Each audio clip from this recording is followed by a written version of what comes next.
like watching, it's like It's new watching hire. waterworks work. Cornelius.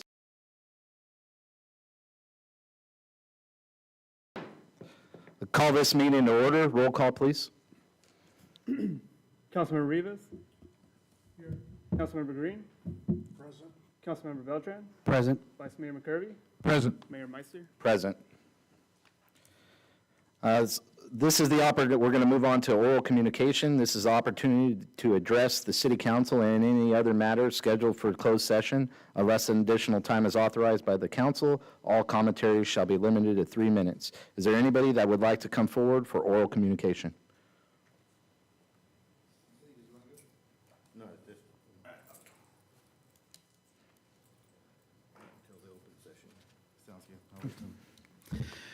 Good evening. Josh Flowers, address on record. I'm here today because on number 2 of your closed session, Mr. Sam Zins could not make it. He had a family emergency. And what happens usually is the community comes together, and I just wanted to read something. Basically, this is an email that was presented to Sam back on August 15, 2017, and it was about purchasing the adjoining property next to the vault. I'll read it as it was from Jeffrey Kane to Sam. And it says, Sam, I spoke with Mrs. Smith, and she is willing to sell you the adjoining property for $10,000 cash. This would be totally as is sell with no representations or warranties as to anything. Let me know if this is acceptable, and I will draft something up. Very truly yours. I know there was supposed to be a discussion of possibly amending or expanding to another 10 feet, I think. So I think we offered him 15. And he says in order for him to complete the project that he plans on doing, he needs another 10. So with that, I just want to kind of give you a little bit of understanding what the objective is. I know you guys have a downtown committee that you're looking at forming. I don't know what the vision is, but if it's more of a family environment, that's what he's looking to do. He's going to try to make the outside of the vault another space, so more of an outdoor space. And so bringing some televisions, and he actually has a pretty good sized project plan for that, which will bring in revenue to the city. So I wanted to make sure that you guys understood that but he can't do it at the existing 15. He would need the extra 10. So the advantages would be more, what do you say, permit fees that would come with that.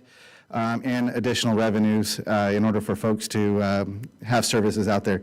I think he was talking about downtown entertainment, like music, live, and all that kind of stuff. So it might be a good destination spot later.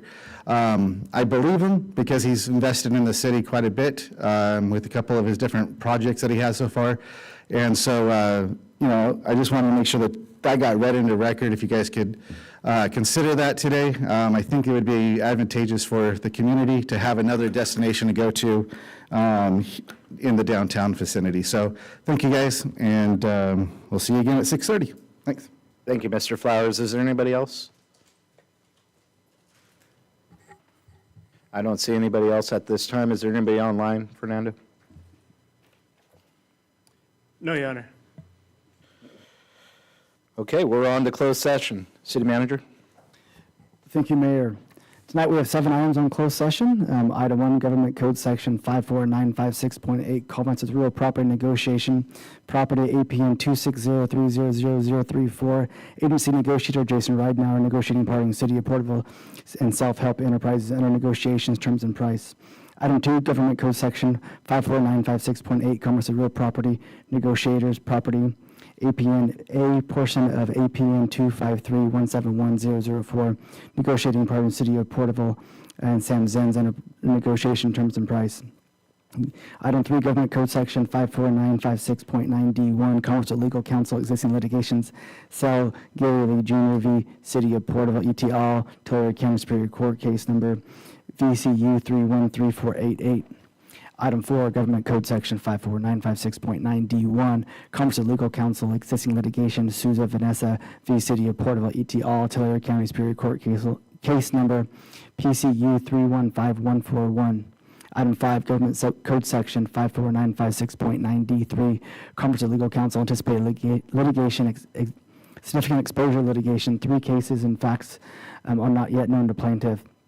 Item 6, Government Code Section 54956.9D4, Conference of Legal Counsel, anticipated litigation, initiation of litigation, one case. Item 7, Government Code Section 54957, Public Employee Appointment, Employment Title, City Manager.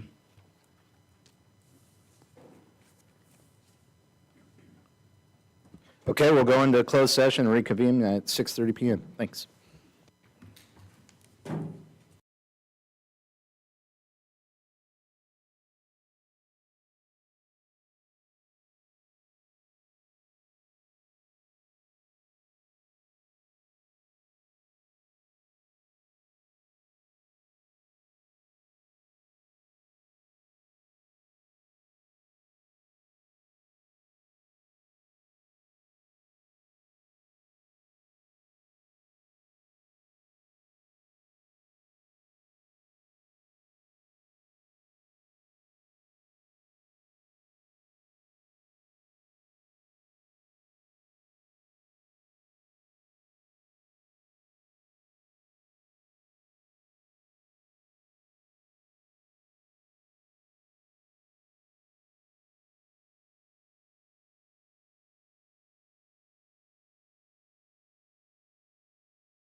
This meeting back to order. Is there anything to report from closed session? Nothing to report, Mayor. Thank you. Okay. In a moment, I'll ask let's please stand for the Pledge of Allegiance. But before we take our pledge, I'd like to take a moment of silence. We haven't met in a month and a half, and we had a terrorist attack in New Orleans. 11 individuals passed away during that time. And then also a moment of silence for our fellow Californians in Palisades. And our firefighters are down there fighting right now. So. Yes, well, let's count everybody. Let's take a moment of silence, please.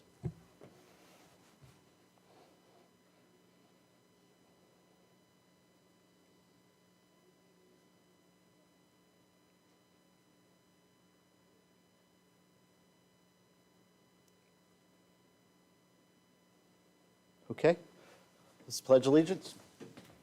Salute. Pledge. I pledge allegiance to the flag of the United States of America and to the republic for which it stands, one nation, under God, indivisible, with liberty and justice for all. If you'd please stay standing, is there anybody that would like to give an invocation? Yes. Thank you. I wrote this prayer out. Lord God, we stand united, and we thank you for the new thing that you are doing in the city of Porterville. Proverbs 9:3 states, "Let righteous men with your wisdom sit in high governmental places of our city and our nations.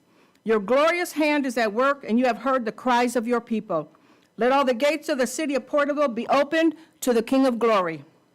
We pray for righteousness, joy, and peace in the Holy Spirit, grace and favor to increase in the lives of our leaders, wisdom, strength, and protection. We pray for our leaders to rule with godly wisdom according to your word. Allow every matter and issue to be settled in peace. Repair and restore any unsettled issues with wisdom and compassion for the needs of our city. Protect our leaders, the firefighters, and the police officers. Let the angels of the Lord be present to walk them through their assignments and to prosper their way. Let your spirit be poured out among the people and open a door of utterance in our city, that your voice will be heard. Let every wilderness and solitary place in the lives of our leaders rejoice and blossom abundantly as a rose. Your voice, God, makes the wilderness tremble and makes the deer give birth before their time. Arise, Lord, for yours is the kingdom and the glory and the power forever. In the mighty name of Jesus. Amen. Beautiful prayer. Is there anybody else that'd like to give an invocation? I don't see anybody. Please be seated.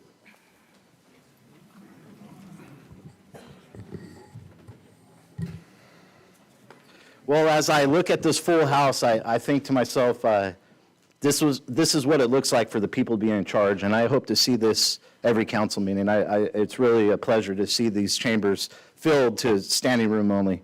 We have two presentations this evening, the Homecoming Queen and her court, and an Employee Service Award. City Manager.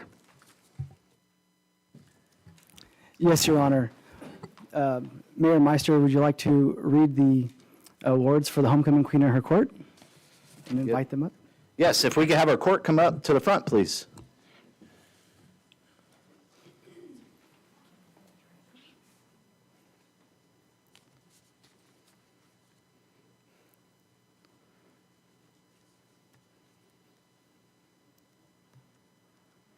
Well, this is one of these fun traditions of Porterville, and it's so exciting to see. We see the most beautiful girls in Porterville and talented come together for Miss Porterville, and so it's just an honor to have you all here.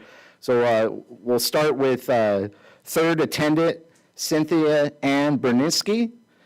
Second attendant, if you guys will just raise your hand so we know who you are. Second attendant, Alexia Rojo Andrade. First attendant, Haley Renee Shaw. Princess Eve McCoral Sullivan Across.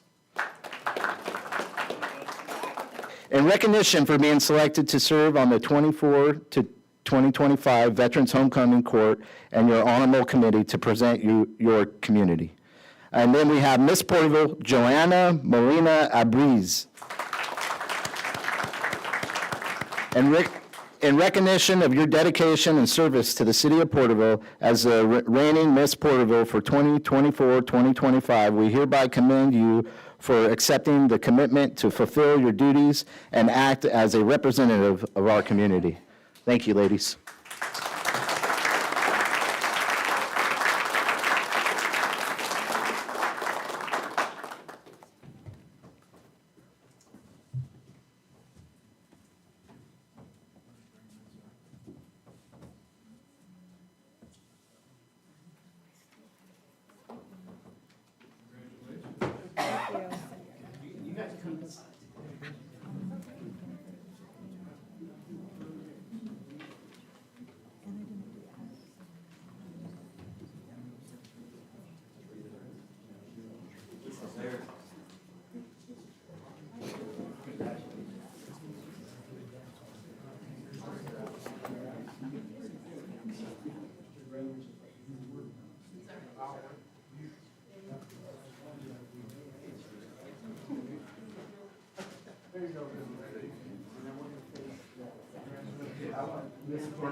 Yeah, we can line you girls up in order and then our council on the other side.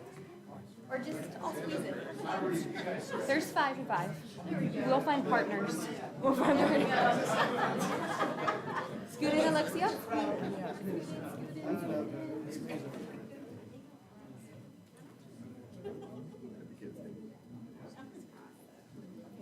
Get one for council really quick on this.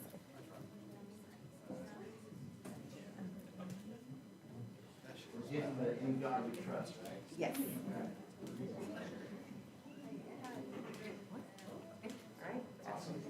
You all have to say something.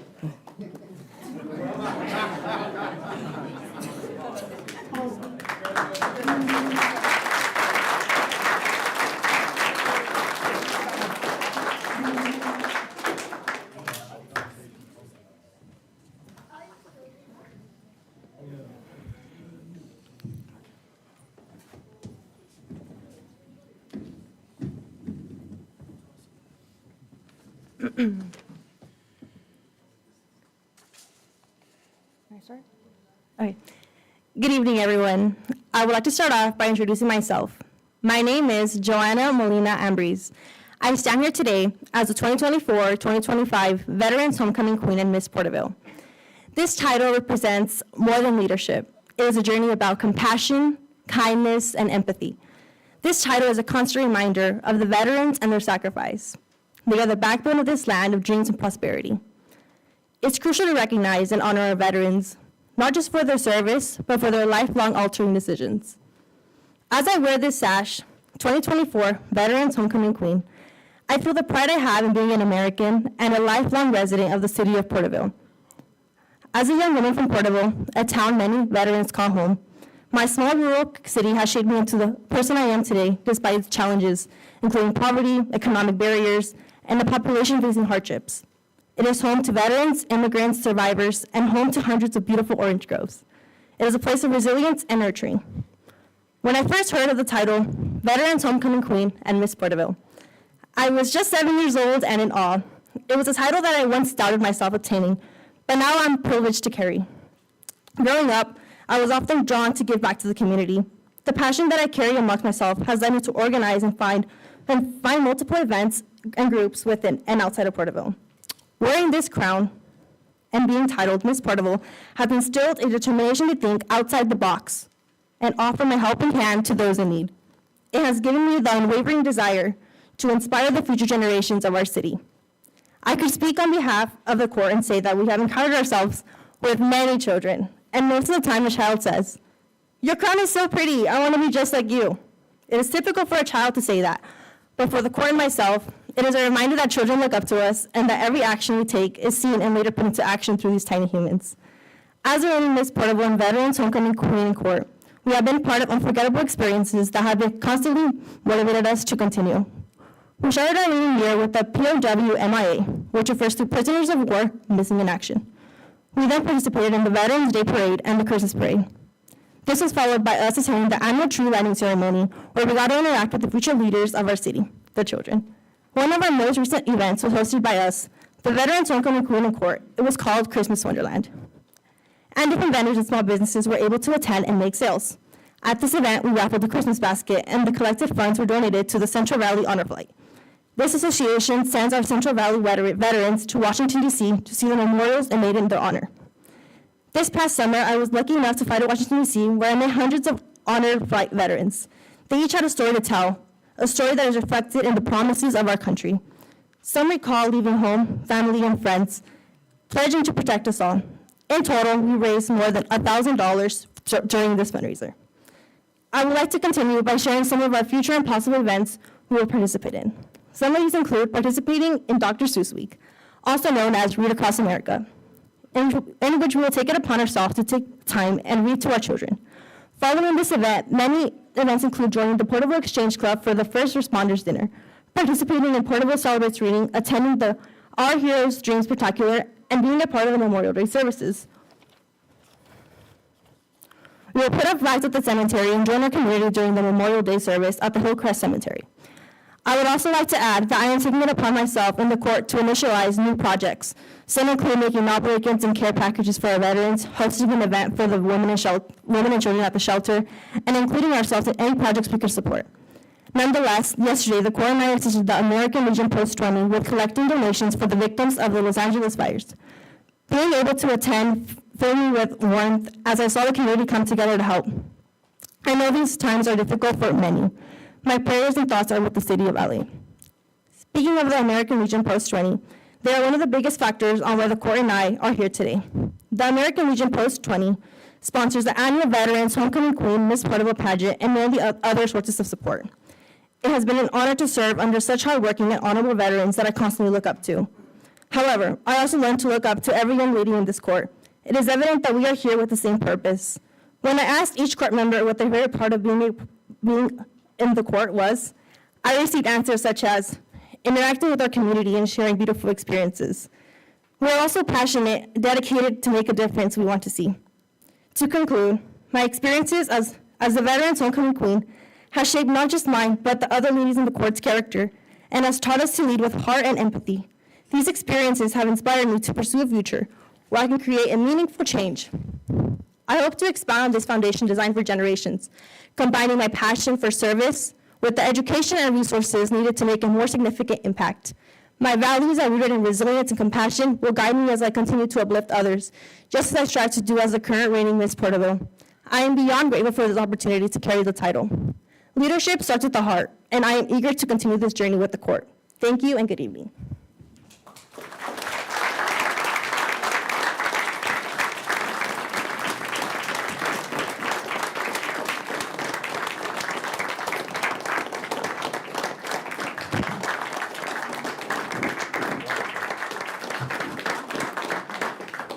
Thank you, ladies.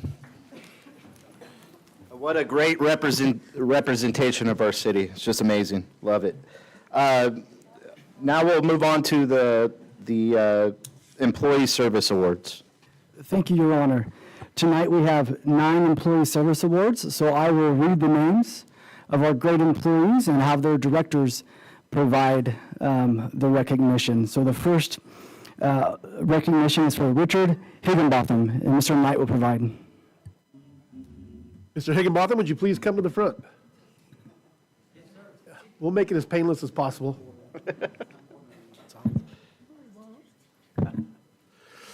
It's my pleasure to introduce Mr. Richard Higginbotham. He began his career with the city of Porterville on November 1st, 1999.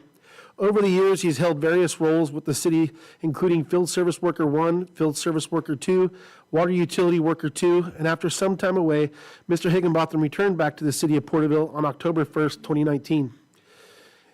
As he has since dedicated 5 years of service to the community and currently serves as a Water Utility Worker 1 in the Public Works Department, in his current role, Richard is primarily responsible for installing, repairing, and maintaining the city's water distribution system, sewer collection, and storm drain systems, including retention basin ponds. What he enjoys most about his job is the opportunity to work closely with the public. Outside of his professional life, Richard enjoys spending quality time with his children, sons Eric, Ricky, Garrett, Samuel, Daniel, and David, and his daughters Shaylee, Bailey, and Brooklyn. Thank you for your continued service to the city of Porterville, and congratulations.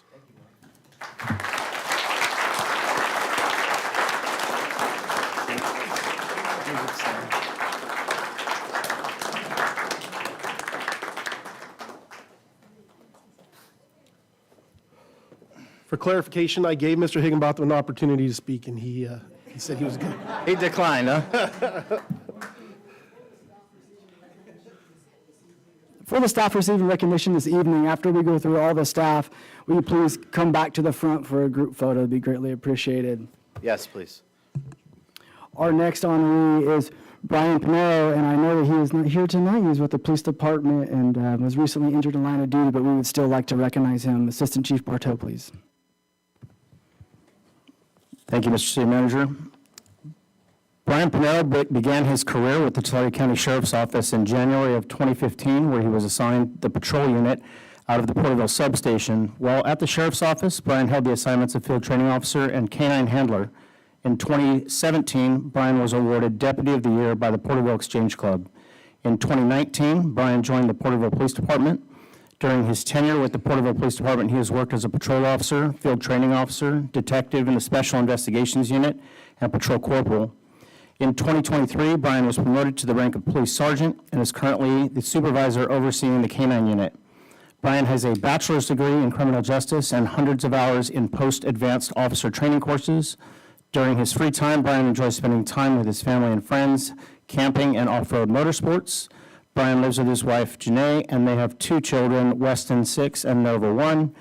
Thank Brian for his 5 years of service to the city of Porterville, and congratulations.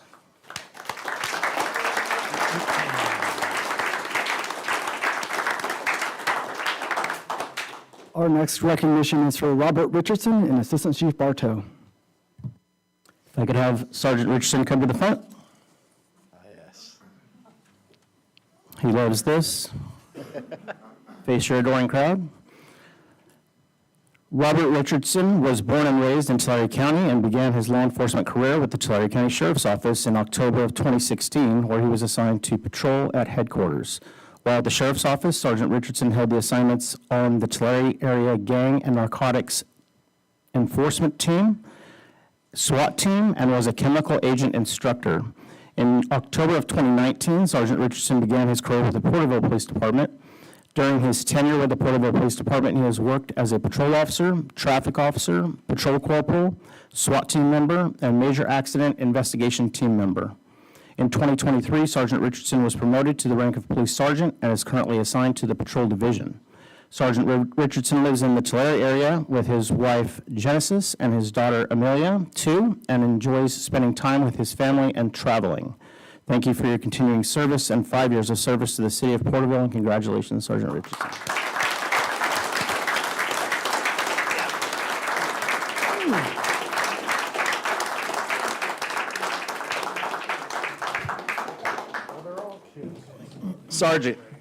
Sergeant, we need you to say something, and I'm hoping you could do half in Espanol. He can do the whole thing. Estoy muy agradecido por este momento, toda la ciudad, a mí me encanta ayudar y muy amable. Now in English.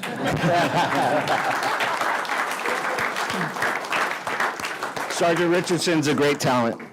great to have you. Go ahead, City Manager. We will continue with the Police Department with Laura Torres Salcido. If I could have Officer Laura Torres Salcido come to the front.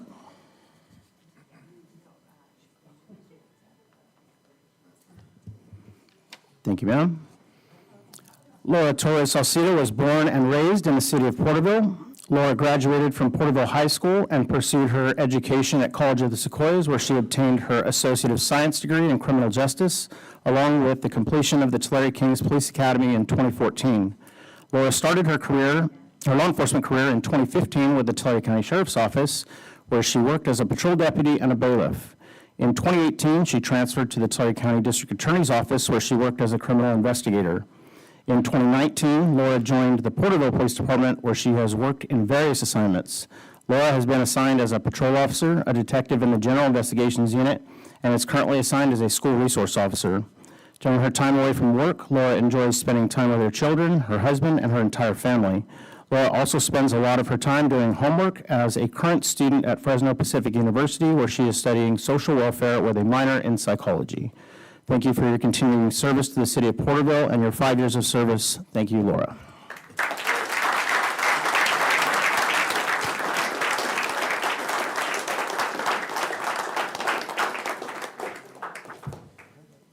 Another one of Porterville's finest. Is she going to say anything? Did we get anything out of you for 5 years? Well, thank you guys for allowing me to give back to the community. Just like my captain explained, I was born and raised in this city, and it's a pleasure to give back to the community where I've been raised. Yes.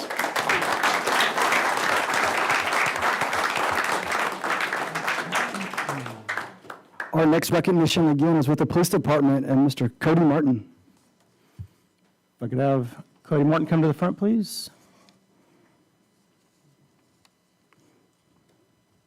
Corporal Cody Martin was born and raised in the city of Visalia and attended Visalia Unified Schools, later graduating from Redwood High School in 2004. Cody joined the United States Army in 2005 as a combat medic. Cody deployed to Iraq from September of 2005 to September of 2006. Cody later discharged from the Army in August of 2007 with an honorable discharge. He returned to the Central Valley, where he later began to attend the College of Sequoias, where he ultimately obtained his associate's degree in criminal justice. Cody attended and graduated the Tulare Kings Police Academy class number 130. He began his law enforcement career as a reserve police officer with the city of Porterville in 2014 and was later brought on as a full-time police officer in the same year.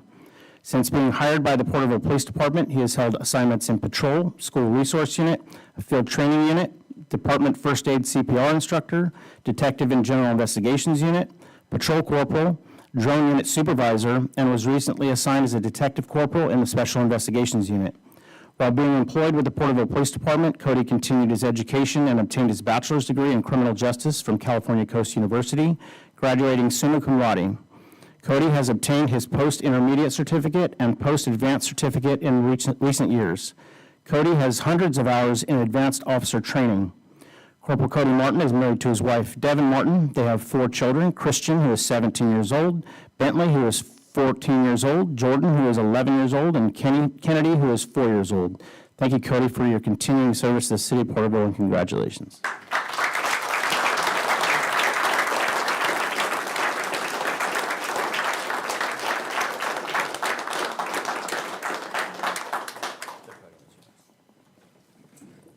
Just want to say thank you to the city, thank you to my wife, 4 kids, for the sacrifices you guys give, and to my family that's here from the police department. Some of you are here for the same reason as I am, but thank you guys for having me.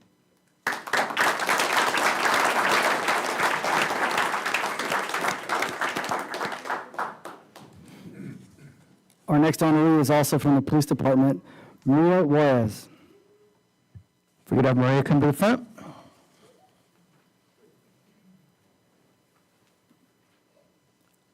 Maria Reyes began her career with the Porterville Police Department in 2005 as a police explorer. In November of 2009, she was hired as a community service officer and was the first cross-trained community service officer in handling both patrol-related calls for service and animal control calls. In May of 2012, she transferred into the Communications Center, where she was trained to be a communications training officer and California Law Enforcement Telecommunications Systems Trainer. In 2021, Maria transferred to the evidence unit and worked as an evidence technician. Maria then returned to the communications center in 2022, where she continues to train new dispatchers.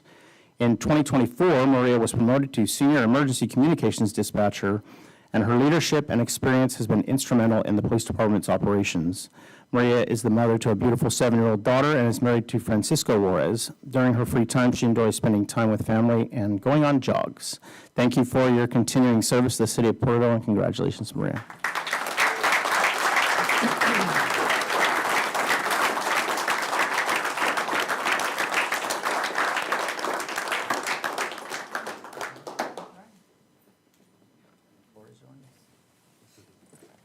Well, it's been an honor to be serving the city for the past 15 years, and here's to another 15 years before retirement.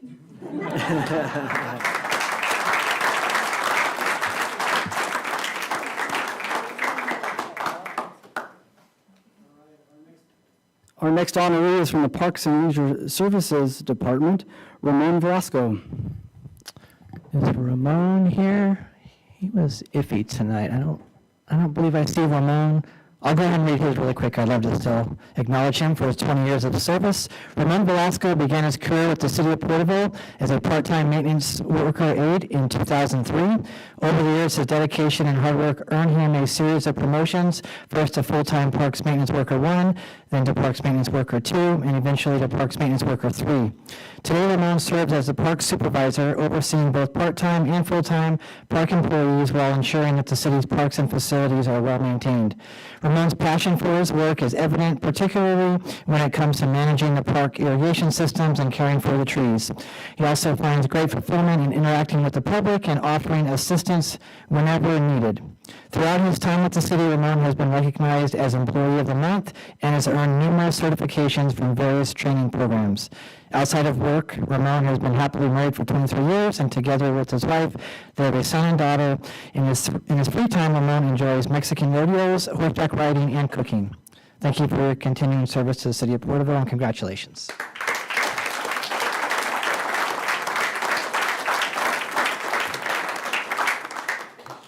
So one thing to note is Mr. Ramon Velasco has been with the city of Porterville for 20 years. That's a great accomplishment.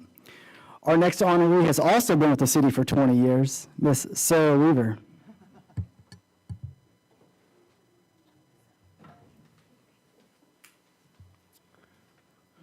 All right. Sarah Weaver began her career with the city of Porterville on December 20th, 2004, and has dedicated 20 years of service to the community. Over the years, she has excelled in various roles, including Clerical Assistant 2, Clerical Assistant 3, Administrative Aide, Administrative Analyst 1, and Administrative Analyst 2. She is currently serving as a project manager in the Engineering and Project Management Department. In her role, Sarah focuses primarily on managing grant-funded projects, while also providing support to other departments with their project delivery. What Sarah values most about her job is the opportunity to work with a talented team and the knowledge that her contributions help improve the city of Porterville. Outside of her professional life, Sarah enjoys spending quality time with her husband, Shannon, and their daughter, Ireland. She has a passion for reading, expanding her knowledge, and attending concerts and shows. Additionally, Sarah serves as an adjunct instructor for the College of the Sequoias Construction Technology Division. She holds a bachelor's degree in business administration with a concentration in project management. Thank you for your continuing service to the city of Porterville, and congratulations.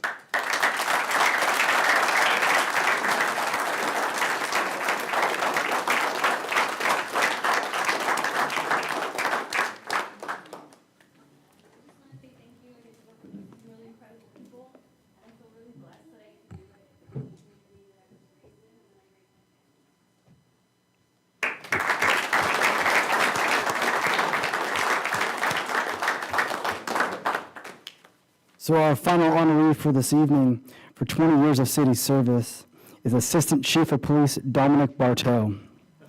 So as you can see, Police Chief Jake Costello is out of town today. He is actually attending his nephew's graduation from boot camp in Chicago. So I'll be reading the write-up for Assistant Chief Bartow. Dominic Bartow has worked in public safety for over 22 years. He started his law enforcement career in 2001 when he was hired by Tulare County Probation Department. In 2004, he went to work for the Tulare County Sheriff's Office as a deputy sheriff and was assigned to the men's correctional facility. In October of 2004, Dominic was hired by the Porterville Police Department. He has since served in many capacities, such as field training officer, officer in charge, and detective assigned to General Investigations Unit and Special Investigations Unit. In 2008, Dominic was promoted to the rank of sergeant and worked as a patrol sergeant, detective sergeant, supervisor of departments, neighborhood crime suppression unit, and administrative sergeant to the office of the chief. In 2015, Dominic was promoted to the rank of police lieutenant and assigned to the patrol division as a night watch commander, and then in 2017, reassigned to the investigations division as a detective lieutenant. In 2018, Dominic was promoted to the rank of police captain and assigned the investigations division commander, where he had command of the violent crimes detectives, property detectives, special investigations unit, narcotics unit, officer involved shooting team, auto theft investigator, evidence unit, communication center, records unit, and animal control unit. In July 2021, he was reassigned to patrol division commander. As a patrol division captain, he had the command of the patrol teams, traffic unit, canine unit, school resource officers, neighborhood crime suppression unit, and the SWAT team. On September the 1st, 2023, Dominic was appointed to Assistant Chief of Police. Dominic has a bachelor's degree from CSU Long Beach and his master's degree from UC Irvine. Dominic has been married to his wife, Crystal, for 22 years. Dominic and Crystal are the proud parents of Carson, a 20-year-old daughter, McGuire, their 17-year-old son, and Kerrigan, their 14-year-old daughter. When Dominic is away from work, he enjoys watching his children compete in competitive team sports, traveling, and taking long walks and watching sunsets. Thank you for your continuing service in the city of Porterville, and congratulations, Assistant Chief Bartow.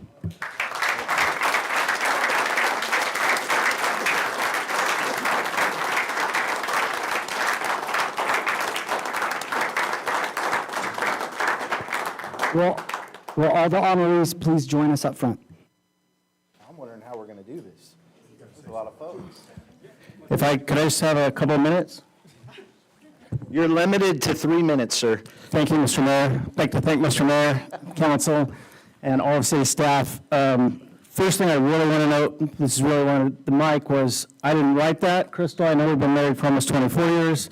I'm sorry that Chief Costello got that wrong. That wasn't me.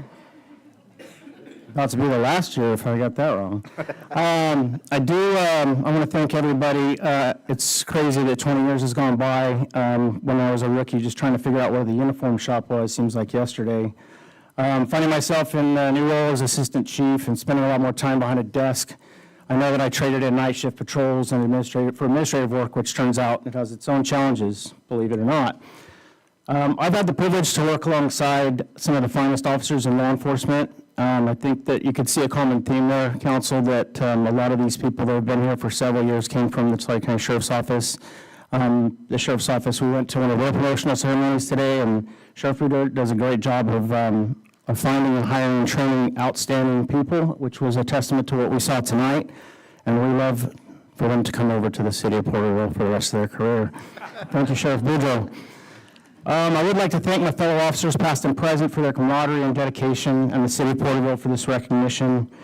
20 years in, I can confidently say that while my role may have changed, my commitment to this department and this community has not.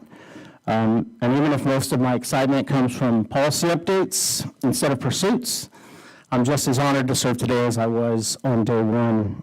I would also like to absolutely, most importantly, thank my family, my kids, who are my cheerleaders and have grown up the entire time that I've been with the Porterville Police Department. As you heard, my oldest is 20, so she was brand new when I started here, and now she's a junior in college at Fresno State, and my son is getting ready to graduate high school and maybe Roll Tide in Alabama, who knows.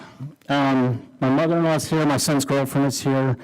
I really would like to thank all of you, but most importantly, my wife, Crystal, has been the rock throughout all the late night shifts and every long day and every challenge this job has thrown our way. Your patience and support and love have made all the difference, and I couldn't have done this without you. Thank you.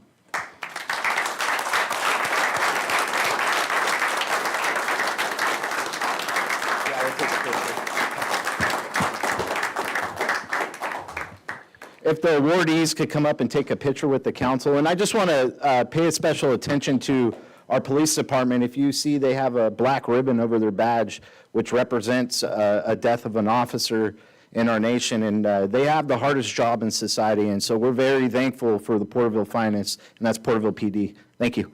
Let's take a picture.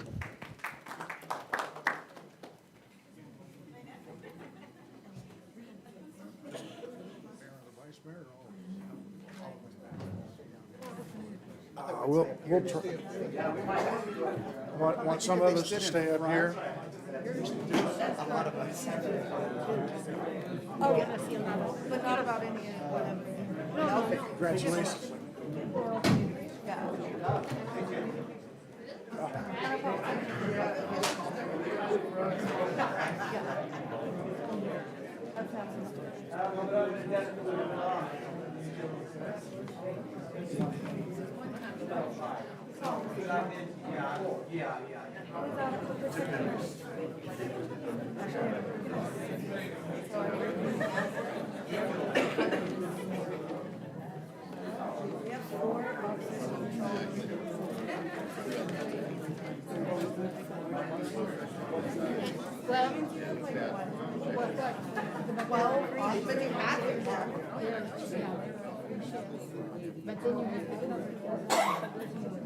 Okay.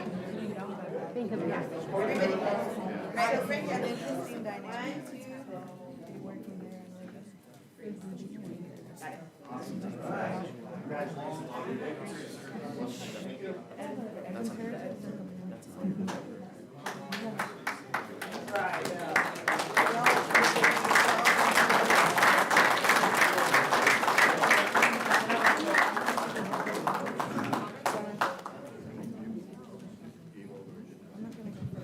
Long walks by the beach, that's pretty good. Okay, it is now time for oral communication. This is the opportunity to address the council on any matter of interest, whether on the agenda or not. Please address all items not scheduled for public hearings at this time. Unless additional time is authorized by the council, all commentary shall be limited to 3 minutes. Is there anybody that would like to come forward for oral communication? I would. So I can just talk about anything I want? Well, basically? is the mic on? I don't know.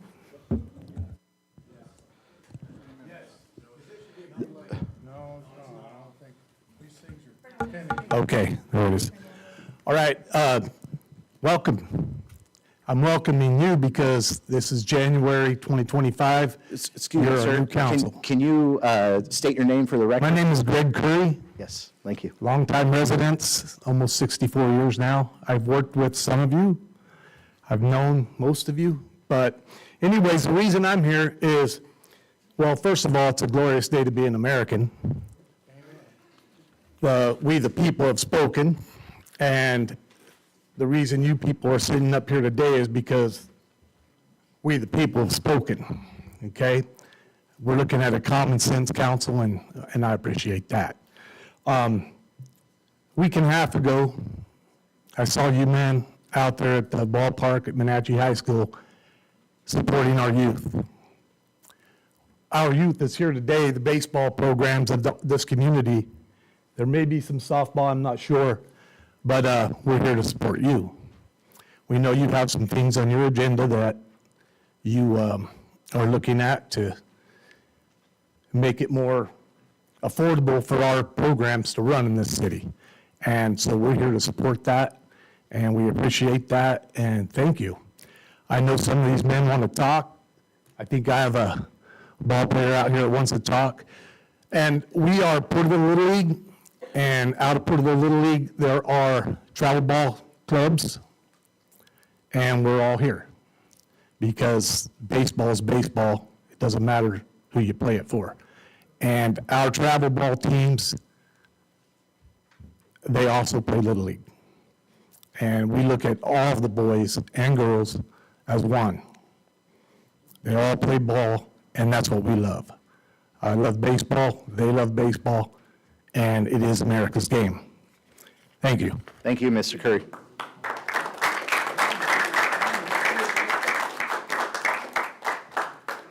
Brock Neely, address on record. Happy New Year. The thing I want to discuss is the Charter Review Committee. Last time we had a charter review committee, there were 14 items on the ballot. 4 of those did not pass. Now, I know Ms. Lou is great at writing code and keeping your butts out of trouble, but she's not very good at writing ballot language. Sorry. I would recommend that once you get ballot language, you have a focus group go through it first before you actually put it on the ballot. Some of the things were kind of confusing for the average human being. The other thing is I'd like to see it constituted as a 15-member committee, 2 people that volunteer from each of the 5 city council districts, and then each of you get to appoint somebody from your district. And that would make it a very balanced group from all over the entire community and give the entire community a voice. The other thing is the idea of a strong mayor system. My estimations from what I've been reading from all over the country is the first year, it's going to cost you $6.5 million to do that. You don't have that. It's not recommended until you have 180,000 population base or greater, because the tax revenue doesn't support it. Because the mayor becomes a full-time job, he has a chief of staff, has to have his own administrative staff, and his own legal counsel. Because the same council cannot represent the council and the mayor, because that becomes a conflict of interest. The mayor has veto power, and the mayor is responsible for generating the budget. We don't have anybody that's at that level yet. Thank you. Thank you, Mr. Neely. Is there anybody else?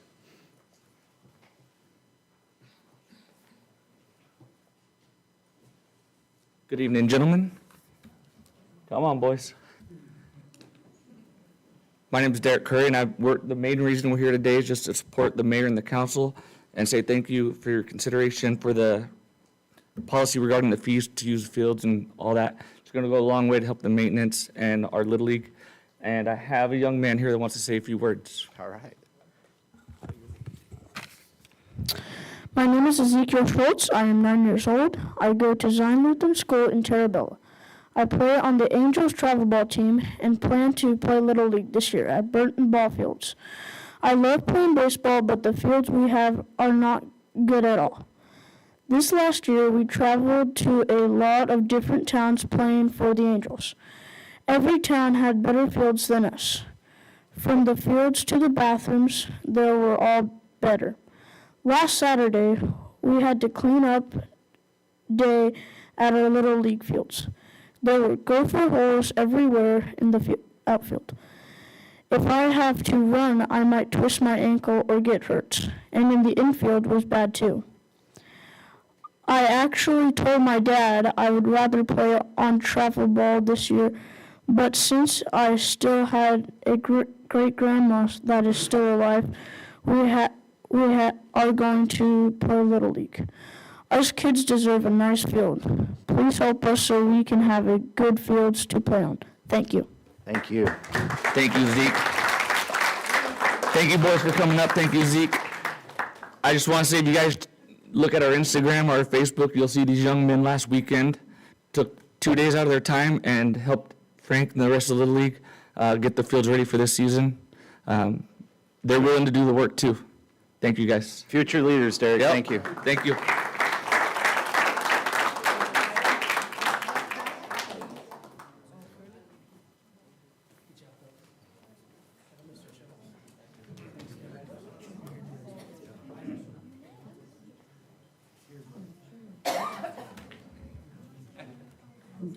Chris.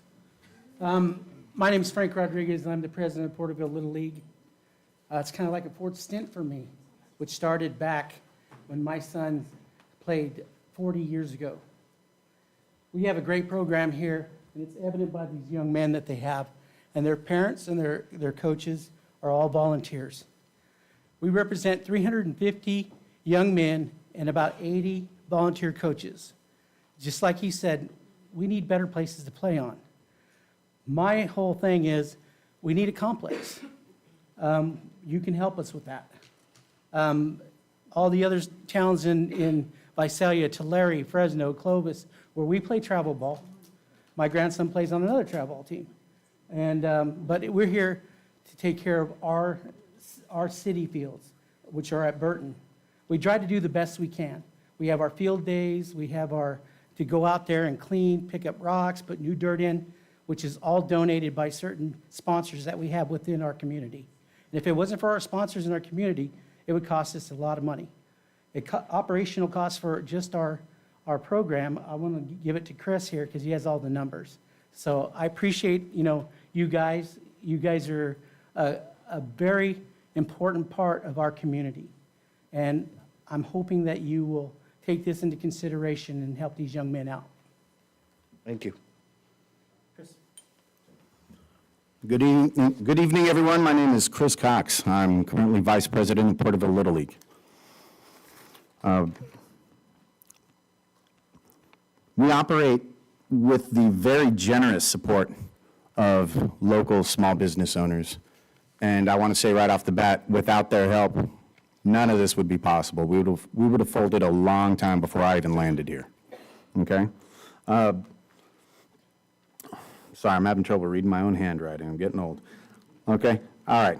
I want to thank them for supporting us, and thank you for supporting us as well. I saw you guys out at the fields during Monache's Little League camp. That was phenomenal to see that kind of support from the city. That really inspires me. So I want to get involved, and here's my foray into civic engagement.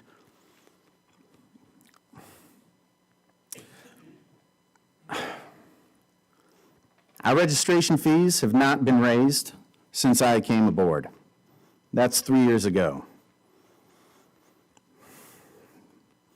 We've never turned away a player whose family was facing financial hardship and couldn't pay. Baseball is expensive. Soil and field prep, clay for the mounds, umpires, baseballs, they come at around $7 a pop, and we go through hundreds of them every year. Equipment, we've got 4 divisions of play with 8 teams in each division. That's a lot of kids. That's over 400 kids every year.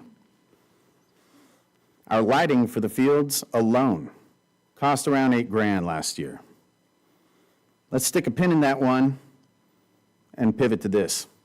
By age 13, 70% of student athletes quit playing team sports. Most never return. For 13 and 14-year-old baseball players in Porterville, their options have been limited to junior high, middle school teams, or travel ball.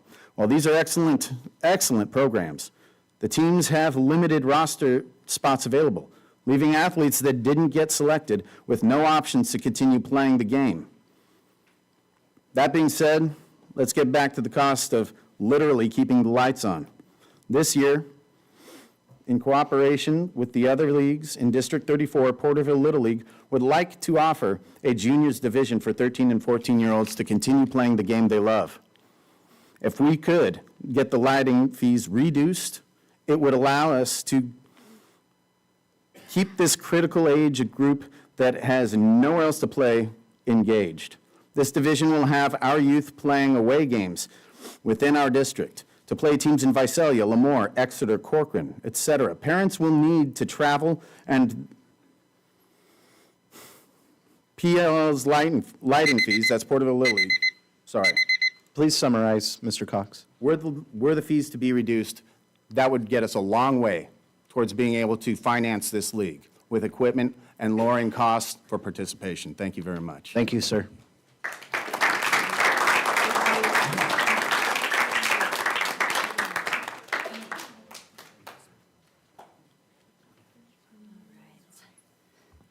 I'm short, so.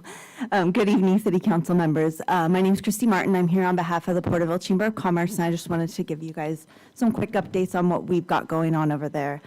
We're really excited. We're going to be chairing my D190 committee this year, so we did have our first meeting last week, so we're really excited to kind of get in the swing of things. We'll be taking a look at our action plan so we can review that for the year. We're also going to be looking at bringing more businesses and agencies on board for those meetings. We're going to be just looking at more ways that we can promote and bring tourism to our area. So we'll be excited to give more updates to you guys as we move throughout the year, and we implement that action plan and we keep going with those committee meetings. We also, in the last few weeks, have had 2 ribbon cuttings. So to kick off our year, we've hosted a ribbon cutting with Maximo's Taqueria and KJ's Hot Chicken. They're both owned by wonderfully supportive local families. So if you get the opportunity, please go out, go try them out. They've got great food as well. I know some of you were there with us, so thank you for joining us. But please go by, show your support to those new businesses in our community. We also have another ribbon cutting coming up next month. That'll be February 27th at 1:30 at West Putnam Elementary School. And we're going to be celebrating some new buildings that they're going to be having opening there on the campus. Other upcoming events that we have coming up, our next Government Affairs Committee meeting is on January 30th at noon. It's a great opportunity for our chamber member businesses to come and learn about new labor laws, new legislation that's coming up, and just kind of keep informed on what's going on out there in the legislative realm. Our next First Friday Coffee is going to be on February 7th at 7 a.m. at Galaxy Theaters. Our sponsor is going to be Osteo Strong of Porterville, so we invite you to join us for that. We also invite you to join us for our next Ambassador Lunch. That's going to be on February 12th at 12 p.m. at Jenny Lynn's Cafe, and we're going to have a guest speaker there, and it is going to be Matt Bauer with Congressman Vince Fong's office. So great opportunity to hear a little bit more about kind of their small business policies and ask any questions that you might have. And then our next coffee with the CEO is going to be February 19th. That's 9 a.m. at Stafford's. Another great opportunity to come meet myself, come meet our board of directors, and just share a little bit more about what's going on with your business. So thank you very much. That's all I've got. Thank you.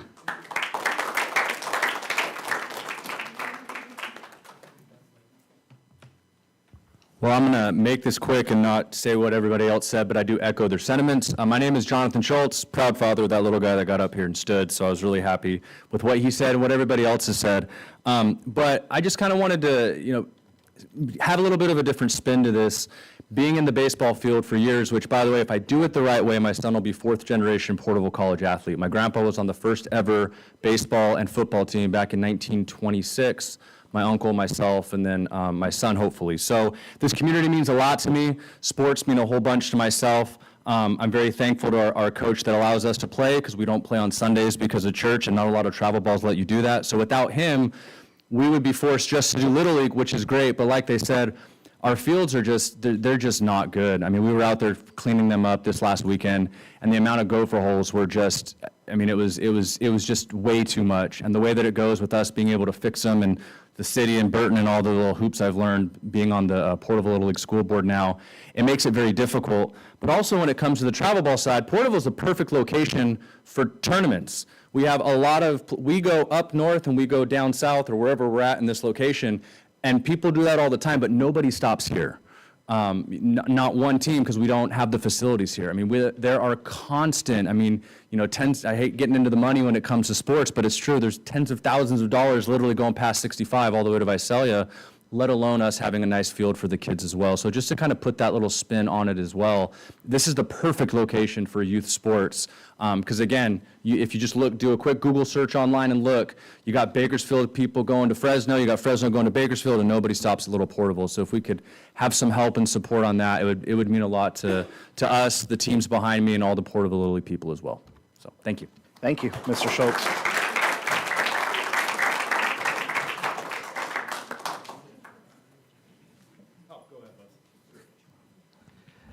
Hi, my name is Alex Ceballos, and I honestly can say I'm inspired to what I'm hearing.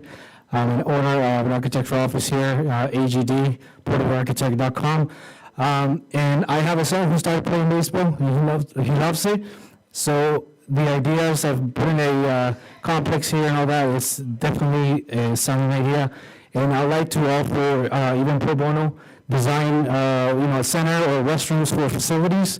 I know my office have done a lot of pro bono work, or we can do this kind of work. We've worked with the city of Porterville before. So just wanted to say that so that would make it even better for the city to be able to help this young man. Thank you. Thank you.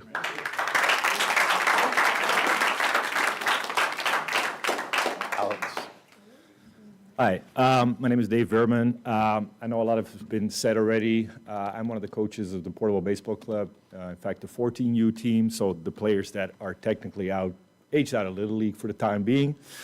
Frank Rodriguez and Chris Cox had already mentioned it. They're working hard to hopefully get a league, for the Little League going into the aspect. I think that will be an excellent contribution to the city of Porterville.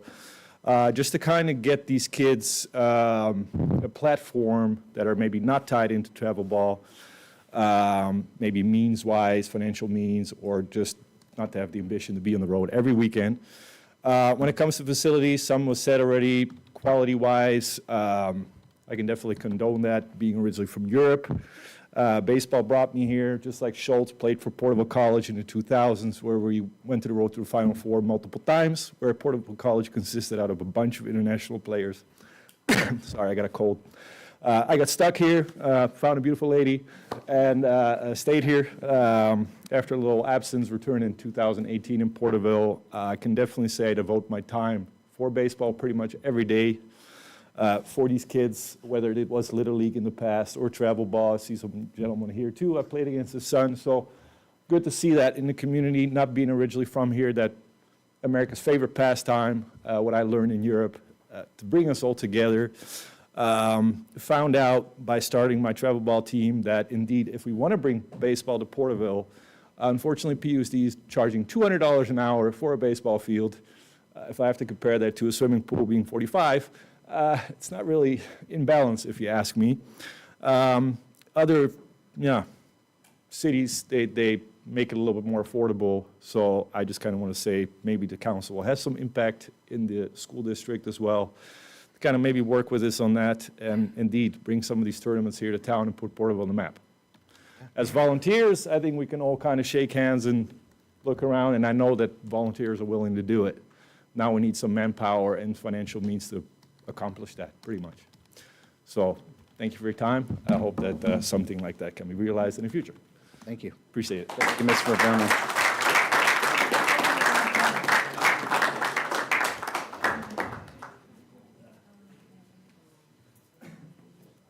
Hello, I am Evelinda Medina, and I've been living in Porterville almost 3 years now. I am an in-home care living provider at Santa Fe Plaza Senior Apartments. I just want to bring up 3 concerns that I've noticed throughout the 3 years that I've been living there. One of them is during your guys' parades. I've noticed that there has been many cars cutting across where the Santa Fe senior community centers, they are speeding across the parking lot. So the senior community centers here, and the Santa Fe apartments are located here. So anyone that is coming to park, they will sometimes park in the Santa Fe Senior Plaza Apartments parking lot. I've actually had to stand there and direct the cars to slow down because we have seniors coming in and out. I'm very nice to them, and they just asked me, are we allowed to park here?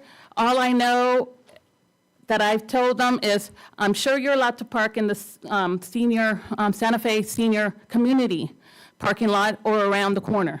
Another concern, we have more homeless that are staying the night at the community center right there, where it causes the seniors that are in and out during the nighttime a lot of fear. They have brought that concern up to me. I'm an only living care provider that lives there that is a voice for them. Teresa, she is here with me. I'm sure you guys have met her before. She lives there as well. And one more issue that we have there is that we have a lot of speeders, people at 8 a.m. in the morning speeding, Putnam and 3rd. I'm there all day, so I know. So I just wanted to bring you guys this awareness of and concern of what's going on throughout, your guys' parades and all that. So that way, if you guys can try to figure something out and maybe have somebody standing there to guide them. This is something that it's a very, a concern to us. And that's all I wanted to say. Thank you. Thank you, ma'am. Can you state your name again, please? Evelinda Medina, and I'm a living care provider at Santa Fe Senior Apartments. And I'll just tell you, our business cards are down the hall to the west. Okay. And if you want to get a hold of one of us, I think we'd go to work for you. Okay, thank you.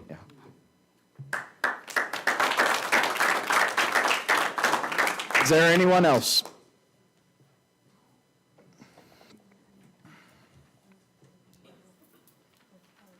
Good evening, gentlemen. My name is Lee Qualls. I pastor Encounter Church here in Porterville. I've lived here since about 1998.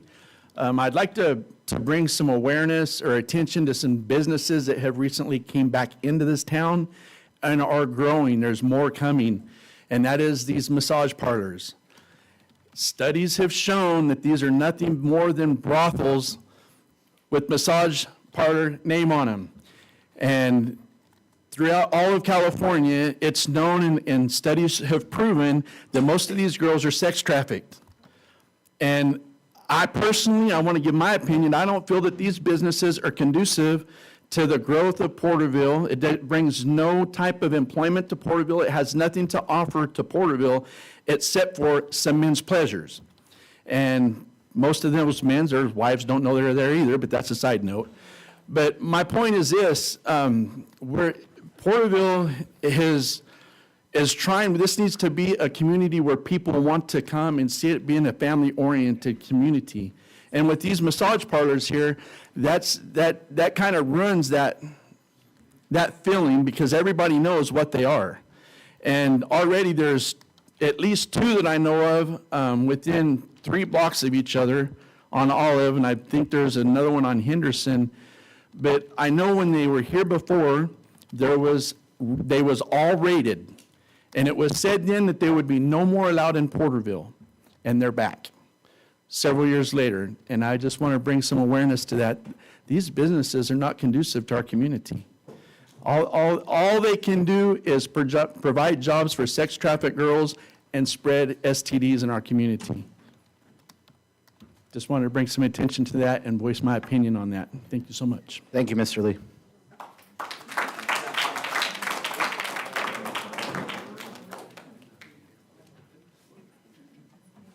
My word.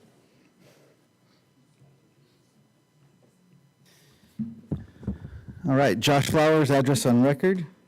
First of all, I just want to commend the kids for coming out and our youth for standing up and giving themselves a voice for this. I think there's a lot of advantages with listening to what everybody was saying today about finding a way to make the budget balance and take care of the youth. And I think they're right. There's just not enough parks in the area. Little League, as they were talking about, there's an additional expense. I know a lot of the night sports have additional expenses. I'm sure we could find eventually, if this is a long-term solution, we could find a grant that can get us some energy in to help offset that cost. So I thank you guys for considering that for them. I also want to thank the councilmen who made it out to the the Wenatchee baseball camp for the Little Leaguers. That was a great event. We ended up having multiple nonprofits there. And each of those the cool thing about the nonprofits is that they're all there to support the kids and get them ready for season and their tryouts. And then they had different gifts and awards to make it more fun. But the biggest part about what I saw in that event was that you had high schoolers mentoring these young men, and we also had college kids there mentoring them as well. And you got to see some of the fun and the youth come back out of the college players even, when they're with these guys. So it was a great deal to see, great thing that the community came together.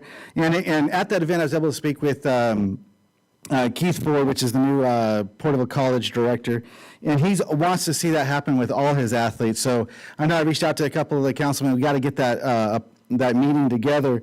But if we could get with them and they want to get into their community and do more community service. So if that's the homeless shelter, if that's cleaning up downtown, whatever the case may be, they want to get involved, which is huge for our community. With that, I know inside here you have to look at the park impact fees. We may have to look at maybe raising those rates in order to give everybody what they want, and it's great to see them come out and give a voice for a complex, and they're absolutely right. There's thousands of dollars that we're missing out on as a community that we could be inviting into the community. And I just encourage you, I see some other stuff on the agenda And if they have a place to go as well, like a downtown or something that's more family-friendly, as the gentleman was talking about, I think Porterville is a perfect destination spot for people to come on the weekend and hang out and have a good time. So anyhow, again, you can't go wrong if we put the kids first, and the kids will always unite us. And I also encourage you guys to make a relationship with the schools in order to get those gates opened and allow a community that is kind of like Clovis, where we share those fields and those public spaces. Thank you. Thank you. Thank you, Mr. Flowers. Is there anyone else that would like to come forward? Hi, guys. Alexis Espinoza, Porterville. Good evening, Mayor Meister, Vice Mayor McCurvey, and council members Beltran, Green, and Rivas. Happy New Year. It's interesting to see 3 new faces staring back at me. So I'm looking forward to see what all 5 of you gentlemen can accomplish for your community. First, congratulations, Mr. Eidenauer. You will be in the position for only a short time, but you deserve it. I'm not certain how it works or how you feel about it, but I hope you would consider being the permanent city manager. Next, I just want to comment on consent calendar item number 6. This project has been in the work for so many years, so it's nice to see it move forward. Approximately 99 houses, or each customer serviced by Del Oro in that area, will receive water services from the city, plus water meters and fire hydrants. If I'm interpreting the staff report correctly, Del Oro seems to be concerned about not being able to recover the money that they used on previous capital projects in the identified locations. My question is, if this item is approved and those Del Oro customers become city water customers, will the city have to pay Del Oro for the claimed losses incurred if they are determined to not be reimbursable by the State Water Board? Also, just want to comment on the commitment of our police department to the city. I work in a new city who has a wildly underfunded and understaffed police department, so to see committed officers who are willing to protect and serve their city is awesome. Once again, I'm excited to see how this dais will work together to improve Porterville and the quality of life for all of the people who live here. Thank you. Thank you. If there's anybody else, please come forward at this time. I'm not seeing anyone. Fernando, is there anyone online?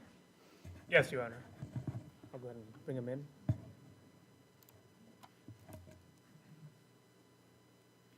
Hello, this is Kathy Capone. I'm a resident of Porterville.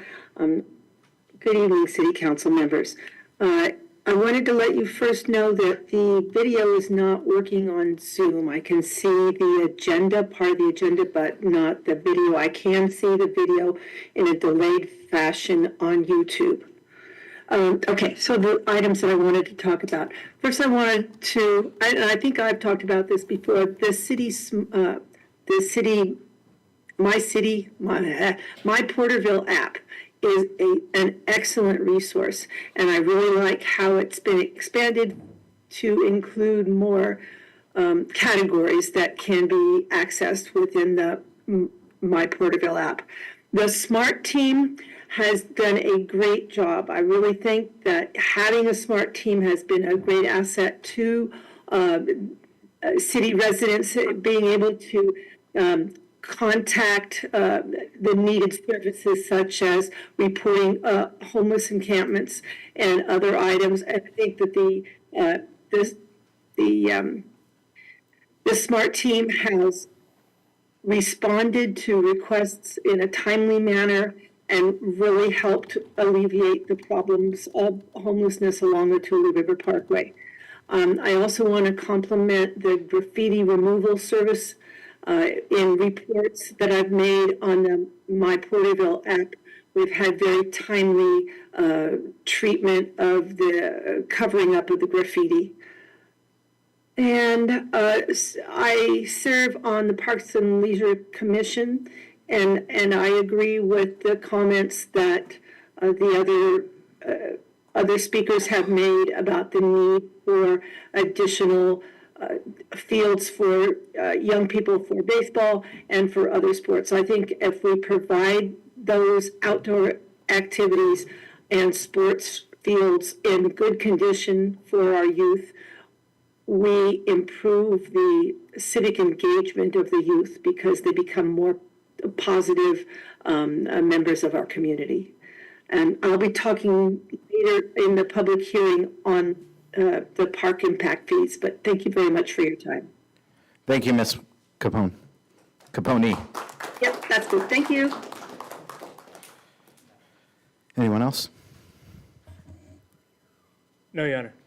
I'd just like to make a quick statement. You know, we don't have jurisdiction over the schools and how their fee structures are and how maybe the fields are with the gopher holes and whatnot. But as you leaders, you board directors are trying to take charge and take lead in our community, and I appreciate that. I'd say direct those comments towards your school board members, and if they do not listen, then run against them and take them out. That's how you make change. So I just leave that out with you. Next, we'll move on to reports.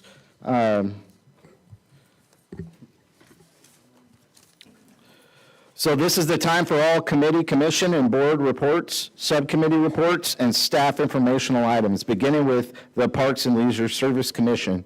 Is there anyone present to provide the report for Parks and Leisure Service Commission?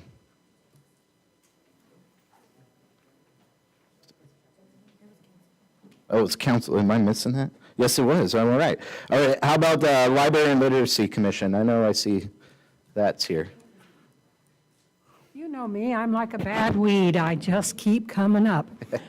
First of all, I'd like to make a comment on what's happened tonight. We've had all these beautiful, handsome young men in the athletics, and we've honored so many people with the police department. Now, athletics is not enough to send them to the police department. They need an education where they read books. Yes. And if we don't have that education, they won't be able to work effectively because they've got to be able to read and write and learn the laws, which our police department does a fantastic job of. And you've heard me say that before when I wasn't here under a 3-minute. What I'd like to say is our library right now is a temporary library.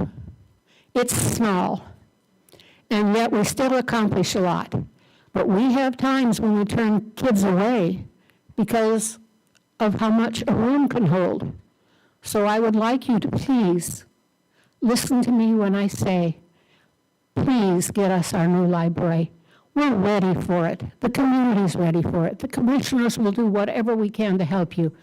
But we need it for our kids and for people like me who read books voraciously. The highlights from December, which was a very busy month, Visual Story Times, which is Tuesday on Facebook at 10 o'clock. I don't know if any of you have ever watched it. If you want to see what they're doing, they play games, they read, they sing, they do activities.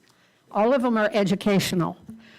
In December, we had 1,740 English students, 1,451 Spanish speaking.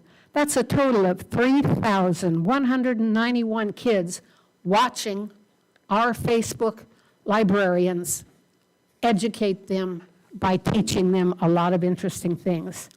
There's bilingual story times, which are every Thursday morning at the library in person, and it's for toddlers, preschools, and kids, and the program is held in both English and Spanish, and includes books being read to them, songs with movement, you know.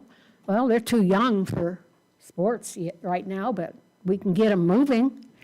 And playing with educational board games. You know the old-fashioned ones some of us used to play with? Not everything on computers. And there were 46 participants. Thursday of every month at 5:30, there's family literacy services.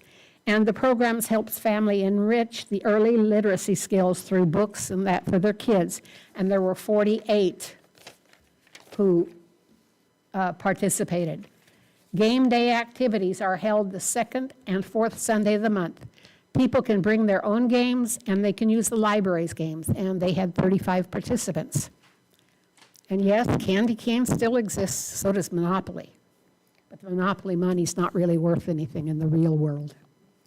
Young adult kids between the ages of 16 and 24 read It's Kind of a Funny Story by Ned Mazzini.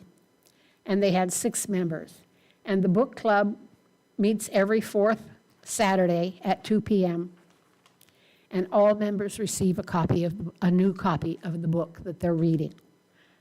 You've heard me talk about the 1,000 Books Before Kindergarten Challenge. Every month we get new additions, and this last month we got 5 new kids involved. And this is where the parents and families and caregivers help read to the kids before kindergarten. And before they get into kindergarten, we want them to have been read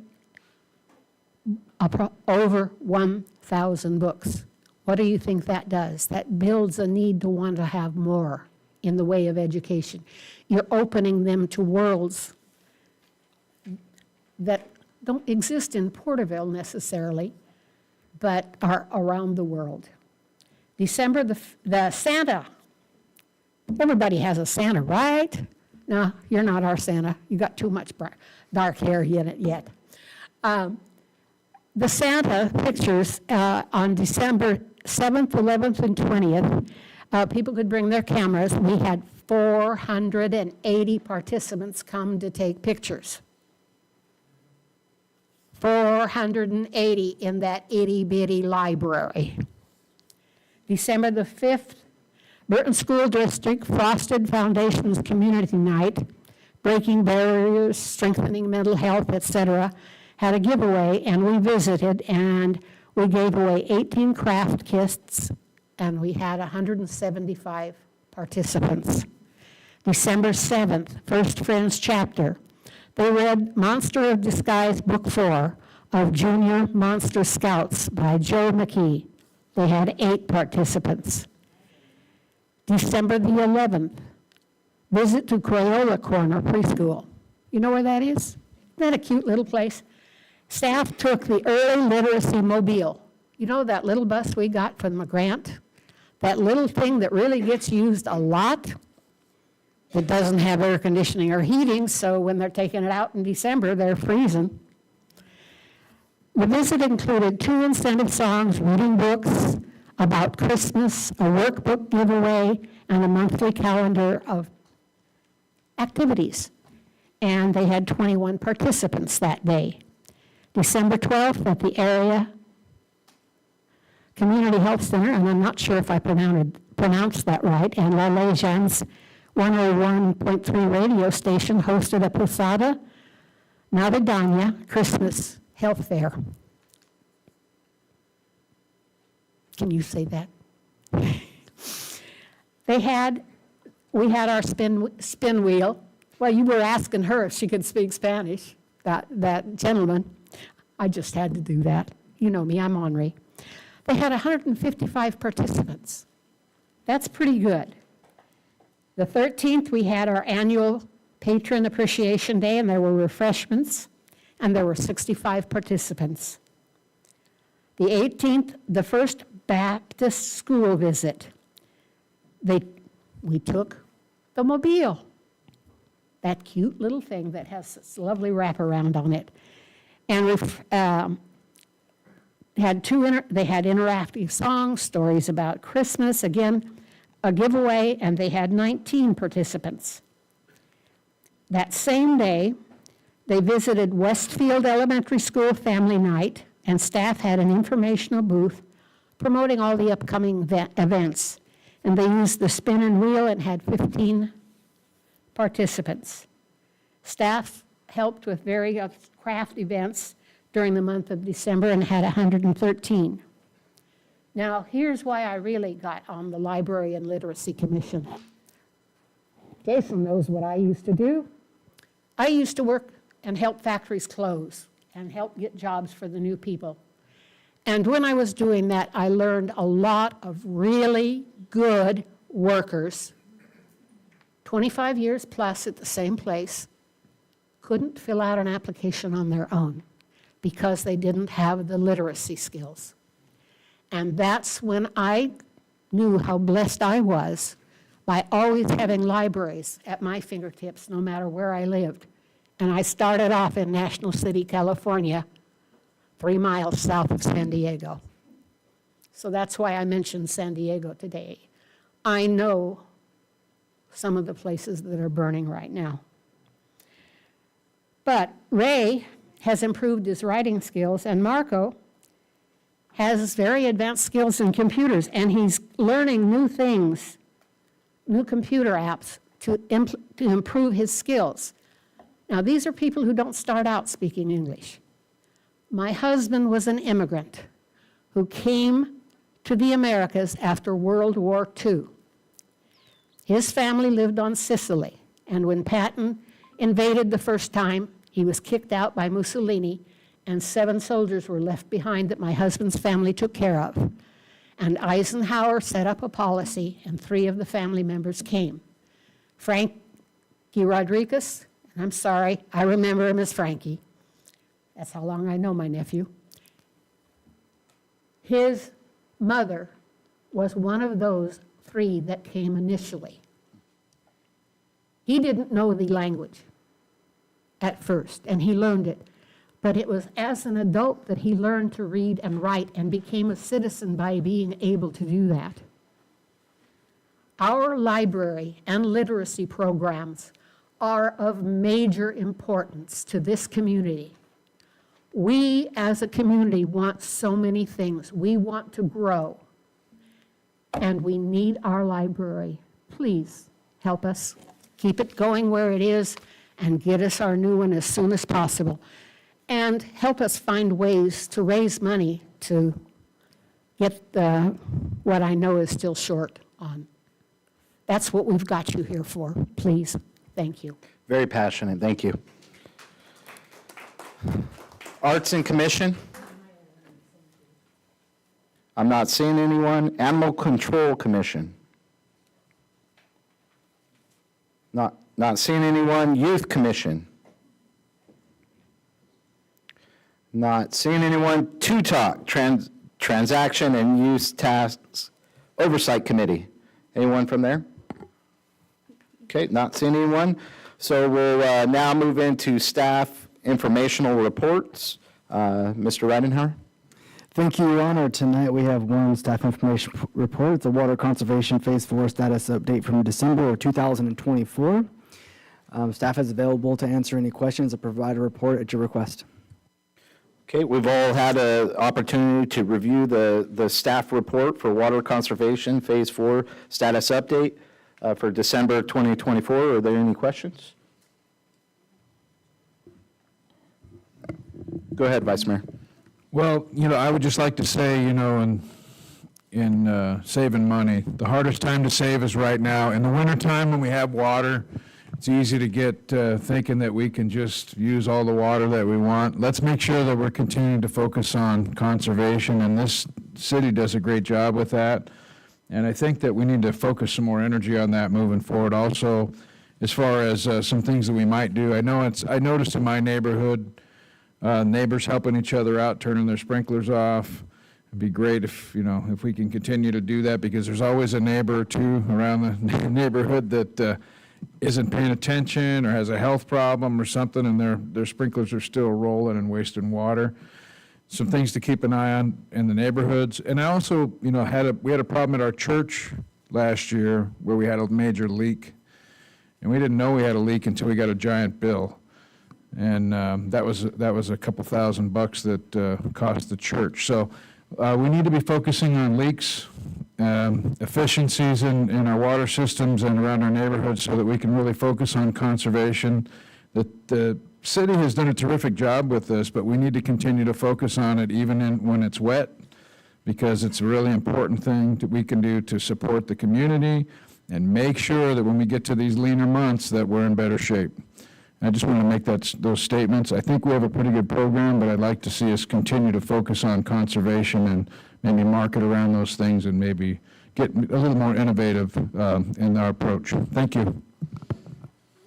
And great statement, We do a lot of advertising. If you just kind of fill the crowd and Vice Mayor on some of the things we do to promote water conservation. So we do a number of advertisements on KJUG and other local radio stations. KJUG seems to be the most prominent one as far as everybody tells us that's where they hear us, but there's a couple stations we advertise on. We also advertise on the side of transit vehicles. We also advertise on the city webpage. It's also advertised in the paper. It's also sent out at the bottom of your bill every month, and then we also send out flyers annually whenever there's a transition in the phase. Yeah, from phase 3 to phase 4. Yeah, and we also have a public hearing to discuss the transition of that phase. Thank you for that update, and I just bring in that information for you, Mr. McCurvey, or Vice Mayor McCurvey. Are there any other questions? Okay, I'm not seeing any. We could move on to the consent calendar. All consent calendar items are considered a routine and will be enacted in one motion. There will be no separate discussion of these matters unless a request is made, in which event the item will be removed from the consent calendar. All items removed from the consent calendar for further discussion will be heard at the end of the scheduled matters. Council, how do we have a motion, or how do you want to go forward with this at this time? We have 1 through 18. How would you guys like to move on this? Does anybody have anything that you would like to pull for discussion? If nobody has anything to pull, I'll make a motion to accept items 1 through 18. I second that motion. Okay, call for the vote. We have a first and a second. Let's call for the vote.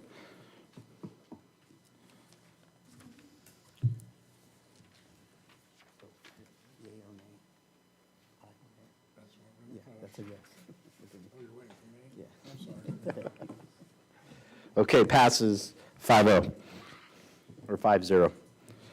Okay, moving on to the public hearing. Mr. Ridenhour? Thank you, Your Honor. Tonight we have 4 public hearings. The first public hearing tonight is Family Healthcare Network Annexation 490 and Conditional Use Permit. I've asked Ms. Calderon to present the item. Thank you, Mr. Ridenhour. I've asked Mr. O'Neill to present the item, but also there are applicants in the audience from Lane Engineering.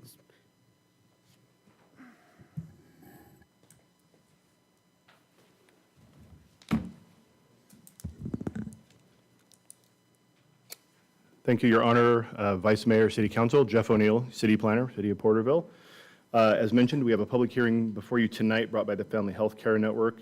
They're proposing the development of a parking lot on property that's located off-site just to the west of their existing facility in southwest Porterville at State Route 190 and South Prospect. It's just outside the city limits, but it's within the city's urban development boundary. Additionally, the applicant has requested a conditional use permit and annexation of the site. A public hearing was conducted back in November for the first reading of a text amendment to the Porterville Development Ordinance that related to the City Council's ability to approve parking lots for certain types of facilities off-site in residential zones. The second reading of that ordinance was on November 12th of 2024, and it became effective in December of 24. The applicant wishes to connect to the city's water system to provide landscaping for the proposed parking facility.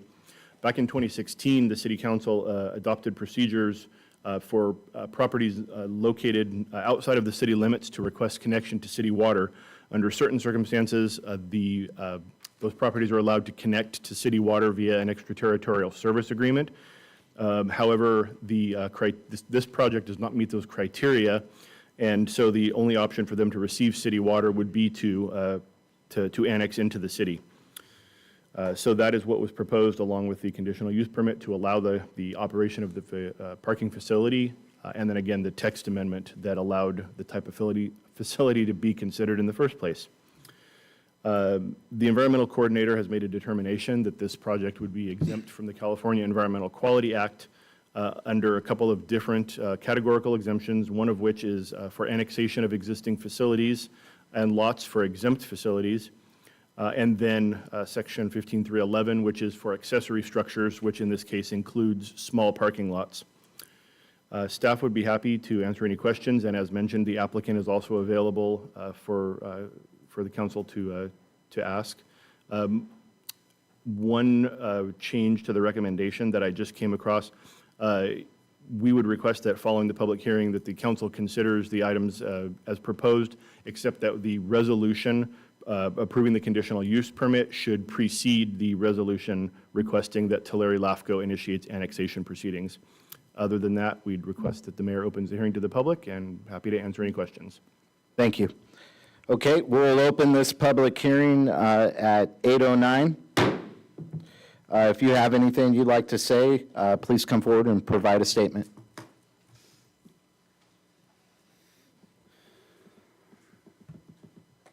Good evening, gentlemen. My name is Ralph Martin. I own property next to the parking lot, where they want the parking lot. My questions are, is my mother-in-law lives there. I want to make sure that the lights that they have there, or any structures or any water, doesn't get in front of her house, puddle in front of her house. A lot of times when people put in curb and gutter, they don't care about the neighbor next door. They flood them out. So I just want to make it known that my mother-in-law lives there, but I own the property. So that's my concern, is her bedroom's window and living room windows face that lot. So I want to make sure that there's some type of something in there that's going to stop the lighting or anything, a block wall or something for the noise, so that it doesn't disturb her. She's been there 65 years. I don't feel like she should be disturbed by that. I'm not against the parking lot, but I'd like to make sure there's something in there to protect her while she's living there. I haven't looked at the plans. I don't know what they show, but next door, I drove by tonight. They do have lighting there. There is a lot of traffic, a lot of kids in that neighborhood. So I know that that's a concern with them. A lot of elderly people live in that neighborhood too. So those are my concerns with the project. I think it's a good thing. It cleaned the lot up because it's a dirty lot right now. And it's caused problems for me to get insurance. So that'll help me in that way. But I just want to make sure that she's not bothered by the lights or continued noise late in the evening. Thank you for your time. Thank you, Mr. Martin. Is there anyone else that'd like to come forward for public comments?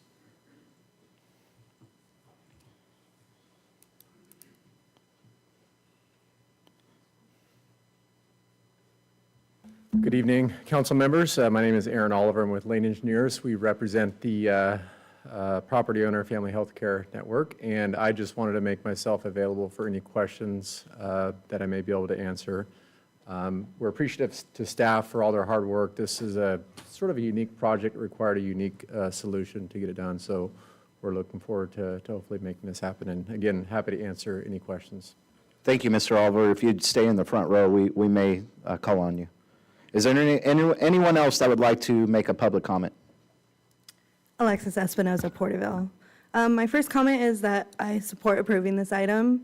My son and I are both clients of that facility, and it can get very, very busy.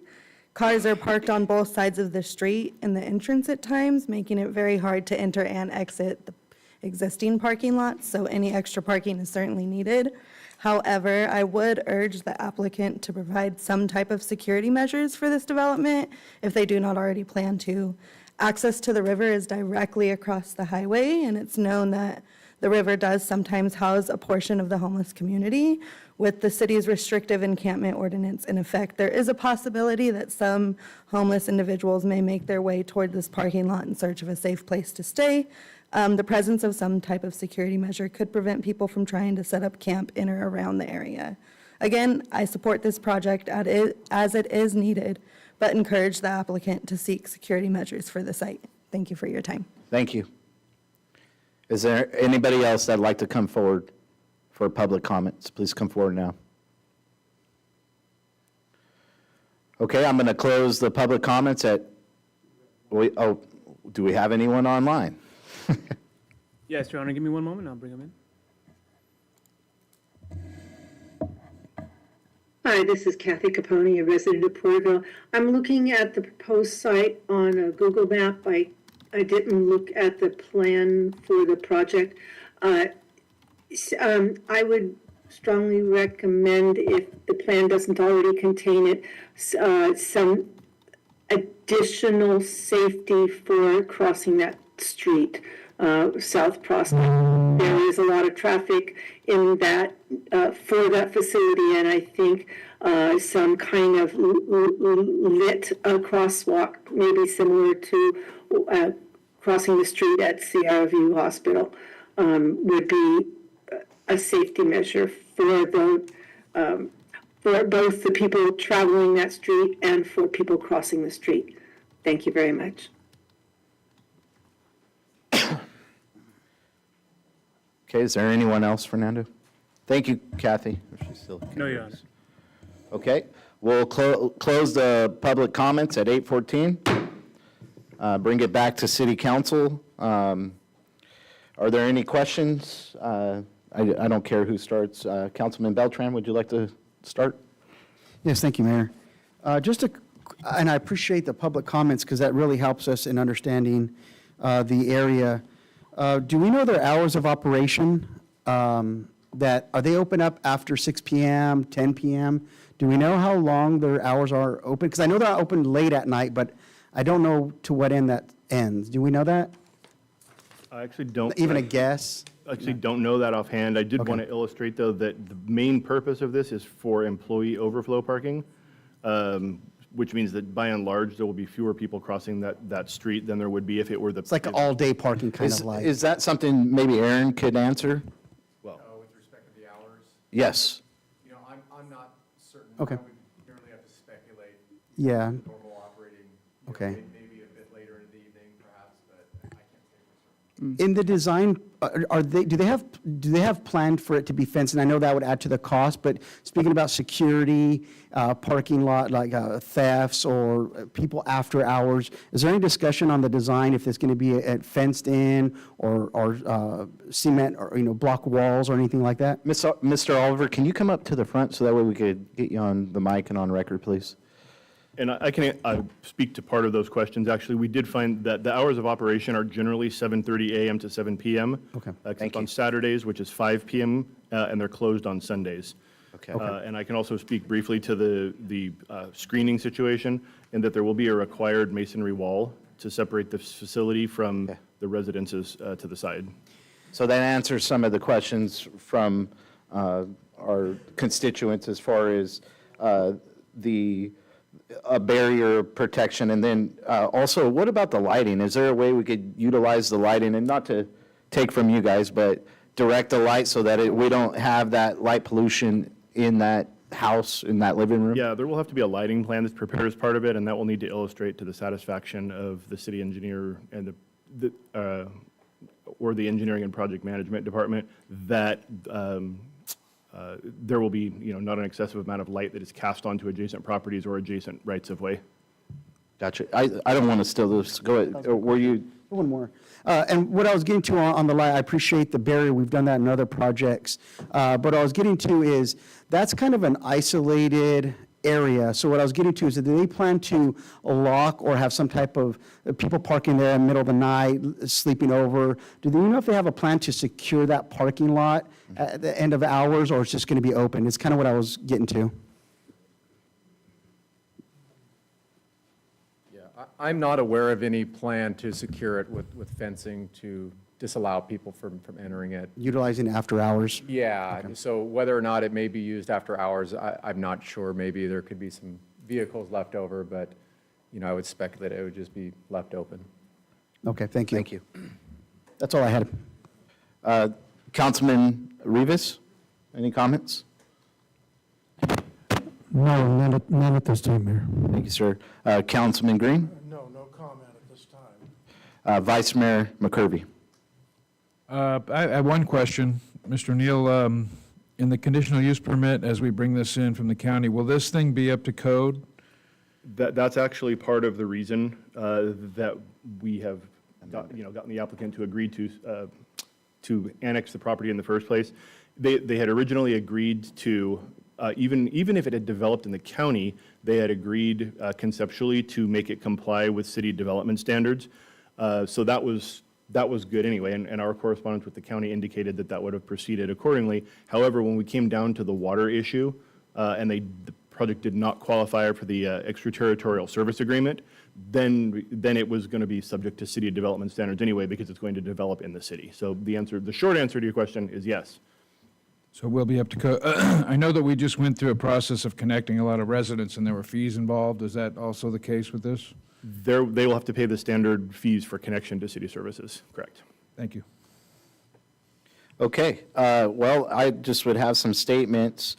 One, staff has been working on this, former council was working on this. We amended Series 200.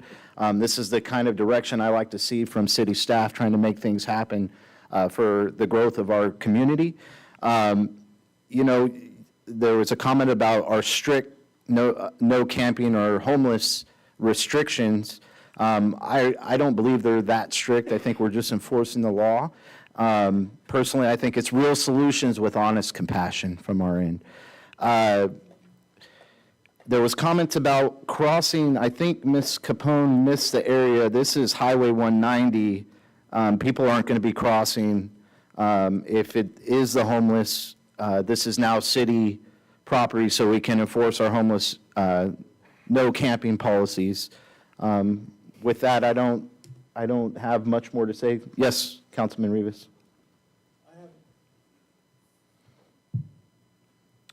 I have one question.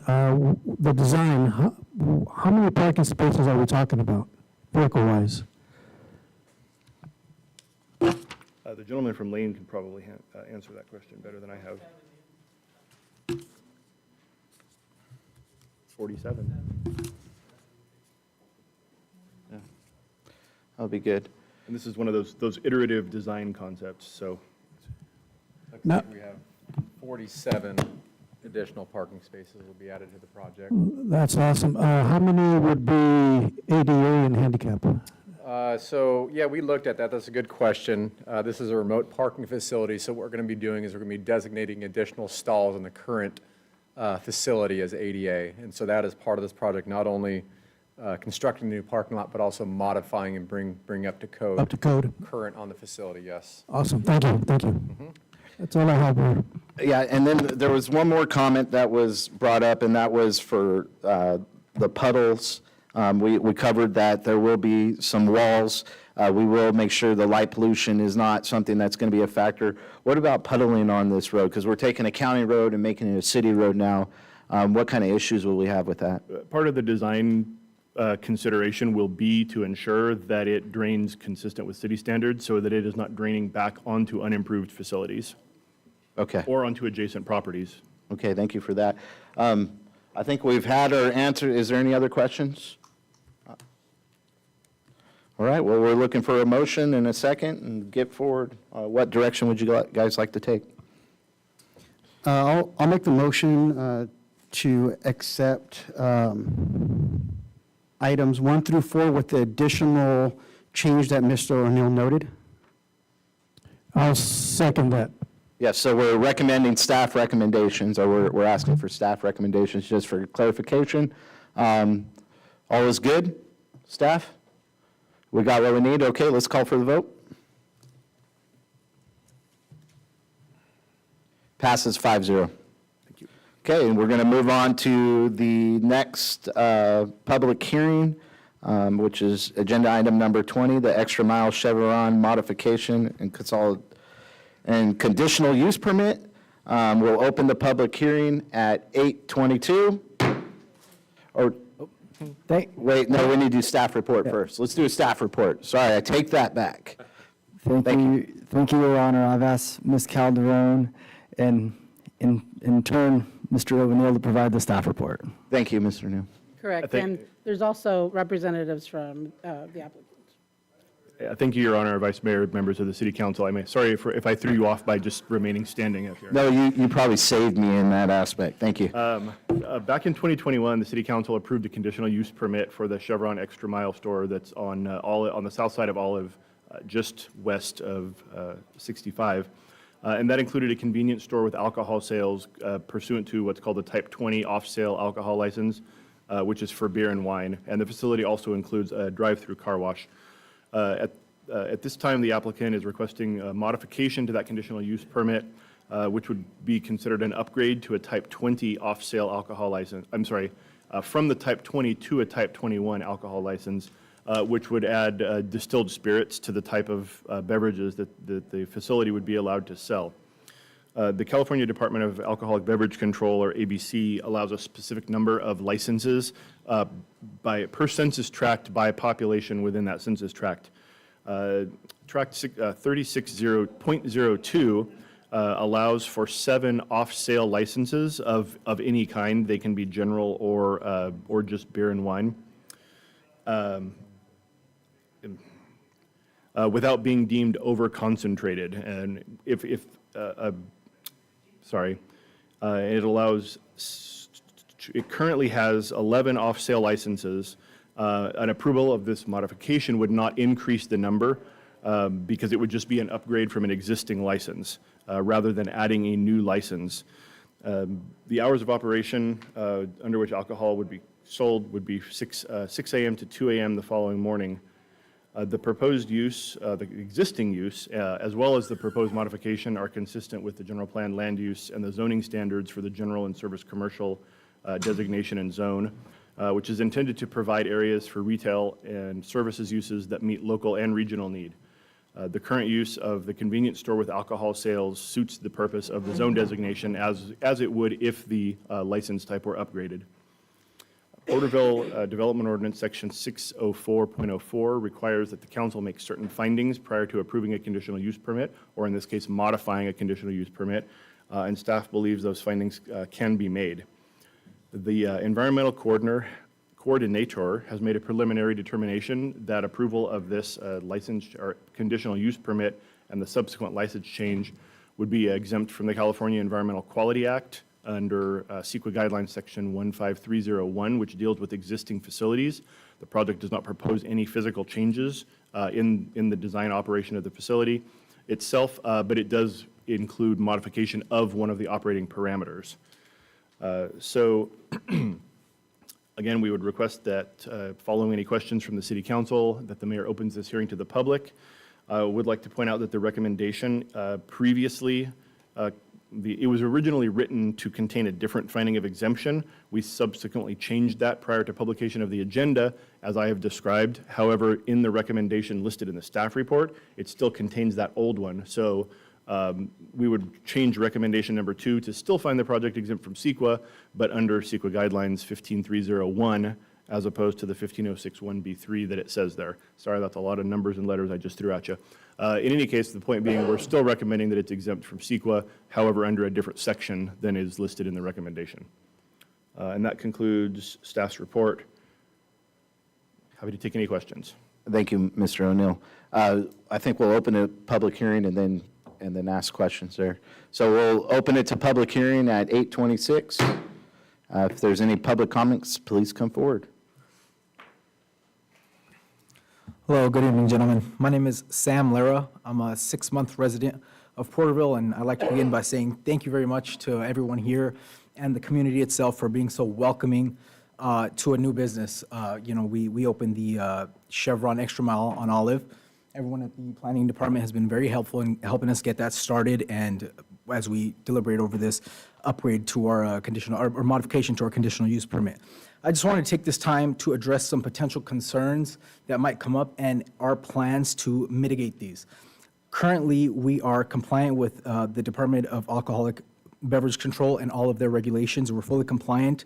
All of our employees undergo strict training to, first off, vet who is eligible to purchase alcohol, and secondarily, to identify them. We do a visual identification, as well as all of our POS systems are equipped with software that checks their identification, make sure they're over 21 years of age. We also have a strict no loitering policy. We try to respectfully keep the premises as family friendly as possible. Finally, I'd just like to highlight what the gentleman said here, which is we are most importantly doing just an upgrade on the liquor license. We're just swapping it out for a new one. We're not adding another one. It doesn't change the total liquor licenses in that tract. It's going to be business as usual. The only difference is we'll offer a greater inventory. Thank you. Thank you, sir. or Sam? Is there anyone else that'd like to come forward at this time? Is there anyone I'm not seeing anybody. Is there anyone online, Fernando? No, Your Honor. Okay, we'll close public comments at 8:28 and bring it back to the council. We can start with Councilman Rivas. Do you have any comments? No, Mayor, not at this time. Councilman Beltran? Councilman Green? No, not at this time. Thank you. Vice Mayor McCurvey? No, no comments, Your Honor. Okay, I don't have any comments either at this time. I personally want to continue to, I guess the statement, I say I have no comments, but I always got something to say, huh?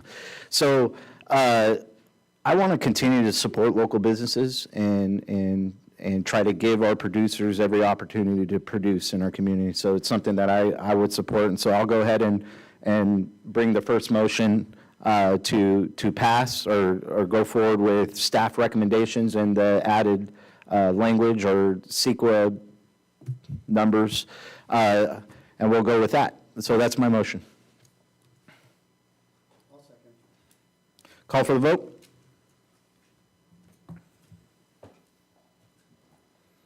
Passes 5-0. Thank you, Mayor and Council. Okay, we'll move on to the approval of the analysis of impediments to fair housing choice and citizen participation plan. Man, I had a hard time with that. So whatever Thank you. staff's. Thank you, Your Honor. I have asked Ms. Claudia Calderon to provide a staff report this evening. Thank you. Mr. Reitner. We have a consultant for this project, and they're actually online on Zoom. So they were unavailable to be here in person, but they have Ms. Elizabeth McNanny will be presenting the item. Hello, Elizabeth. I think you're muted. Sorry about that. Good evening, Mayor, Vice Mayor, and Council. I also have Lauren McNeely here with me tonight. And we have a quick presentation. I'll go through it as quickly as possible and stand for questions as well as be available to answer questions during the public hearing. So I will share my screen and get moving. So tonight we're here to just present a little bit of information about the analysis of impediments to fair housing choice, which is a required document for receipt of funding with HUD programs. And the city of Porterville receives community development block grant funding from the federal government through HUD. And we are also working with the city to develop a 5-year consolidated plan that will be coming before the body at a future date.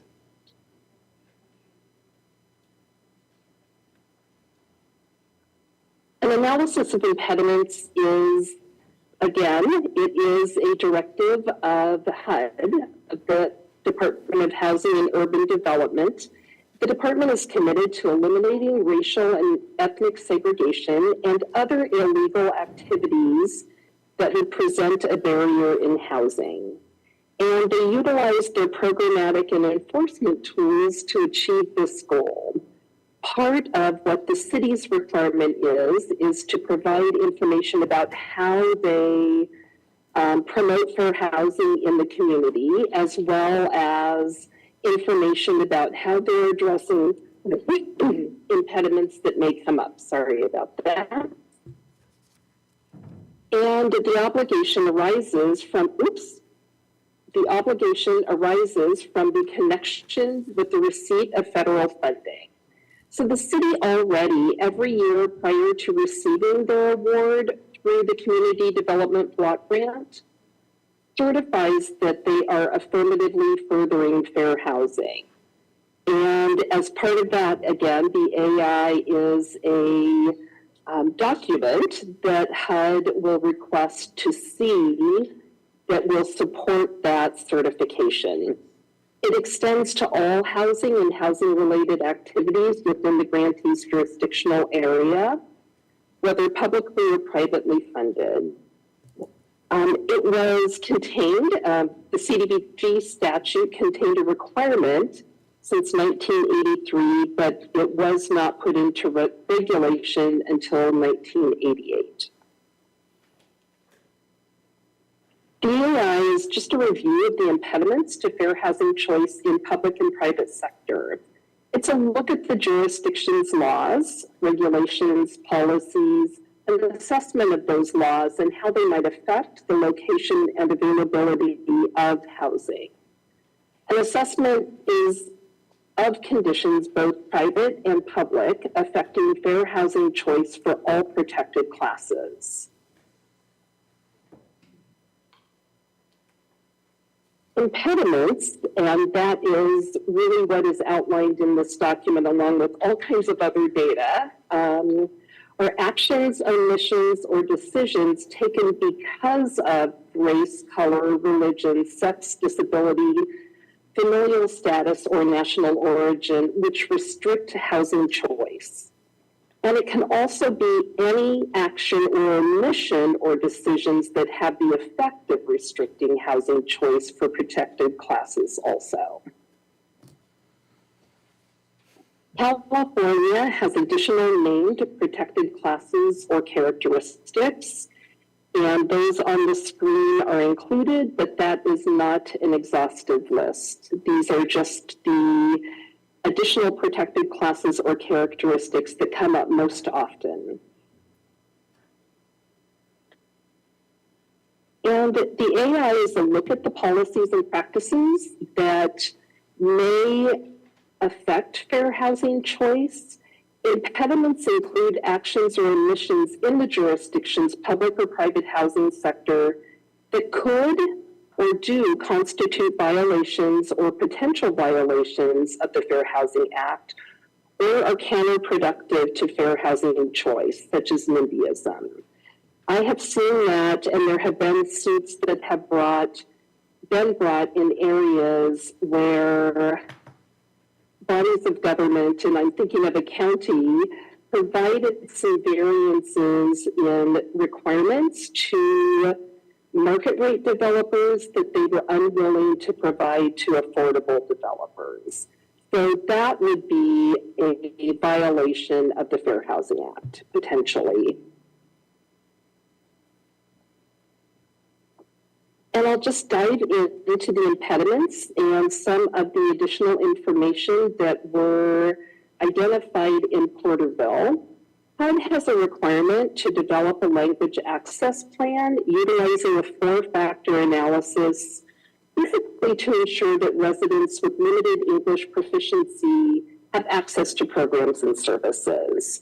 And while the city had developed a draft plan a number of years ago, it was not adopted and it did not necessarily meet HUD's 4-factor analysis requirements. So the city will be city staff in the CDBG program will be undertaking that endeavor, and that will also include translating the city's CDBG webpage and other vital HUD documents into Spanish to allow full access and meet HUD's requirements. And the city has done a great job providing translation when necessary, so they will continue to do that. The next one is consistent record maintenance of fair housing activities undertaken by the city of Porterville. Lauren and I have been on site in Porterville. We've talked to staff, we've been at events, and we have seen that fair housing information is being dispersed and there is information and training being provided within the community. But it's about keeping that record in one place. HUD may come in and ask to look at your fair housing binder to see, what all the activities that you have undertaken have been in the last year or 5 years. So tracking in a consistent way and keeping that record accessible and available will be very important. And the next one is one that was identified in the most current housing element, and I know that it's already, there have been some changes or some work on some of the changes that were recommended. That is concerned with zoning requirements as they pertain to the development of affordable housing. And there have been or will be proposed amendments to zoning regulations to allow for more flexibility in affordable housing development, as well as just continuing to explore incentive programs and partnerships to encourage developers to prioritize affordable or mixed-rate housing within existing zoning frameworks. The next one, and the goal with that, is to ensure that fair housing complaints are promptly received and addressed. Tracking resolution and complaints handoff to provide better transparency. So the app that Porterville utilizes has a spot where people can provide information. There are also other avenues that people can provide information if they feel that they have had a fair housing violation or basically have encountered fair housing challenges. And it's going to be important to track where those handoffs happen. So it will be an opportunity to provide a training opportunity for employees to create a systematic conduit for channeling complaints and concerns to the appropriate channels. And that may be a local legal aid or to HUD themselves. And I think you have had the opportunity to review the analysis of impediments. It has been out for public comment for 30 days. And the hearing that will be happening this evening will end that public comment period. And before I move on, I want to make sure Lauren doesn't have anything she'd like to add. I am happy just to stand for any questions that people may have. I spent a long time working on writing this document for the city. Great. Yeah, Lauren did a great job. So what is not included in this analysis of impediments? And it would be impediments that the city doesn't have any control over. If federal regulation comes into play or state requirements. It also doesn't include actions. It doesn't include impediments that are not actionable. If there is no remedy available to resolve an impediment, it is not included. There may be impediments that are identified down the road as remedies do become available, but those would not be included in this study. They must focus on fair housing choice for protected classes and characteristics, and they also need to have actionable goals for resolution. And I know Claudia may want to address some of this, but the next recommendation is that we open a public hearing on the proposed 2025 analysis of impediments to fair housing choice. Okay, thank you, Elizabeth. We'll open the public hearing at 8:42. Is there anybody that'd like to come forward and speak? Please come and bring your comments. I'm not seeing anyone. Is there anyone online, Fernando? No, Your Honor. Okay, we will close the public hearing at 8:42. Council, bringing it back to us. We can start with Councilman Green. Do you have any comments? No comments at this time. Vice Mayor McCurvey, do you have any comments? Yeah, I'd just like the consultants to maybe answer a basic question for me. There's a couple of phrases here that I don't fully understand. And before we adopt anything, on the impediments, you're talking about fair housing choice. I'd like you to define that clearly for me, and I'd also like you to define affordable housing for me.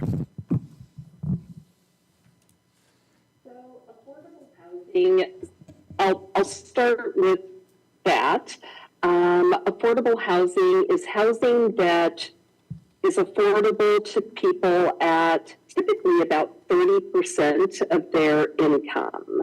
So when we're thinking about affordable housing developments as they relate to community development block grant, it means looking at affordability for folks who typically earn up to 80% of the area median income.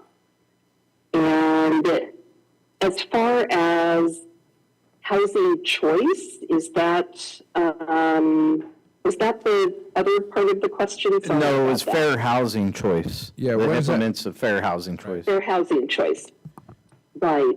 That's really about fair housing violations as they relate to protected classes. So the refusal to rent to someone who has a disability and make a reasonable accommodation, or to rent to someone who is of a different national origin or religion, or to cite affordable housing only in one part of a jurisdiction and not allow affordable housing developments for folks who may be at 80% or below of area median income in any other areas. So it really is about protected classes and how that relates to their ability to choose housing that is suitable for them.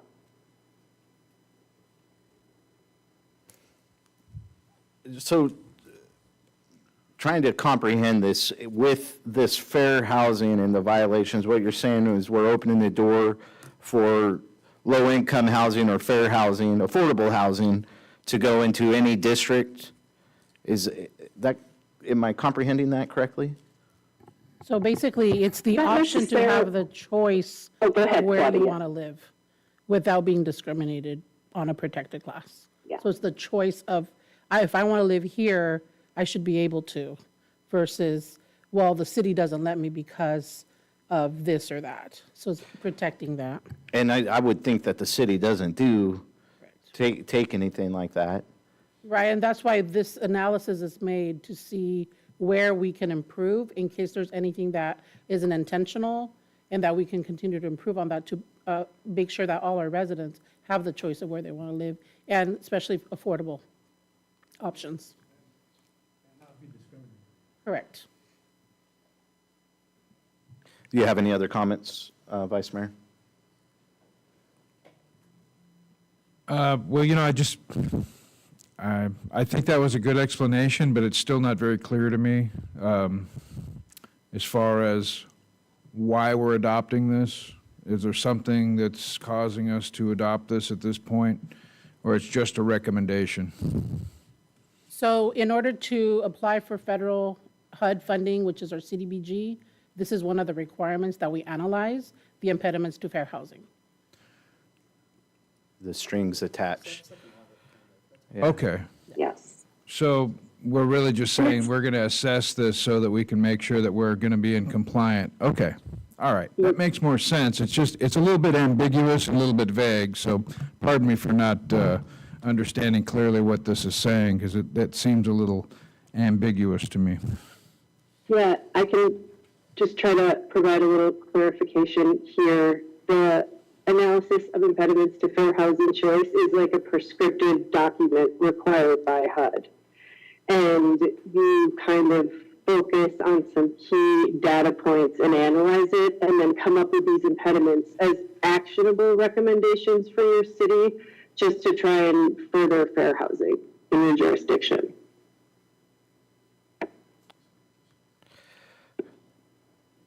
No comments? Councilman Beltran? Yeah, I had an opportunity to meet Elizabeth some months ago at one of the community events for them to come in and fill out surveys and understand this. And I'm just thankful for all her knowledge. She was telling me her background, and I just appreciate all that she shared with staff and whatever staff was able to glean from her. And I know kind of my explanation of understanding is kind of like an audit just to make sure all of our books are in order. And I saw some of the recommendations and stuff as far as our compliance with keeping all the paperwork in one area, not in different departments or different offices. But just her breadth of knowledge, I think we talked for maybe an hour, and just what an expert to come to our city and help us be prepared for HUD, be prepared for grants, be prepared for projects. This really helps the city staff have just like almost a master's degree in how to navigate the complexity of state and federal regulations. So I just really, I know this is a hard report to read through, but I just really appreciate her expertise as well as Laura of just helping our staff and our overall our city come in compliance, and just that we're doing all we can to help those in our community. Thank you, Councilman Beltran. Are there any other comments before I go on? Okay, so I just thinking of some of the executive orders that was just signed by our president.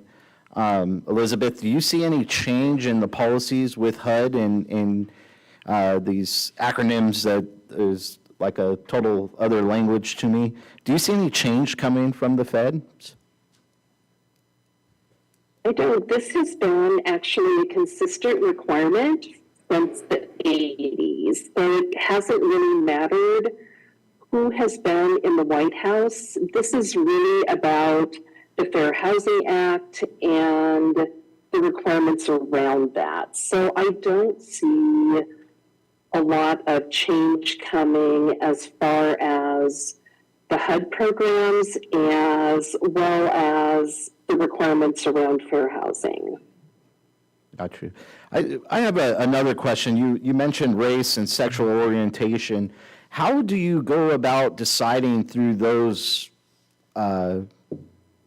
ethnicities or that sexual orientation? How does that show merit over someone else, or where does that apply in this decision making? So there's not merit over someone else. It's about equal access. And, when we're thinking about the requirements for, and I can go back to, oops, sorry about that. I can go back to the federal requirements. Thank you, Elizabeth. And that is race, color, religion, sex, disability, familial status, and national origin. The others are California specific. So some states have actually expanded protected classes or characteristics, but these are the only federally protected classes. And it really is about equal access for people of every race and color, religion, sex, disability, familial status, or national origin. Elizabeth, I have another question. Starting to understand this a little bit better. How do we measure up against other communities in Tulare County as far as this goes? In your estimation, now done this research, are we at a position where we're going to collect some more information? Nobody showed up at the hearing tonight, so I'm trying to figure out where we are. I think your staff is doing a really great job. They work with local partners actively to ensure that there's training involved, that there is access to information about fair housing in the community, and that residents have a resource. So you're putting time, effort, and money into addressing these impediments. So I believe that Porterville, with the commitment that they've had, is doing a really good job.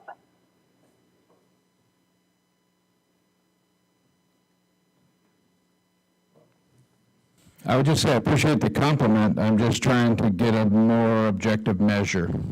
And so thank you for those comments. I mean, I will say that, you know, having a language access plan, having translation, vital documents and the website and some other key record keeping will really, will really boost compliance with what HUD has requirements for around fair housing. And the language access plan is relatively easy to put together and implement, and it is a requirement. So if the Fair Housing Office were to come in and monitor, it would be a finding and it would be required to be remedied. As I listen to this, and I think it's probably something we're going to end up having to push forward so we could continue to get these grant funds, but here's another question, and it may be a silly question, but just trying to get an understanding. If someone is a person of color and religion and has a sex disability, do they get more preference points in their choice of the HUD program or getting what would be fair housing or affordable housing?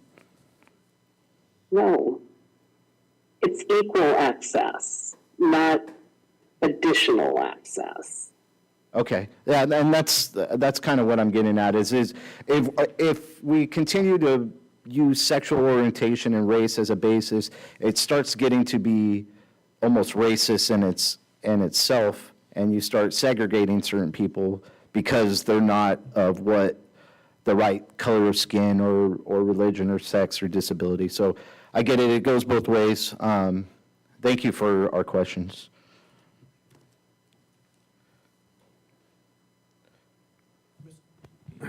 Councilman Rivas, go ahead. Yes, Elizabeth, this is Councilman Rivas. I just want to say thank you for the report. Ms. Calderon, thank you for the report. I think it's something that we might need to look into and eventually get more knowledgeable on this. And I look forward to meeting you in person, as Raymond has suggested, Councilman Raymond Beltran. Because it sounds like you have a wealth of knowledge, and yes, we do. We do have a great staff here in Porterville that dot their I's and cross their T's, and I appreciate the report. Thank you very much. Are there any other comments? How would the council like to go forward? And do we have a motion?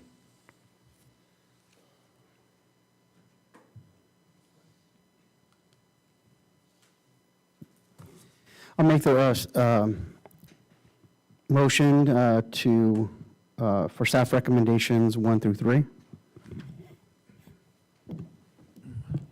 I second that motion. We have a first and a second. Call for the vote.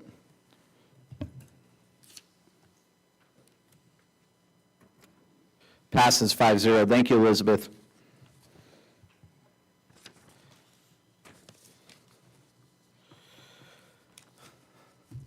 Where are you guys at? Are you ready for a recess? You want to keep pushing? How are you guys feeling? I could use a break. 3-minute break. Okay, let's call for a recess, and then 15 minutes, and then we'll come back to the city's business. Thank you, Your Honor. Thank you.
All right, we'll reconvene back to the meeting at 9:15.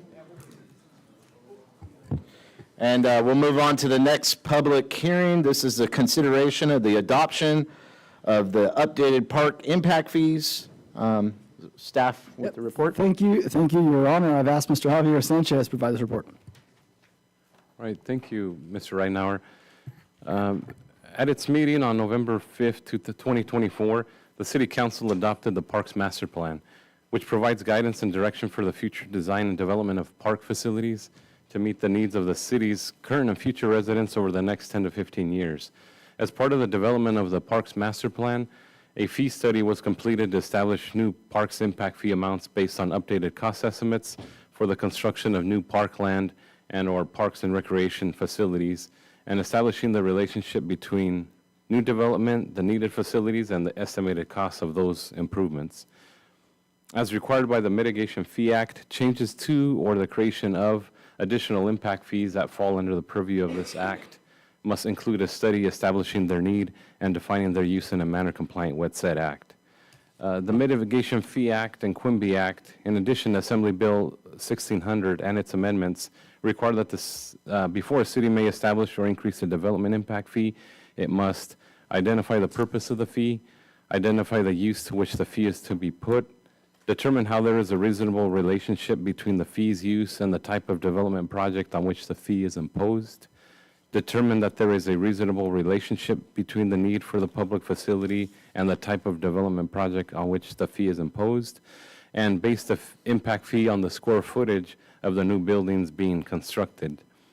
Just on a note there, historically, fees have been assessed per unit, but that was one of the recent updates of the AB 1600, is that fees must be charged proportionally, which has been determined to be square footage based. The park impact fee was first adopted by resolution on January 5th, 1999, and was charged based on the number of residential units. The Parks and Leisure Master Plan Impacts Fee Study meets all of the requirements above, and in it prescribes an update to the existing parks impact fee amounts and proposes to divide the fee into two categories: the Development Impact Fee and the Quimby Act Fee. When implemented together, these two fees would work to maintain the city's current ratio of 4.45 acres of parks per 1,000 persons, as established in the Parks Master Plan. A side note there too is the goal in the general plan and development ordinance is at 5 acres per 1,000 people. So we're currently achieving really close to that. The proposed fee amounts are based on updated cost estimates for the construction of new parkland and/or parks and recreation facilities. It is important to note that neither of the two fees can be utilized to replace existing park facilities or for the operation and maintenance of parks. They may only be utilized to construct new or expand the acreage of existing parkland and/or parks and recreation facilities. The development impact fee would require developers to pay a per square foot fee for the city to use to construct new neighborhood parks. The Quimby Act fee would require developers of new subdivisions to set aside acreage within the subdivision and to improve said acreage as a new park. The Parks and Leisure Master Plan Impact Fee Study proposes the maximum allowable Quimby Act assessment and development impact fee to provide for new parkland as follows. For single-family developments, they are intended to incorporate and develop a 0.0032 acres of mini parks per dwelling unit within the new subdivision and require a development impact fee of $3.563 per square foot for the city to use to construct new neighborhood parks. Multifamily developments are to incorporate and develop 0.0022 acres of mini parks per dwelling unit with the new development and require a development impact fee of $4.72 per square foot for the city to use to construct new neighborhood parks. It's to be noted that these proposed fees only take into account residential development. The impact fee study did evaluate the impact fees in relation to non-residential development and found that it could be reasonable that non-residential uses have staff that utilize parks, thus impacting them. requiring non-residential developments to pay a development impact fee will not necessarily generate more money in fees, but it will reduce the impact for residential developments. City Council can choose to adopt the impact fees with or without the inclusion of non-residential development. Including non-residential developments in the development impact fees would update them as follows. So single families still required to develop 0.0032 acres of mini parks per dwelling unit, but the development impact fee dropped slightly to $3.175 per square foot. And for multifamily developments, it's the same 0.0022 acres of mini parks per dwelling unit, but the development impact fee drops to $4.206 per square foot. Commercial uses would require a development impact fee of 20 cents per square foot. Professional office would use a development impact fee of $0.355 per square foot. And industrial uses would require a development impact fee of 10 cents per square foot. As part of this process, city staff endeavors to honor its commitment to the Building Industry Association, or BIA, by providing 60 days notice prior to the effective date of new or adjusted impact fees. Notification was sent to the BIA and developers on November 4th, 2024. The notices also included a link and QR code for them to provide comments on the Parks and Leisure Master Plan Impact Fee Study and updated fees. We've been checking that continuously, and as of 6:30 p.m. tonight, no responses were received.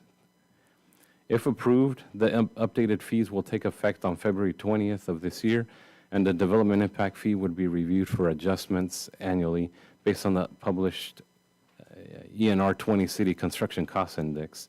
The City Council has the authority to adopt up to the maximum fee amount stated above per the fee study, or they may reduce the amounts as they see fit. It's a recommendation that the City Council conduct a public hearing and consider all public testimony, adopt and implement the Parks Development Impact Fee and Quimby fee for residential development, or adopt and implement the Parks Development Impact Fee and Quimby fee for both residential and non-residential development. That concludes the report, and staff's available for any questions. Thank you for the staff report. We'll open the public hearing at 9:23. Is there anybody who'd like to come forward? Brock Neely, address on record. This has been a long time coming. Maybe we'll be able to maintain our parks and maybe provide some ballparks and everything else for kids. So take the maximum that you can. Is there anyone else? Is there anyone online, Fernando? Yes, Your Honor, it appears that we do have two individuals wanting to speak. I can go ahead and bring in the first. Yes, please.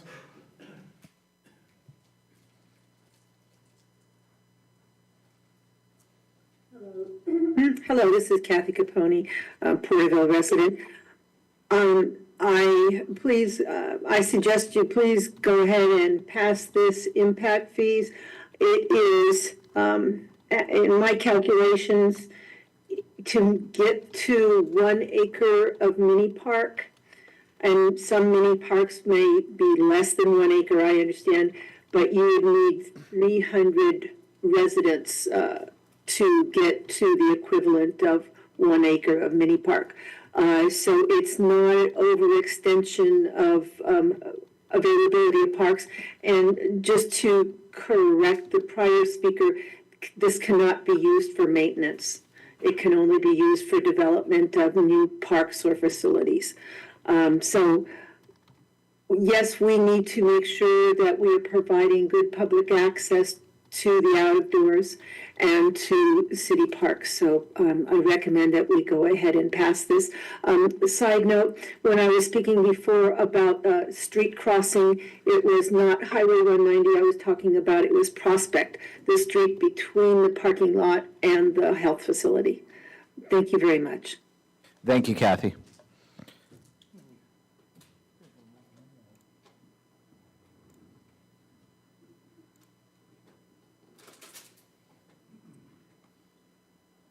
Can you guys hear me? Yes, we can hear you, Taha. Hi, good evening. It's Taha Saleh, address on file. Thank you for your service, council members and mayor. As far as this goes, I didn't really hear the complete report, but my concern as a business owner is any additional fees that are passed on to businesses, if this is what's being discussed, will impact decisions to make improvements, to bring new businesses. I'm somebody who's looking at doing something like that, and the discussions I've heard previously have given me a lot of encouragement that the city is open for business, especially this council. And if there is something that's going to increase the costs to businesses that's already there, just my invitation is to just really consider what that will do and the jobs that business can bring. And we're all for parks. Parks are great, and I know this council is all about creating opportunities for people and children. But just to keep in mind, if this is going to increase the cost of bringing new business or increasing business, that you just keep that in mind. Thank you for hearing me out. Hey, thank you for your comments, Taha. Is there anyone else, Fernando? No, Your Honor. Okay, we'll close the public hearing at 9:26 and bring it back to the council.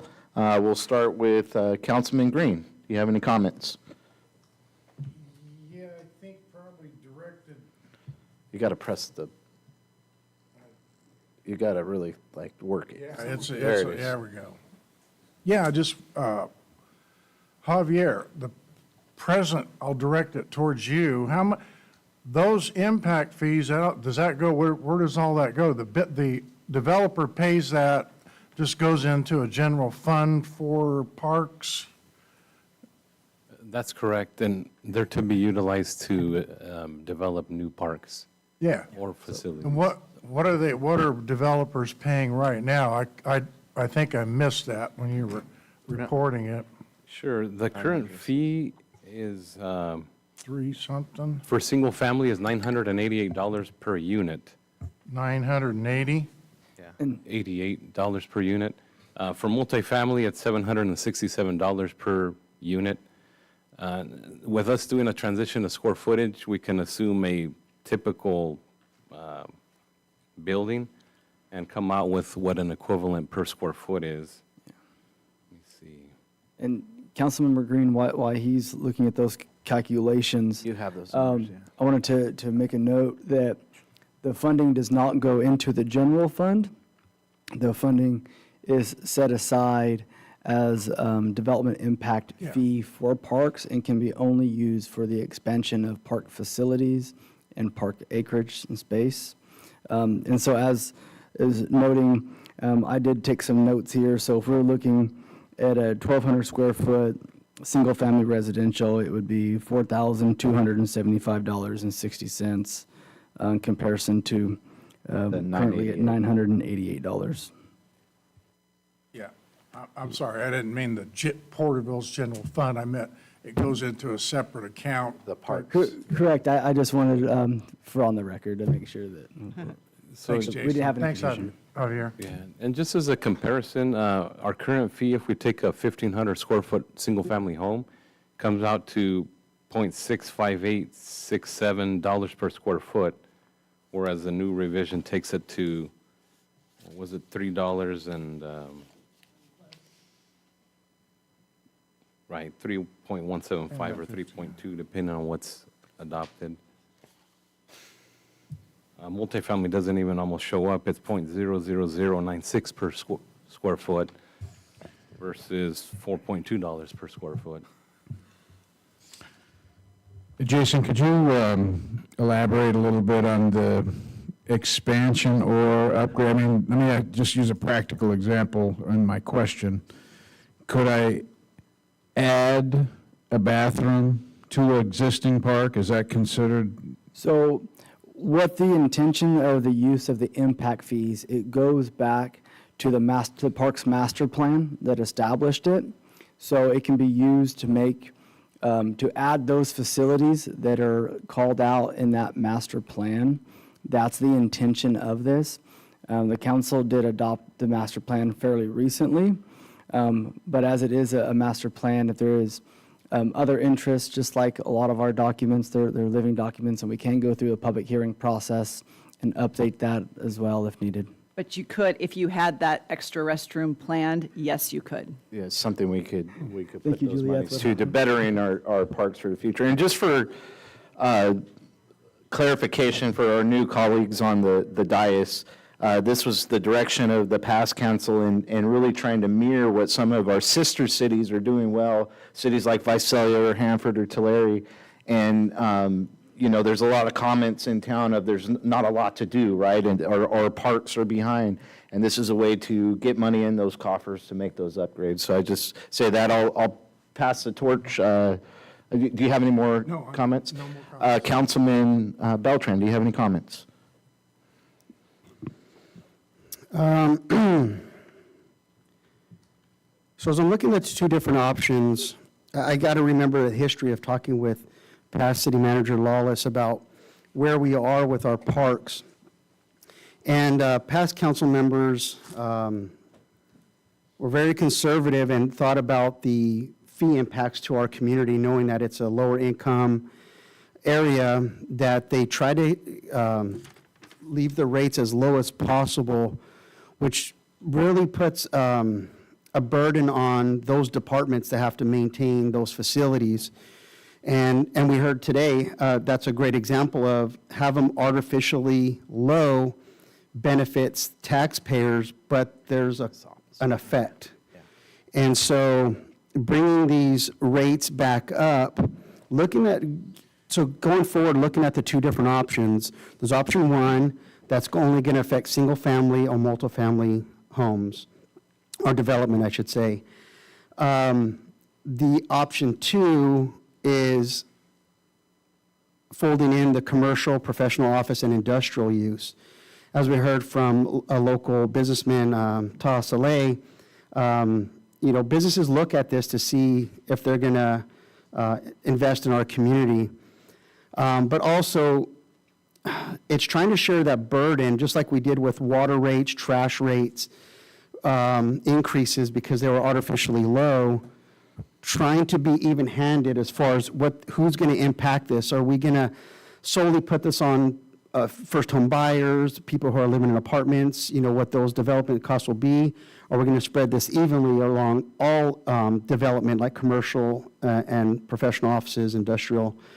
And I say all that because we newly adopted a Parks Master Plan, like I believe it's 30-year plan? I want to say if it's 20 or 30-year plan. 15-year only? Okay. 15-year plan, sir. It was, there's a lot of money to meet those standards and I bring that all up because even though we're halfway through our budget, this is an ongoing 10, 20-year process of what do we want our community to look like. We want to keep it as low as possible, but we also want to provide those services. This is one of these tough ones where who's going to fit that bill?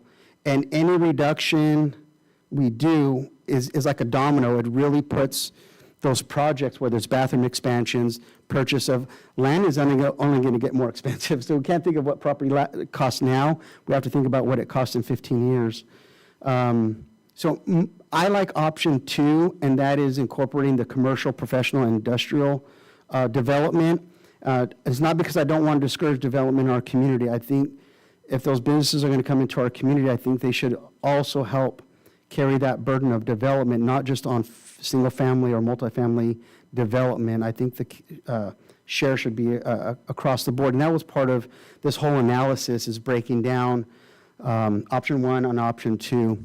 So without keep going on all of my thoughts I have on it, but I like option two. So that'd be my comments for that. Thank you. Thank you, Councilman Beltran. Councilman Rivas, do you have any comments? Javier.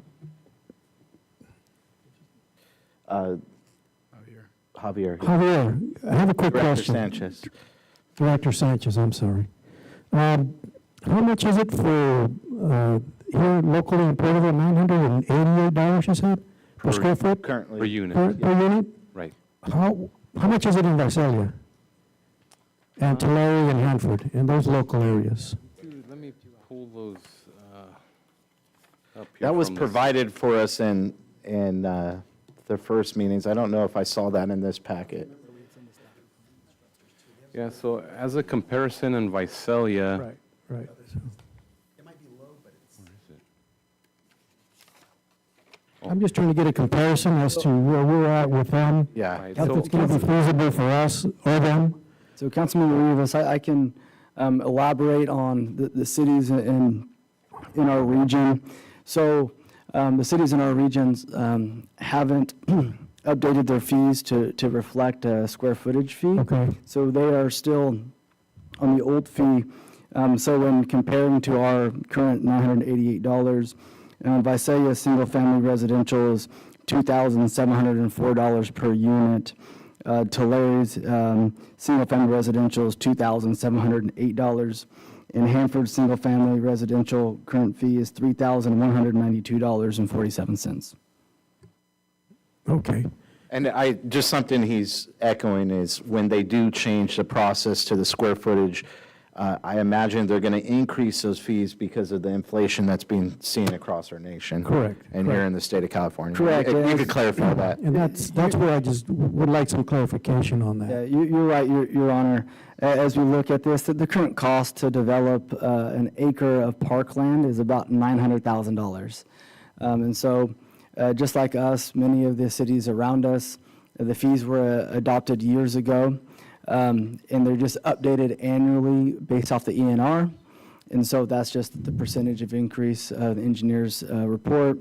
So when evaluating at today's costs, those developments to be able to pay for the general plan or the master plan improvements that are being called for in the parks plan, my intuition tells me that these will probably increase significantly.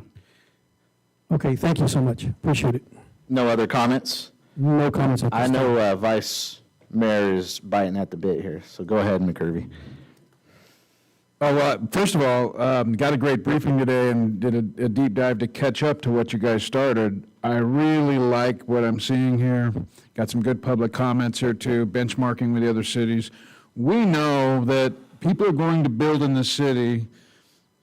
Their motivation to build in the city isn't predicated on these fees.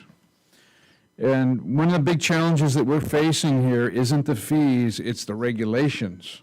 And so I know in a future time in this council, we're going to try to address regulations in some creative ways with the help of the staff.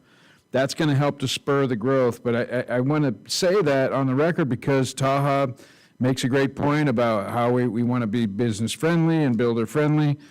And I want to preface all of that with saying, we will be, but we're going to go after the regulations to get that incentive structure. We need to make the city whole and make sure that we're moving in the right direction so that we can support the parks that we have on the master plan. And I have one more comment too.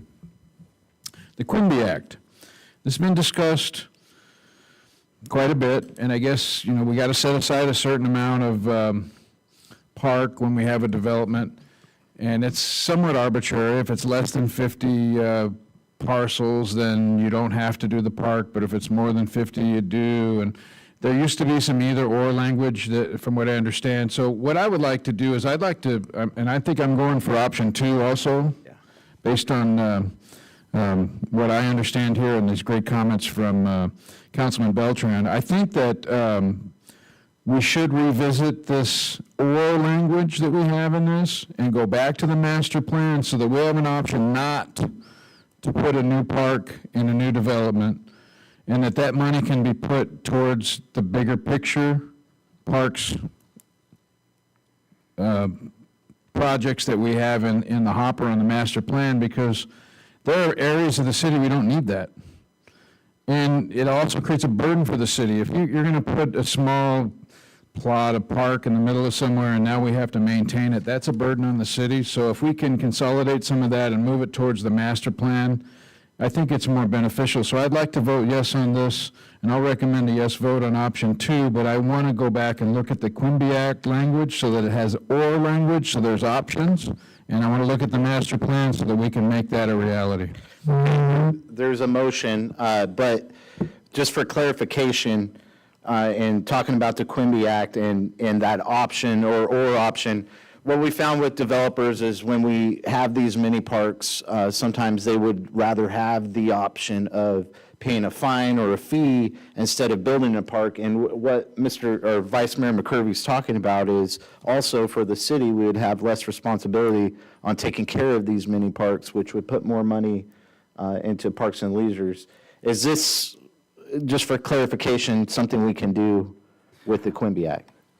So my recommendation is, let us go back and review what the law states in regard to the Quimby Act and the Subdivision Map Act, and bring an item back for discussion of the council of what that looks like and with the master plan, and receive some direction in that regard. So we can have a deep analysis on that and have some legal recommendations from legal counsel at that time. And then if the council so chooses to direct staff to then look at the master plan and update the master plan, we can go through that process and update the master plan accordingly, as long as it's aligned with the Subdivision Map Act. Thank you for that, Mr. Ridenhour. For more clarification, we would still need to have a public hearing on this, or is this a new start of this process, or? So it would not be for the fees. What we would do is, so the fees can be adopted this evening if the council so chooses, or they can continue the item. It's at the council's discretion. But the master plan could be brought back for discussion in specific terms of the pocket parks, if you were, as we often refer to them as well as what the Subdivision Map Act states in regard to the Quimby Act and the dedication of parkland versus fees. Okay, I will second that with adding that will bring it back for that conversation.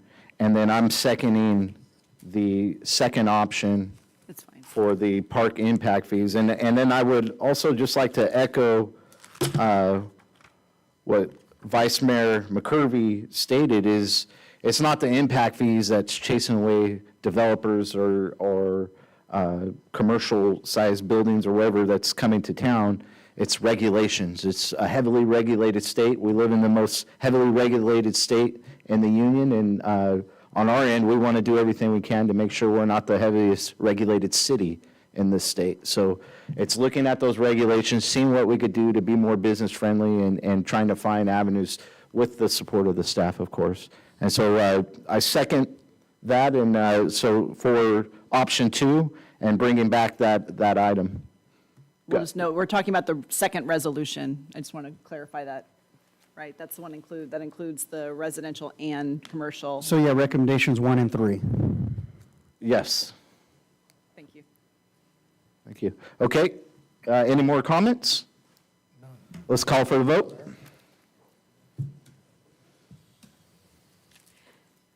Passes 5-0. Okay, we're moving on to the second reading. Mr. Ridenhour.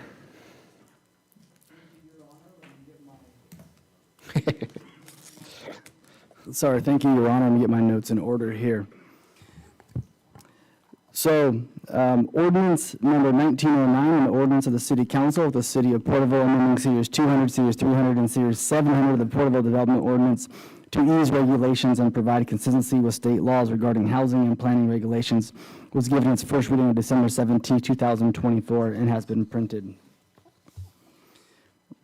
Staff's recommendations, the City Council give second reading to the ordinance 1909 by title only and waive further readings and adopt said ordinance.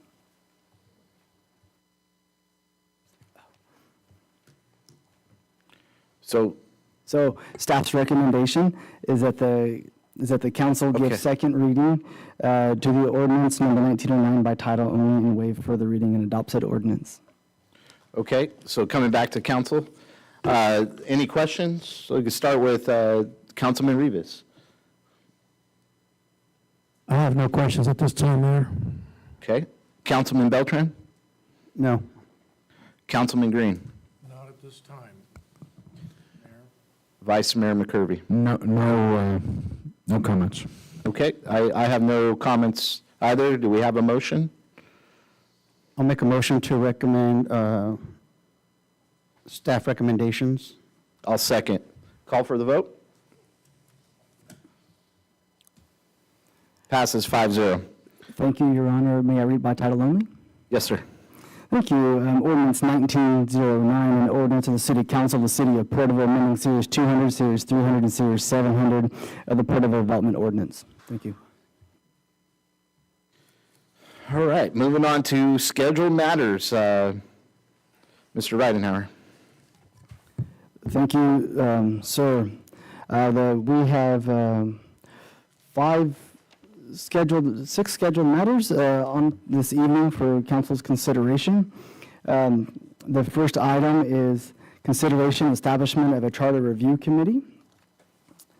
At its meeting on December the 10th, 2024, City Council approved Mayor Meister's request to consider the formation of a charter review committee to undertake an update of the city charter as a scheduled matter at tonight's meeting. The most recent updates to the city charter include an amendment to designate "In God We Trust" as the city's official motto in 2008, as well as a comprehensive update in 2014. The establishment of a charter review committee requires consideration to be made, including the committee's charge and scope, as well as the composition and appointment method of committee members. At the council's discretion, the charge and scope of the committee could be as narrow or as broad as it deems appropriate. The city council could direct the committee to only review those items identified by the council, or it could allow a broader scope of review and recommendations of the committee. Council has the discretion to determine the composition of the committee. There are a variety of options the council can consider concerning the number of members and criteria for eligibility. In the most recent comprehensive update conducted in 2014, the City Council established a 9-member charter review committee with the eligibility criteria of requiring the committee members to be a registered voter within the city of Porterville. When determining the size of the committee, the members have varied over the years. The council also has the ability to set the appointment method for the charter review committee. The appointment method utilized by the City Council previously provided the City Council members the ability to appoint 1 member, with the remaining 4 members being selected by a majority of the council. Alternatively, the council could utilize the current process in filling other city commissions or committee vacancies, which would be completed with a council majority selecting those members.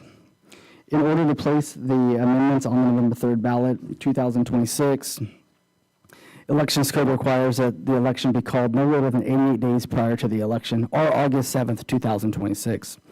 Based on the deadline, staff has prepared a proposed timeline for council's consideration. Please note, time buffers are built into the proposed timeline to accommodate for unanticipated delays. Should the City Council wish to proceed with the establishment of a charter review committee, staff will bring a draft resolution forward, representative of the direction at a future council meeting for council's considerations. Staff's recommendation is that the City Council provide direction on the establishment of the charter review committee, including the committee's charge and scope, provide direction on the committee's composition and appointment method, and provide direction on the proposed ballot measure timeline. Staff is available for questions. Thank you, Mr. Ridenhour. So we'll bring it back to the council. We'll start with Councilman Rivas. Do you have any comments? No comments at this time. Thank you, Mayor. Reserve comments for now. Vice Mayor McCurvey. Yeah, I heard some good recommendations from the public tonight. You know, having served on quite a few committees, I don't like the idea of having too many members, though the recommendation was for 15. I think it should be less than that, but I do want to look at the appointment process where each of us could appoint someone from our district. I like an odd number. 15 seems too high to me, but at least 2 in each district seems like a minimum. So that we get representation from the whole city. That's my suggestion, but we need a tiebreaker because that's an even number. I would think if we each picked one and then we voted on the other 4, maybe. But Councilman Beltran, any comments? Yeah, this was a rough one to try and figure out because I wasn't here for the discussion. So I'm trying to figure out a little bit of, is there certain aspects of the charter that you'd like to look over? Because there's 74 sections. So are there specific ones that we want to, I'm not sure if we want to table this and just have an initial discussion to see if there's maybe we can each look at it and see which particular areas we want to look at, or are we going to look at the whole thing? I'm open for the whole thing. I think that'll be tasked with with our committee. Okay. And who we choose, and we will be able to give recommendations for the changes we want. On our sections or And something? yeah, Break it whatever up? it is that you may think needs to change with the charter that can better for the constituents of Porterville. So we'll probably we'll break it up into sections, and then each committee will get a section or sections to work through? Because there's 74 of them. Yeah, yeah, I understand. Well, and I don't think that we will break down every section, right? But that's what I We're was- going to have suggestions that will pinpoint certain Okay, we're not going to sections. pick that today. We're just, okay. No, that's- what we're doing I'm trying is, to figure out how many committee members we'll need to do review, so. yeah, today we're figuring out how we're going to put together the committee and the direction we're going to go as far as how we're selecting it and the amount of members, and then also the consideration of the timeline and how we do this. Well, that was section 1 was the scope. That's a very important part to see what kind of a committee we're going to set up. To me, it depends a lot on the scope. But I like the recommendation. It should be an odd number, I agree. I like the idea, especially, I like the idea of having each of us select somebody, whether it's in our district or at large. I think in our district would be interesting, but then like the 2 committee members at large where we can all select, that would make it a 15-member. I know that seems like a lot, but if we're broken out into individual groups, that would mean there's only 4 members in each committee that's working on their section. So I think that's a reasonable number of individuals to work with. But again, it just depends on the scope.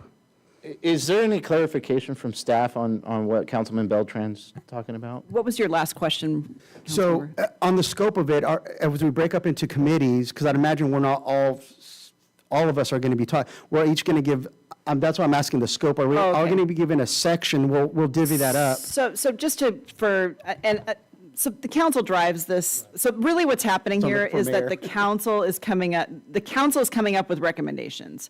Because if you look at what the charter, how you either adopt or amend charters, how it's permitted by the Constitution and state law, there are several ways to go about it. There's really 3 main ways to go about it. One is the council does it.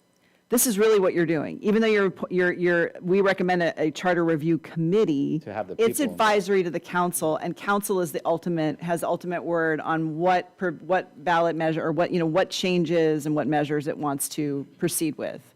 So it's an advisory committee. And the reason why that's being recommended here is that is what we've done in the past. And we have done it about every 10 years since I've been around, and this is now would be my 3rd one, just to keep you idea how long I've been around. But and I would at a bare minimum obviously recommend that we go, if we're going to do this, I think it's a good idea to try to attack it comprehensively, look at for updates, especially since it has been 10 years. I'm sure that we can look and see what cleanup is needed, housekeeping. I know there are a few items that I'd recommend cleanup on, because we did make changes in our code with regard to district elections, for example, which has not yet been reflected in the charter. So I would like to see changes there, and, in my true, form of what I like to do, I like to give you flexibility, not limit you later, so I'd probably make it some kind of permissive thing here. That would be just as an example. So there's a lot of housekeeping that needs to be done. But you're absolutely right, the rest of it is going to be scope, and what I've seen in the past, every council approaches this differently. I think the first one had basically said, we're really not looking for substantive changes, and we definitely don't want, and then they had a list of things. At the time, it happened to be, we're not wanting to change form of government, we want to stay council manager, and number 2, we want to stay at large, which, notwithstanding that, I know the Charter Review Committee did listen to potential arguments about whether or not to stay at large or not. So, but that was the task of the council. Second time around, I think it was a little bit broader, and it just was, hey, let us know. I think there were a couple areas that they wanted specifically the Charter Review Committee to look at. One of them was the increase on the amount of money, the bid threshold, which, has been reviewed again and again and again. I think it's reviewed, multiple times, plus on its own Big one. once. And then the other one was, let me think, it just was in my head and it went right out. It's getting late. What was it? Oh, the lease provision, the 90-day lease provision for canceling leases. That was also considered to give us some flexibility there. So, which also didn't pass, by the way. So, and as much as I want to take credit for ballot language, the Charter Review Committee ultimately was the final say on what was proposed to the council, and then the council made determinations on what that was. So we did defer a lot, prior councils deferred a lot to Charter Review Committee with regard to the language for the ballot. So, but those are just examples. So, and everything, it really is driven by you, and you guys can determine, but you raise a good point. I think that, the more you're making major substantive changes, the more you probably want to attempt to get community involvement. The whole point of having the community involved in this is to basically get it out there so that you can figure out what there will ultimately be support for, if, because this has to go to the voters to be approved. So, and historically, the voters have not liked major changes to the charter. And I guess they've kept it very strictly to what it is for the most part. So. Yeah, thank you for that guidance. And I guess I was looking at, once this is broken up and we figure this out of the body of these committees, I was curious as far as the homework's going to take. Are we going to all meet as one large committee, or is it going to be? So the way it would work, it's historically been done as a Brown Act body. Because you're not, generally it has not in the past been an ad hoc committee with the council members on it. It's been just driven by the community with some direction, guideline, whatever you guys decide you want to direct. And then those members, and they really, I've always been incredibly impressed, by the way, with the Charter Review Committee process. They've always taken the members that have been appointed have always taken the matter very seriously. It's been a great project, and it is subject to, attendance and noticing, so that people can come and listen and hear what's going on. Open to the public. Yeah. Ultimately, the council has the final decision on how we go forward, you but we do. want the public's support, and that is a scope that's laid out for you, Councilman Beltran. Now, something that you had talked about, the elected, it's Section 8, elected officers, or Section 7, excuse me, and it covers where it's not districts, it's at large. Right. As far as how this goes, and that all you have to actually do is live at least 30 days in that area for nominating papers. And Right. so it's interesting how state law goes against our charter, but yet we follow. Well, and so, okay, so some history on the district elections. So a few years ago, there was an incredible amount of activity and a huge push to have city council, cities go to by district. So your neighboring cities all around you had very expensive litigation against them. And it was very well publicized. Visalia went through it. I want to say Tulare went through it. Clovis. Exeter went through it, and which I had personal experience with. Cost them, quite a bit of money for them, for a small city, to deal with that. So we actually there were a couple of attorneys that said, hey, we were thinking about filing an action against you. We haven't yet. We know this other guy's around basically just extorting the cities. We'll do basically an agreement, if you guys are willing to, and at the time, there was no city that had successfully mounted a challenge against it due to not being able to meet the historical showing. Now, that has changed a little bit since then. The last few years, I want to say Santa Monica successfully They didn't put into prevented it. districts? Yes, because they were able to show that they had a historic showing that basically Latino and Latina candidates were able to be elected. Well, that's the same thing with Porterville. Yeah, well, you would think, right? But at the time that we were doing it, no one was able to do that. And then Well, we chose not to take the well, fight, if you right? want my We're a small honest, city. and you want my honest opinion, I actually think that the courts have gotten more lenient with this because they're realizing that system isn't really necessarily doing what it was anticipated to do. It's doing It's Everybody's backfiring, acknowledged yeah. that You've the watered down the city. problem it was trying to address it wasn't really doing that. In fact, and if anything, it's made it harder for our little cities especially. They get very little participation. And it's hard to get enough people to run at large, let alone when you start taking a very small city and Yes. dividing it up by district. So I think that in Porterville, you haven't had as much of a problem with that, so that's not, but there have been, I think the little bit of the remedy issue has kind of affected whether or not it's imposed anymore.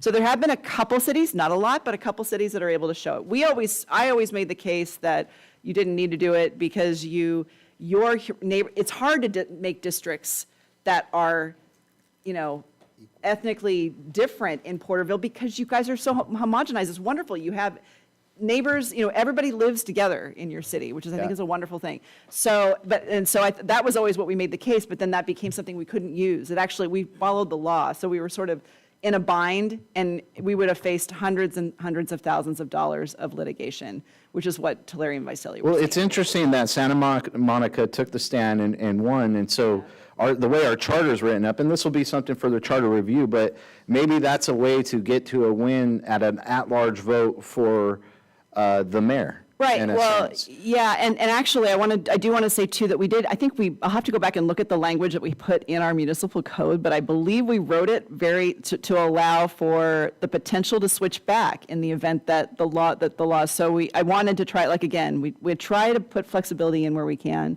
So if we were to, make this change so that we don't have a blatant contradiction with our charter and our code, which I don't like, I want to change that, but I would suggest we make it permissive so that we're able to be flexible, I like that. It definitely was a fad. And you saw that in the redistricting of the districts. We did at the county level, and everybody was fighting over all the demographics. And it turns out the Supreme Court had some other things to say about that. So it was causing the opposite problem. Yeah.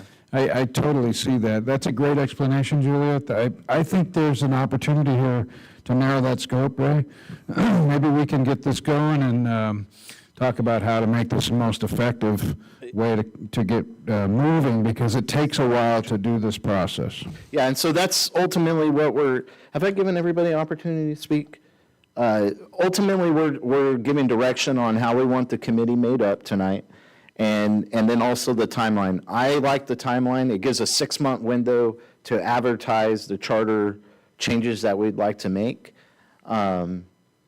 So with that, I'm open for discussion on going forward. I like the idea of us each getting to pick a member and then maybe have 4 members that apply at large. We pick a member from our district, and then we have 4 members that apply at large, and we vote on those. Majority vote to decide the people we want. That would be my motion, if there's no other comments. Any other qualifications for the 4 at large?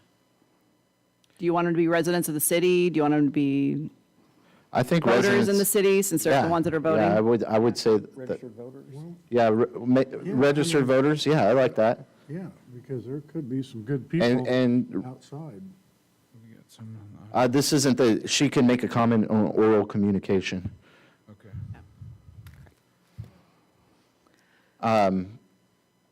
Okay, so that's adding to my motion that they would be registered voters And just to in our clarify, I think district. we're going to bring a resolution back, right? After we get direction from you guys on this? Yes, yeah. Okay. So that's my motion. We each get to pick 1 member, and then we have 4 at-large through the city that apply, and they must be registered voters. Of the city or not of the city? City resident? Of the city? City residents, yeah, city residents. Registered voter. Registered voter, yeah. That would be my motion. Is there any other comments, or? I think that's a good idea. I'm going to second that motion. That'll give us 9 committee members, and then we'll adjust accordingly from there. But this will get the resolution and staff going forward and getting to work on getting this done. So we have a motion and a second. Is there any other comments? Okay, call for the vote.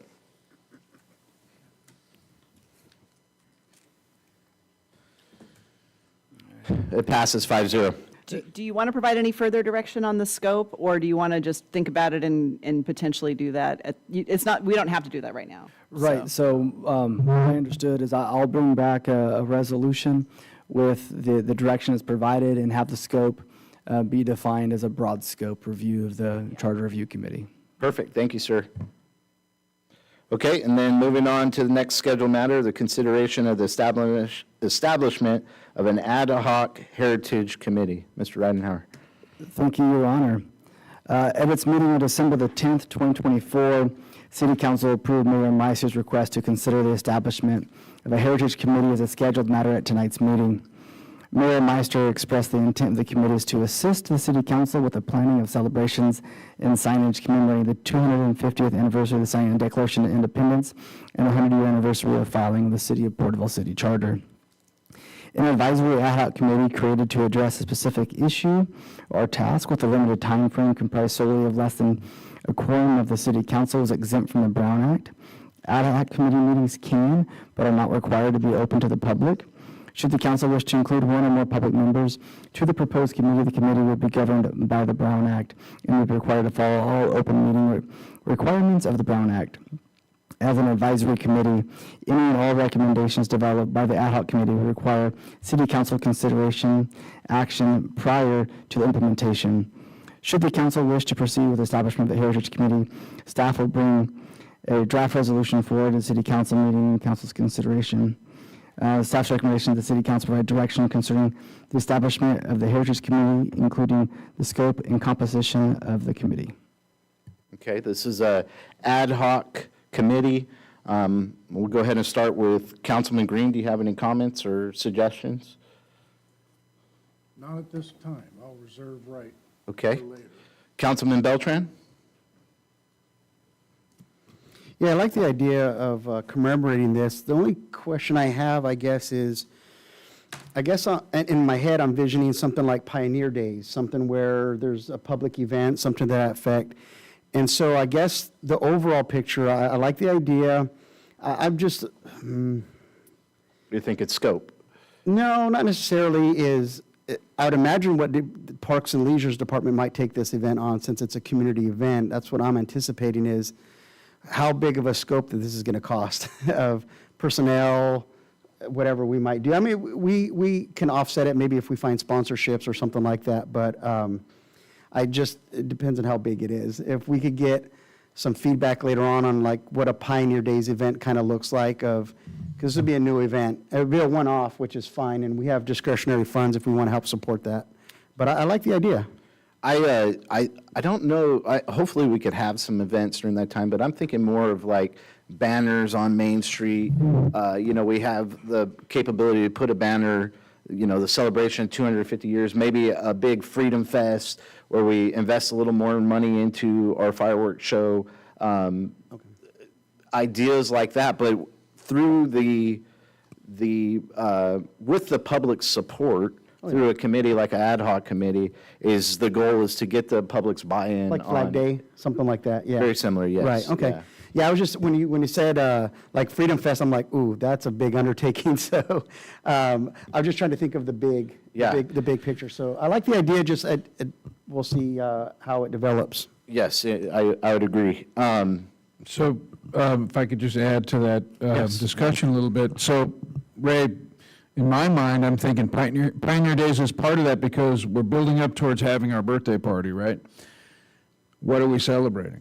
Let's celebrate the things that are part of our heritage. We can also dovetail that with the patriotic city and the heritage of our patriotism.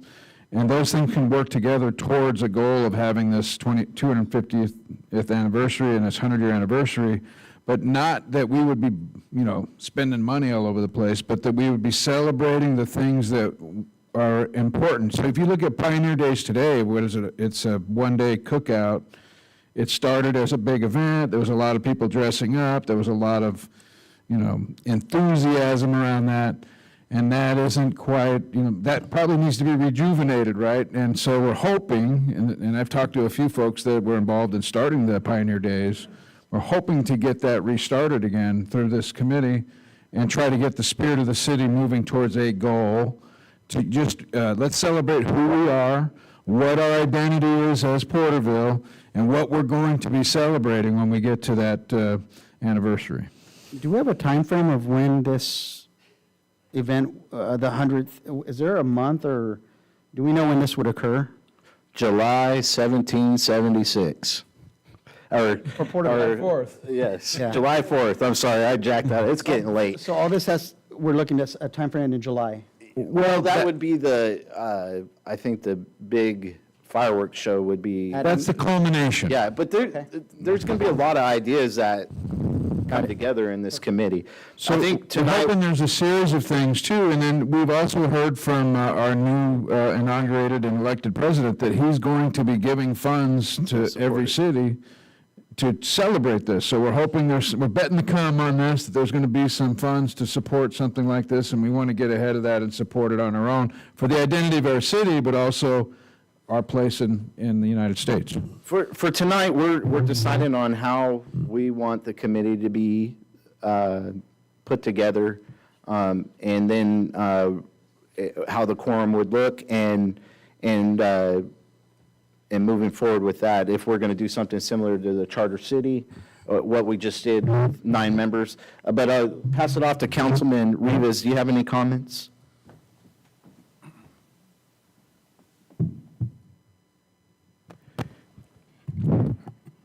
I like the idea, and for that matter, I think this town, Porterville, as we speak, that we live in, I think it's about time that we have an anniversary in regards to that. And I look forward to it, and Pioneer Days are really nice, how everybody gets together. I like to see this agenda hopefully come to pass, and hopefully we can institute it and see where it goes. I think we'll have a lot of fun. I think we'll implement some good things. I think Porterville needs it. I think we should have it, and hopefully we all band together and work together and make this happen. And with that, I'll turn this over back to you, Mayor. Yeah, Vice Mayor, do you have any other comments? Well, I had a great conversation with staff about some of the ideas that are already in place, so it doesn't displace anything we're already doing. So the idea that we downtown will have some centerpieces in the road, we could have, Charter City 100 Years, we could do some things that really build on stuff that we're already doing, but with a flavor of heritage building towards the celebration and trying to restore the spirit of the city. And, we'll put some emphasis on our motto, we'll put some emphasis on, the things that make us Porterville. Yeah, we like the motto, "In God We Trust." We 100 years of charter city status, right? The 250 years. Yeah, there's things that we could do to promote Porterville, and that's the goal, and the history of our country. So with that, the goal is to decide how we want to make this committee up. I'm thinking very similar, and maybe we make it a larger committee. Is there any staff recommendation on this? So staff recommendation would be, if this is to be an ad hoc committee, that it would be comprised of 2 council members and then supported by the city manager and staff that the city manager designates to support that.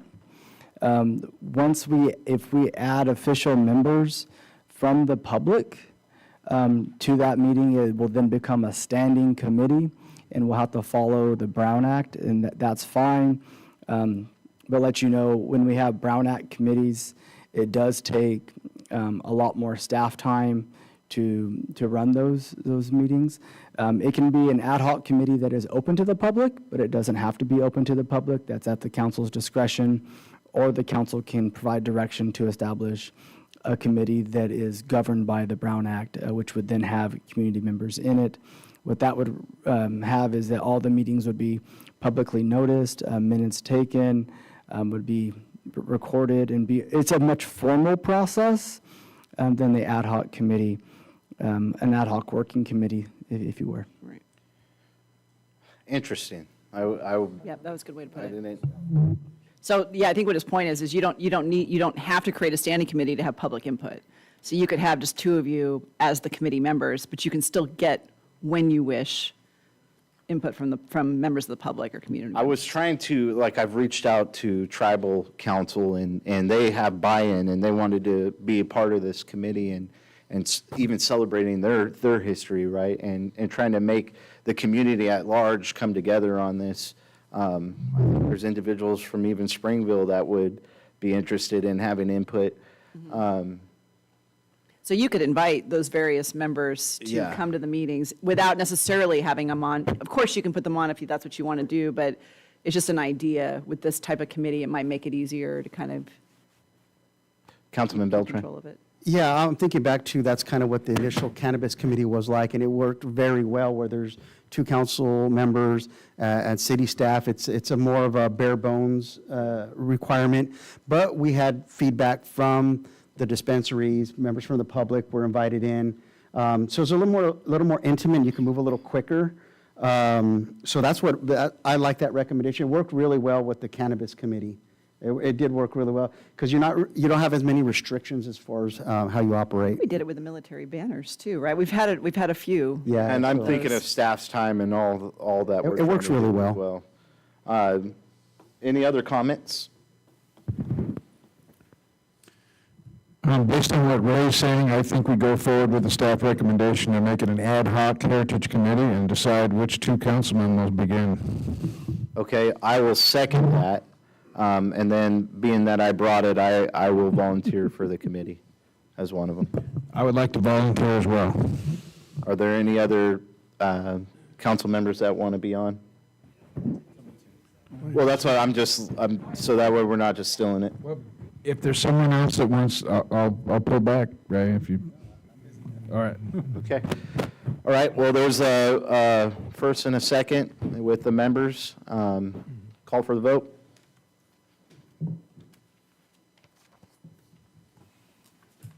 Passes 5-0. Okay, moving on to consideration of the establishment of a downtown Porterville committee. Thank you, Your Honor. At its meeting on December the 10th, the City Council approved Mayor Meister's request to consider the establishment of the Downtown Porterville Committee as a scheduled matter at tonight's meeting.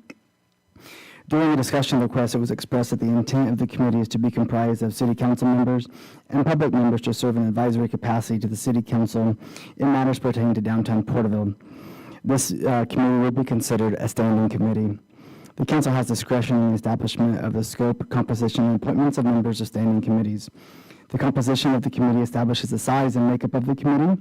As a standing committee, the Downtown Porterville Committee would be governed by the Brown Act, requiring a quorum of members in attendance to be able to take action during the meeting. Previously established commissions and standing committees have been comprised of between 5 to 10 members.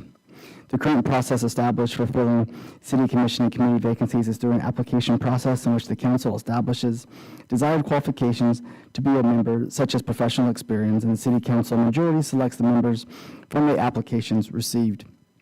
So the city council wished to proceed with the establishment of the downtown committee. Staff will bring a draft resolution forward representative of the scope and composition of the proposed committee at a future council meeting for council's consideration.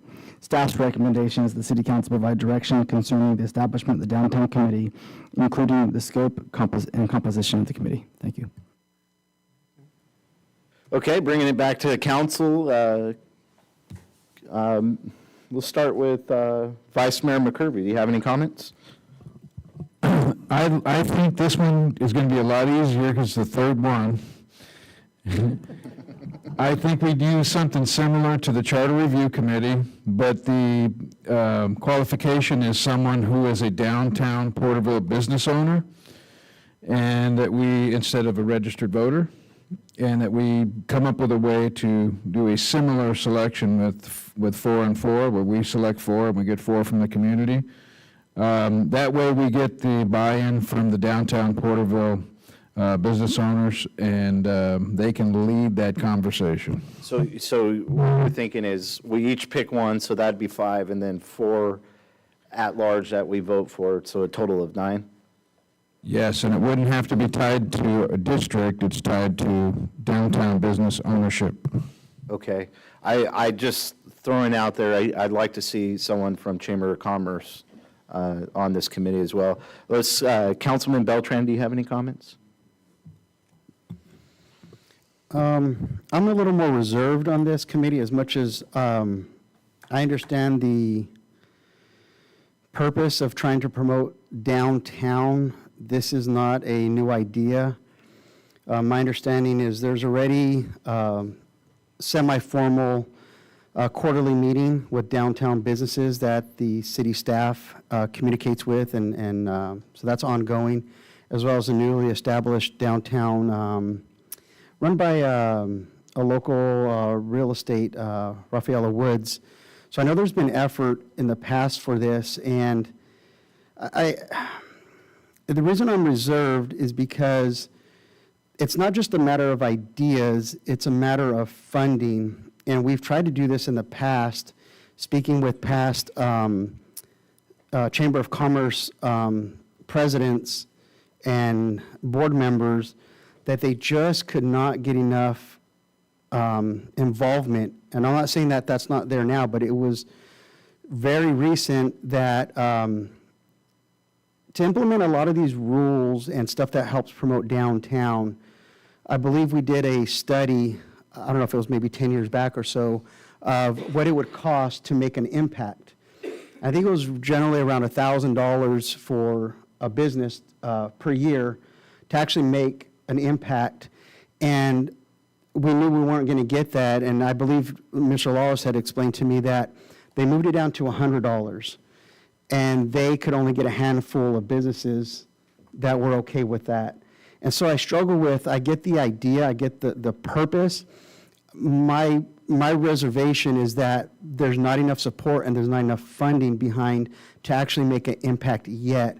I think if we could continue to promote the quarterly meetings that staff is already conducting and maybe graft onto this downtown committee kind of, it's not city, any association with the city, but just to maybe talk with them and see where they're getting some traction. Because again, the Chamber of Commerce has also tried this many, many times, and it's just, there's a lot of businesses downtown that people don't realize. The businesses are owned by people that live out of city and out of the state. And so it's really hard to get people on the same page. I know Visalia, they have these anchor ones. I guess I'm imagining Porterville, you have like a Bank of Sierra, you have, Sam Zenz, who was discussed earlier, who own businesses down there, council favorite, David Horowitz, who's very passionate about downtown and helping out that. So I like the idea. I'm just more reserved in that we've tried this multiple times. I'm saying this time may not work. If we can't get the fee structures, if we can't get the financial backing, I want to say it's a waste of time. I'd rather get that support first and then start a committee. But it doesn't seem like, speaking to 5 or 6 people down there that are very passionate isn't going to get this done. And so that's what worries me. So my personal opinion is put some more feelers out there, go to these meetings that are already existing and see what that feedback is before we do all this extra work. Because I have a feeling, unfortunately, that if we don't, again, the main backing is the funding, because that's where signage comes in. This is where regulations come in. And it's going to take a lot of money to do that. And I haven't seen over the last probably 10 years, again, going to past council members, Chamber of Commerce presidents, local business owners, there hasn't been that support. So that's my input on it. I appreciate your comments, Councilman Beltran, and there's definitely ups and downs and wins and loses through these processes. Just for clarification, how many attendees come in on the downtown committee via Zoom? What's that like? What's the participation like? So it really varies. So it is quarterly. We actually had a call last week. So our community development department sets up that call on behalf of the downtown group. Yeah.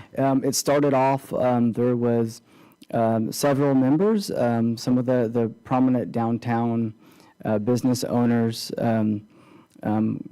kicked this off with support of, at that time, Mr. Lawless attended in person, and so did myself, Chief Costello, as well as Fire Chief. Mr. Knight has also attended in support of city utilities. It has come up and down. At our last meeting, I believe that we had, 3 members from the downtown committee who dialed in. Now saying that one of the downtown business owners who also has ownership interest in a couple buildings notified us that he wouldn't be able to attend earlier that morning, and he's one of the driving forces. But saying that really it has gone up and down. it seems when there's a desire, when there's something that's occurring, there's more interest, but staff does support it. I often attend. I attended last week as well as staff. So it has varied. And then really quick to comment on Councilmember Beltran, what you were describing. It sounds like what you were describing was some of the previous efforts by the Chamber of Commerce and the City Council to look at a property-based improvement district or business improvement district downtown. The downtown Visayans have a property-based improvement district and a business improvement district. And so that's what that effort was, as well as Old Town Clovis has one. So we looked at them, worked with them several years back. I actually worked with former Mayor Milt Stowe on that, where we walked Main Street and spoke to every business, invited them to a meeting at the Chamber of Commerce. And just like you said, Milt Stowe at the time, former Mayor Stowe, was the chamber president of the board, and so he led it at that level.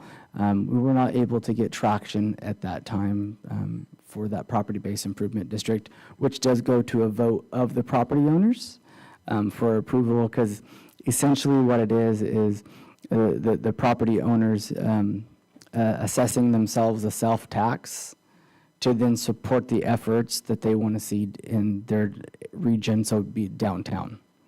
Let me, just in thinking of why downtown members wouldn't want something like this, and this may be a silly question, but do you think it may be because we're already taxed at 9.25% in the city of Porterville compared to Visalia that's at 7.25? These conversations were actually well before Measure I.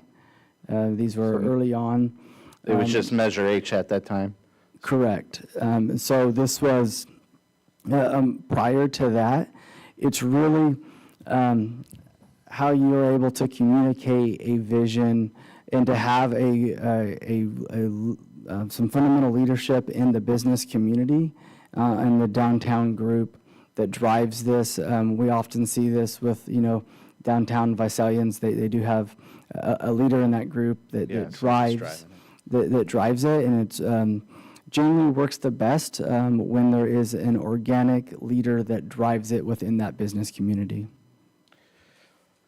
Well, something I like if we do bring this downtown committee is it'll have electeds they're representing, right? Because we're the ones that are touchable as far as being voted out.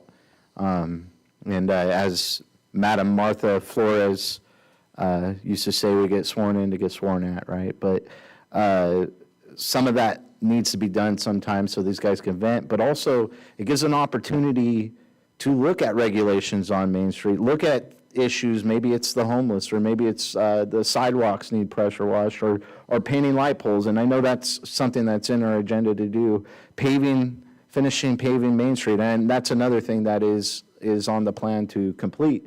But it gives an angle for us to get involved and try to show support for Main Street. And I know staff is doing that, but it gives the electeds a chance the opportunity to be involved in this and giving direction to staff. So that's my view on that. Also, we'll be able to look at some of those issues where private owners that aren't from Porterville and invest in our community and then don't do anything with it. I think that's another place that we could look at in this committee on ordinances in Porterville to protect downtown from investors that work in that fashion, in my opinion. But I'm kind of hijacking this. Councilman Rivas, do you have any statements? Yeah, I do. Mr. City Manager Jason, when was the last time this committee had a meeting? Last Thursday. And how did you feel? What was the outcome of that? Positive, negative? It was a positive meeting. Provided some comments, answered a few questions in regard to the Main Street project. Answered a few questions there about timing. Chamber of Commerce was there. They typically attend and are supporters of these efforts. There wasn't a whole lot of feedback from the committee. They just asked a few questions, and then staff answered those questions, and it was a positive nature. Okay, thank you. Councilman Green? I mean, I'm just thinking maybe before we go to all the trouble to put together a committee, is kind of go out and survey a couple, like Ed and myself, like Mr. Vice Mayor Ed. We survey, canvass Main Street and talk to the folks and see how much interest there really is before we jump onto. I'll tell you, there's interest. Without even giving that survey, Well, just yeah, from there's phone few. calls, Yeah, there's few. I could think of 9 individuals that want to be involved very easily on this. So there is interest. There's been a lot of reach out to me on this. And I think there's excitement for this as well. I don't know if it's necessary to do a survey in that fashion, in my opinion. Jason, I have a question. You were talking about the economic development zones. What authority would we have if we were to create something for, if someone has a front-facing business in whatever zone we pick down here and it's vacant and it's not being used, could we charge a fee to everybody that's not using their property in this area? That might be a Julia question. To look to legal counsel, we can review that. I'll give you an example of things that we have done in the past. When there is, oftentimes the vacant buildings become vandalized, and so they're unkept. We have in the past, at the direction of council, a supportive council, I should say, gone after and sought compliance from those out-of-town owners to remedy those conditions through code enforcement. And so, it usually starts with a very positive, and then if you don't get in compliance, it will then lead to, to fines, as if you were to kind of being in what you're referring to through the code enforcement process. So, okay, so just thinking, and I'm really just thinking off the cuff here, but theoretically, potentially we could. We would need to tie the fee to a cost of a service being provided, which I think you might be able to, because otherwise it's a regulatory fee, which means it's a tax, which means you need election of voters to pass it. Doesn't mean you couldn't do it, but you'd have to go to the voters first under Prop 26. But I think that if you are able to tie it to actual, prevention, the need, like if there's additional security that we need, like additional, costs from the police in passing, making sure that those particular vacant businesses haven't been broken into. If there's additional costs related to, the code enforcement activities that we do have to, engage in concerning these businesses, and we're able to kind of attribute it, if we can find a rationale. We'd have to really look at it though, because I'm sure these kinds of things have been challenged. This is the kind of fee where you're in that territory of, if, is it a regulatory fee or is it really a fee for a service that you're getting? But I think that at least, I can think of potentially an argument that could be made that we could do that. And it would mean that we would have to designate the area. And you say we'd have to go to a vote? Well, not necessarily. That's what I'm saying is we might be able to just say, if you're vacant, you're going to pay this fee because we incur costs in making sure that, that property isn't vandalized, it doesn't become a public nuisance. So it's like a prevention fee. And So we have to have a look at lot it- of assets down here that we want to protect, all the sidewalks and all the things all the money that the city's invested, that stuff, that costs money. Right. And so I think we'd have to look at it, approach it from that standpoint. Again, though, it gets harder and harder to charge these kind of fees without having to take it to like a public, like voting type election process. So we'll look and see if there's an I issue with wouldn't be Prop surprised 26 if or. that's something the voters would support as well, right? Well, that's the thing is they might, because most of the time the vacant buildings are out of town Okay, owners. so just to draw us back down, we got to establish a committee and what we want, and then we could have those conversations in the committee to bring back to the council, right? So as far as members, this is a little different because we're making the guidelines. We want the membership to be downtown. So, And we want to have two councilmen on this one, too, yes, we need 2 councilmen on it. and make it a standing committee. No, yeah, this would be a standing committee, two electeds. And then, is there a number that we have to cap off as far as people that join? Can we make it unlimited, like an odd number? So it's up to the council. Yeah. But I would ask you to consider the functionality of a committee. Oftentimes, because it is a Brown Act committee, that there will need to be a quorum of the committee present at the meeting to take action. And also, sometimes if a committee is too large, Yeah, it it gets doesn't too function quite well. Yeah. So there is really a happy medium there. Our current committees or commissions vary between 5 members to 10 members, really with the majority being around 5 to 7. Okay, I've had a lot of reach out, so even if we go with 7, I think some people will be hurt that they're not on the list, and that's with 2 electeds, so that'd make a total of 9 in that quorum. What's your feel for that? If that's council's direction, that's fine with staff. It's fine, you just want to make sure you can get 5 of them there for the meeting so that you, yeah. Is there any other comments? No, I move to motion for a vote on this matter. So it's either 7 or 9. 7 or 9. No, let's go with, I would. And 9's kind of high, so. It's getting late, isn't Or it? 7, I would go with 7. Michael Knight's got tired eyes. So it's a motion for 7. I'll second that. And if there's any other comments, we'll call for the vote.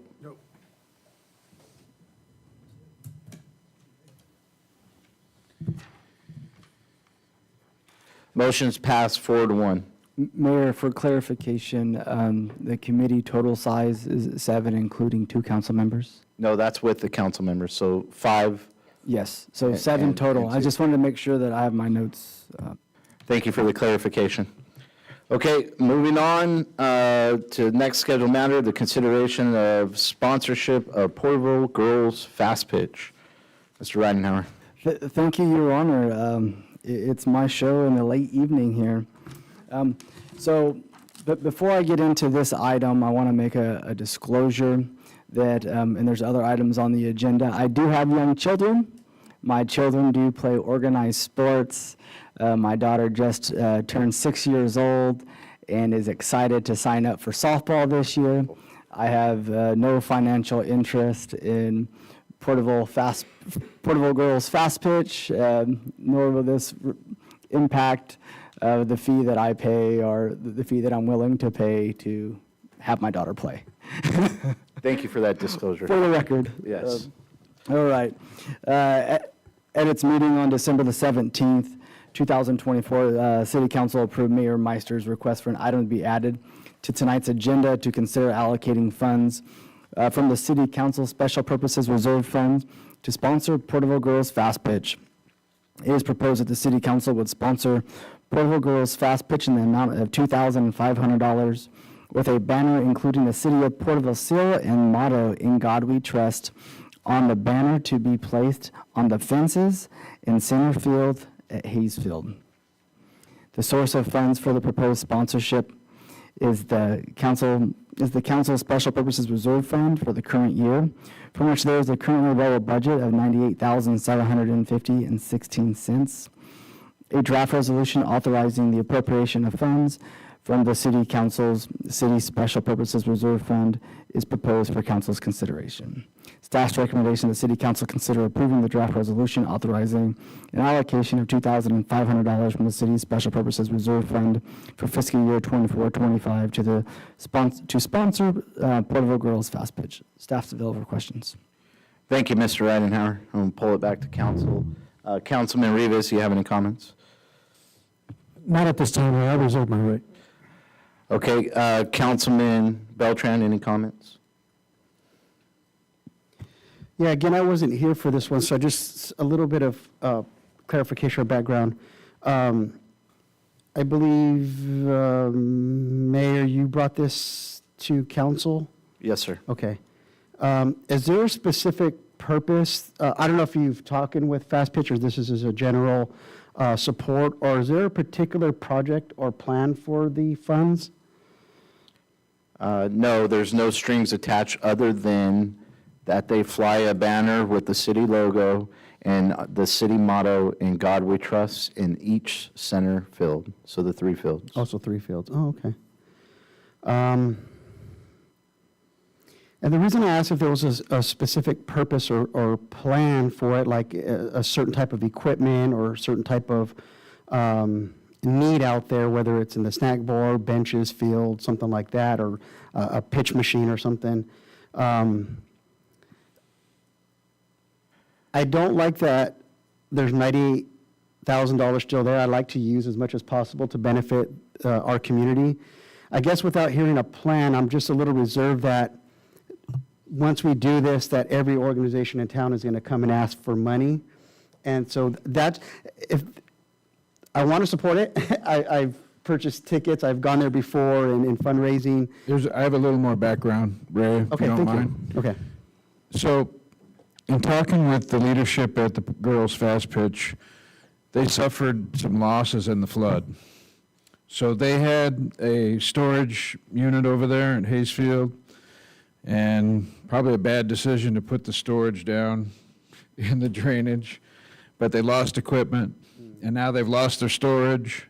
And so, they took a hit. They had to pay for all that equipment, and now they don't have a storage. And so this is a shot in the arm for them. Gotcha.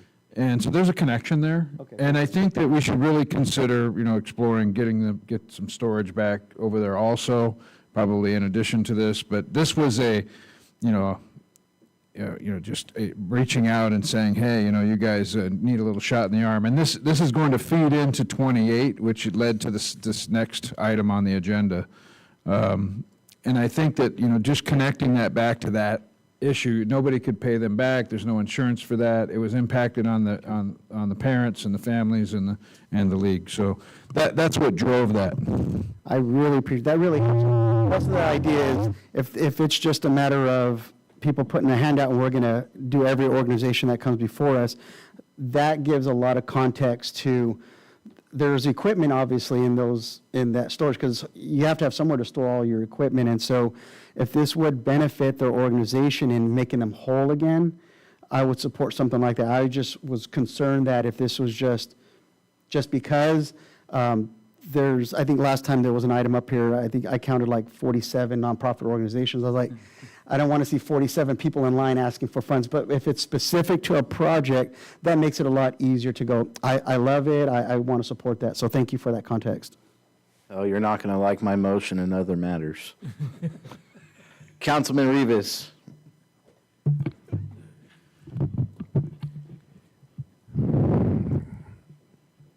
I think we need to address this issue with the equipment, like Mr. Vice Mayor suggested. I think there's context with it. I think it's long overdue. And I encourage this because, I want to go out to Hayes Field again. And I want to go out there and watch the fast pitch. I want to watch these people go out there and give it their all and enjoy some entertainment here in Porterville like it used to.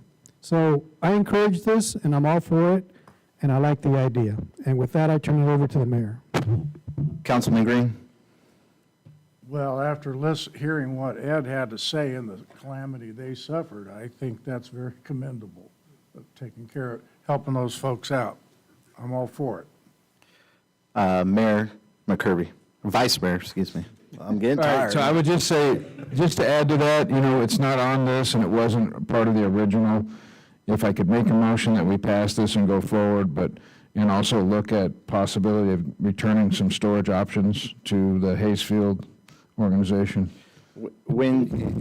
So you're adding further direction. When you talk about adding further storage capacity, what are you saying? Like bring in dirt to raise the C-train that's in there? No, Move the C-train to no. the parking lot and take more parking? I think if we put the storage in the bottom, we're done. I think if we introduce it back in the right way so it doesn't get flooded again, that would be a good idea. Maybe put it back in the parking lot. And that's what they would told me where it originally was. And they moved it down so it was easier to get into, and then it turned into a calamity. We could put it on pontoons, Ed. So your motion is to move the storage container? That's what you're? No, the motion is to continue with the item under consideration and then also to consider reviewing the storage options for Okay, so Hayesfield. what you're asking is for staff to bring us back further information on the storage container in Hayesfield. That's how I'm understanding his motion right now. Yes, I'll get with staff, Mr. Moore, and see what the storage condition is there, whose storage that is, and why it's down at the bottom of the basin there, where water goes every year. And so we will look to evaluate that and potentially look at some options for them that would put that at higher ground. I think that historically, it doesn't, get deeper than 3 feet. And there's like a 3-foot mound that the C-train sits on. And so it was the year we had the floods that flooded it out. So we'd also just evaluate the type of storage as well and bring out to council that they have there. Being candid, I believe this cargo container has been there for many years that predates the resolution of the city council that limits cargo containers, and so that's the luxury that they've had. So we will evaluate how we can best help Porterville Girls Fast Pitch. Now we're getting transparent into to a the whole new council. ordinance for the city. I gotcha. Okay, I will second that motion. This wasn't because of, ultimately, my goal is to promote the city, our city's motto, and show support for our youth programs, and that was a goal. It wasn't because they lost equipment or that they need a new pitching machine. Ultimately, it's just to show support that the city is supporting our youth organization. So second that motion. If there's no other comments, we'll call for the vote. Okay, call for the vote. Passes 5-0. Okay, moving on to consideration to amend the athletic field use policy. Thank you, Your Honor. Here we have a scheduled matter that I am not going to provide to the council, and you're probably happy about that, tired of hearing me speak. I've asked Mr. Moore to provide this item. Thank you, Mr. Mayor, Honorable Mayor, and members of the council. At its meeting on December 17, 2024, the City Council approved Mayor Meister's request to consider amending the athletic field use policy and sports field usage fees as a scheduled matter at its meeting on January 21st, 2025. The athletic field use policy is intended to facilitate the use of available city athletic fields and facilities. Leagues or teams interested in reserving a city athletic field for a game or practice must complete an athletic facility request form as defined in the city's athletic field use policy. If a reservation is not made, fields can be used on a first-come, first-served basis. The city's reservable athletic fields include the sports complex, Hayes Field, Burton Ball Fields, and Zalid Park. The athletic field use policy requires that leagues submit proof of insurance, a list of the league's board of directors, and league schedules. Leagues are required to pay 100% of the season's total usage fee prior to the first day of games. Payment for non-league field usage must be made at the time of reservation. The current athletic field usage fee for both youth and adults is $15 per field per day. Light fees are $10 per hour for youth and $14 per hour for adults. The field usage fee has been effect since 2009, and the light fee has been in place since 2016. The city's yearly revenue estimates for athletic fields and light usage are for Hayes Field, Porterville Girls Fast Pitch, $4,100 for light usage and $4,320 for field usage. For the Little League at Burton Ball Fields, $4,500 for light usage and $2,600 for field. And for Porterville Soccer League at the sports complex, there's no lighted softball or soccer fields, and so there's no fee for the lights for that. And then it's $6,400, and that includes field for spring and fall seasons. Should the City Council consider waiving fees for youth leagues playing at a city facility, it should be noted that multi-year facility use agreements have been established with some leagues. Direction will be needed as to the duration fees are desired to be waived, as well as if the waiving of fees are to only be for a league's main spring season or also summer and fall ball. It should also be noted that the data does not include individual travel teams, which at times utilize city fields to practice and play games. Staff's recommendation that the City Council provide direction to staff regarding amending the sports field use policy regarding fees, and staff's available to answer questions. Thank you, Director Moore. We'll pull it back to council. Vice Mayor McCurvey, would you like to start us off? Yeah, I called for this in the last meeting because when we were talking about the previous item for fast pitch, I thought it would be a great idea to review this. Must say I've learned a lot about this process in recent days, and talked to a lot of people, and had some great insights from Donnie Moore, our director. And the way I understand this now is thus. And we saw the sports, the kids that came who were supporting the sports conversation today. There's a through line here with a couple of locations, which is Hayes Field and Burton, where fees are charged for Little League, non-travel ball, that are not applied if it's City League, because they don't have to pay for those fees up front. It's different. So for the lighting and the fees, they need a shot in the arm, because obviously they've got some opportunities with them being supported by only local business, and the fields are not in the greatest shape. And so after further review of this, I think my view on it changed a little bit since I brought this up. I really would like to give them a shot in the arm as well, and even consider some of that sponsorship like we did in the previous item. But I think it would be important for us to consider maybe suspending the fees for a year, and just temporary, for Burton and Hayes Fields, for the charges for the field and for the lights, to give them a shot in the arm, and to go out and look at those fields and for efficacy and safety.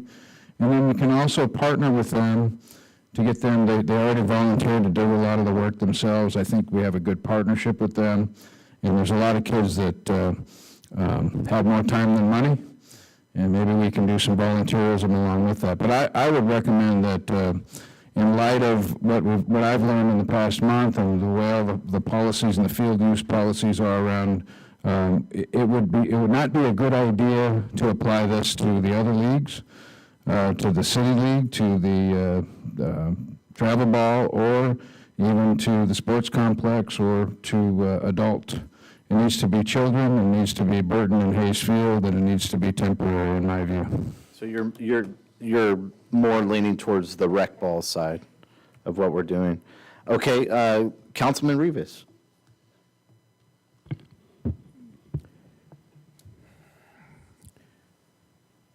Upon looking at this, I think we should, I go with the advice that Vice Mayor suggested. I think we should do this on a year-to-year basis, and for the kids, because I know it's going to incur some fees. So I think we should look at it as a yearly thing and bring it to the council yearly, and review it and see where we're at with that. So with that, I'll turn it over to the mayor. Thank you, Councilman Rivas. Councilman Beltran. But I feel like a wet blanket over here with some of my thoughts. Put the fire out, huh? My kids, no, I don't want to. I was on this Porterville Little League board. In fact, their logo I designed back in like 2009. They're still using it.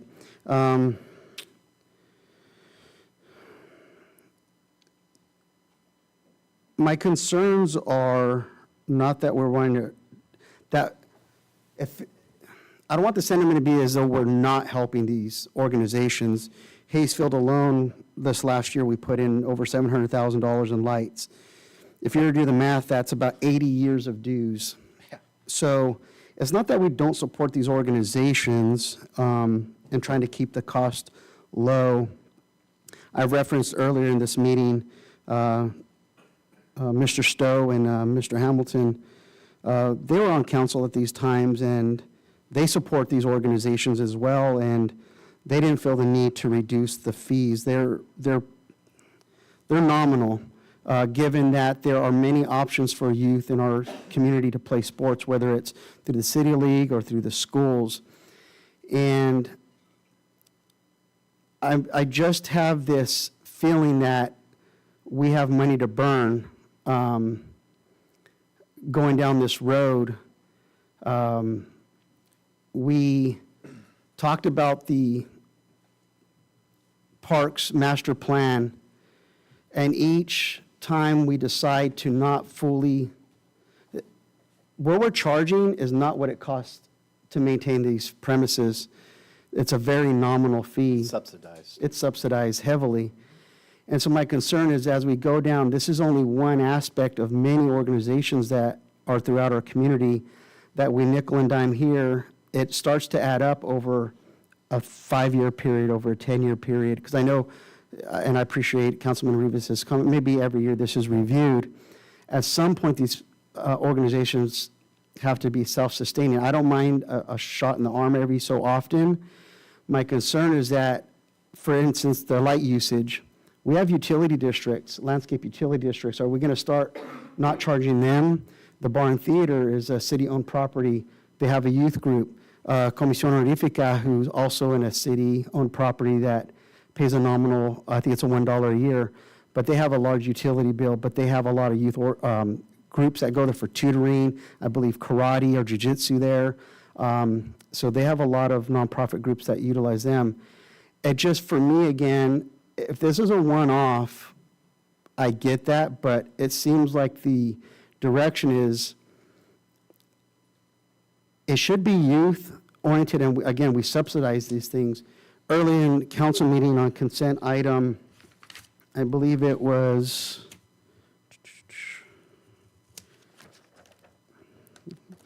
sorry for this, number 15, we're charging the Farmersville Police Department $750 a year for a 3-year contract. We support first responders, we support local, agencies. Sometimes when there's a SWAT activity or multi-agency, these organizations, we have that agreement with California Highway Patrol, Porterville Police Academy. We're charging them, and that doesn't mean that we don't support them. So when I look at the bigger scope of all these things, if it's a one-off and we want to use discretionary funds, again, I'm more leaning that way. But if we want to go across the board and say, hey, we're not going to charge this to kind of come out of general funds or the Parks Department, I don't believe we have that type of money to spread around. This is a new council, this is the second meeting, and we're already just not charging for stuff. And this long-term can lead to some problems that we're dealing with, like we did with trash and sewer. I work for the Porterville School Districts, and they charge quite a heavy fee for usage. I've tried to they have a Facilitron app is what it's called, and using any of these fields, like I think earlier a public member had commented, several $100s for one time, one day. And so I think the overall math, I think it's like $20 per athlete. I think it was the fast pitch that I was looking at. For the people that play this type of sport, it's an option for them. A lot of people don't have the option. That's why they play the city league. And so for people, I believe that if they have this expendable funds to play these extra sports, it's a lot of time out of their day to drive back and forth, eat out, whatever. If they have the expendable funds, I don't see how the taxpayers, so at least foot this long-term. If you guys want to do a shot in the arm, I'll lean that way. But if this is something that we're going to look at, just disconnecting, I'm just worried that we'd do more harm than good long-term. That's kind of my feedback on that, so thank you. I gotta just add the shot in the arm term. It like triggers me, man. COVID. I'm like, you guys sound like Dr. Fauci and Bill Gates here, the CNN, slippery slope. So I just throwing that out. Councilman Green, do you have any comments? No comment. Okay, well. I do, Mr. Mayor. Yes. I just want to piggyback. I really feel candid about this, where we can do it for 1 year, and then just, I don't think it's going to hurt us that much, but if we go long-term, 5 years, like Mr. Beltran says, there's a possibility that it will hurt us in the long run, because I don't want to be throwing money away, because there are other programs that need to be addressed, but in the short term, let's take a shot in the arm. And let's just move on and go to the next one, and we'll address it next year. So that's my recommendation, with that, I want to pass it. I'll pass it back to the mayor. I appreciate the comments, Councilman Rivas, and you guys could talk however you want. I just was pointing that out. So looking at, did you have something else? I was just going to say, if this is going to go forward, I would recommend that would, again, come out of our city council fund versus this Parks and Leisures fund, because they're already walking a tightrope with what they have to deal with. So again, we'll find another analogy, but a one-time, I think that would really give them a jump start. And go from there and see how they're able to run their year. So looking at Porterville Girls Fast Pitch Hayesfield, we spend about $4,100, they spend about $4,100 a year, and then for the field usage fee, it's $4,300 a year. Looking at the maintenance on the facility, it costs $32,000 a year, so they're really we're subsidizing them by 2/3 already, right? And so these are good numbers to talk about. Burton, I was under the assumption that we didn't pay for the fields, and so I've been giving out misinformation as far as we do charge for the fields. We charge $2,600 a year for fields we don't have jurisdiction over, but it was the way it was written up in the MOU. If you want to clarify that, Mr. Ridenhour. Correct. So the Burton ball fields, as we refer to them, do sit on the Burton site for the Burton Elementary School, but they were developed and paid for by the city of Porterville. Mr. Moore is also here, and he was involved in that. So please step up and correct me if I'm wrong, but that's how that agreement came into place. So that's so that the city manages the use of those fields. Typically, we go under agreement with Porterville Little League, and Porterville Little League has them for their season period. Other people outside of that are able to reserve the fields if they so choose outside of that season for use and pay the fees that are established. Also, Burton has the ability to use the fields as well. Mr. Moore, do you have anything to add on that? That's all accurate information, yes. So basically, the $15 per day per field reserves, gets Little League out there on that field, basically. On those two fields, and then the T-ball is what Burton's charging for on the outskirts. Correct. On the outskirts, on the school grounds. The grass area is not included in City of Porterville's agreement. No, go ahead, you could. No, go ahead.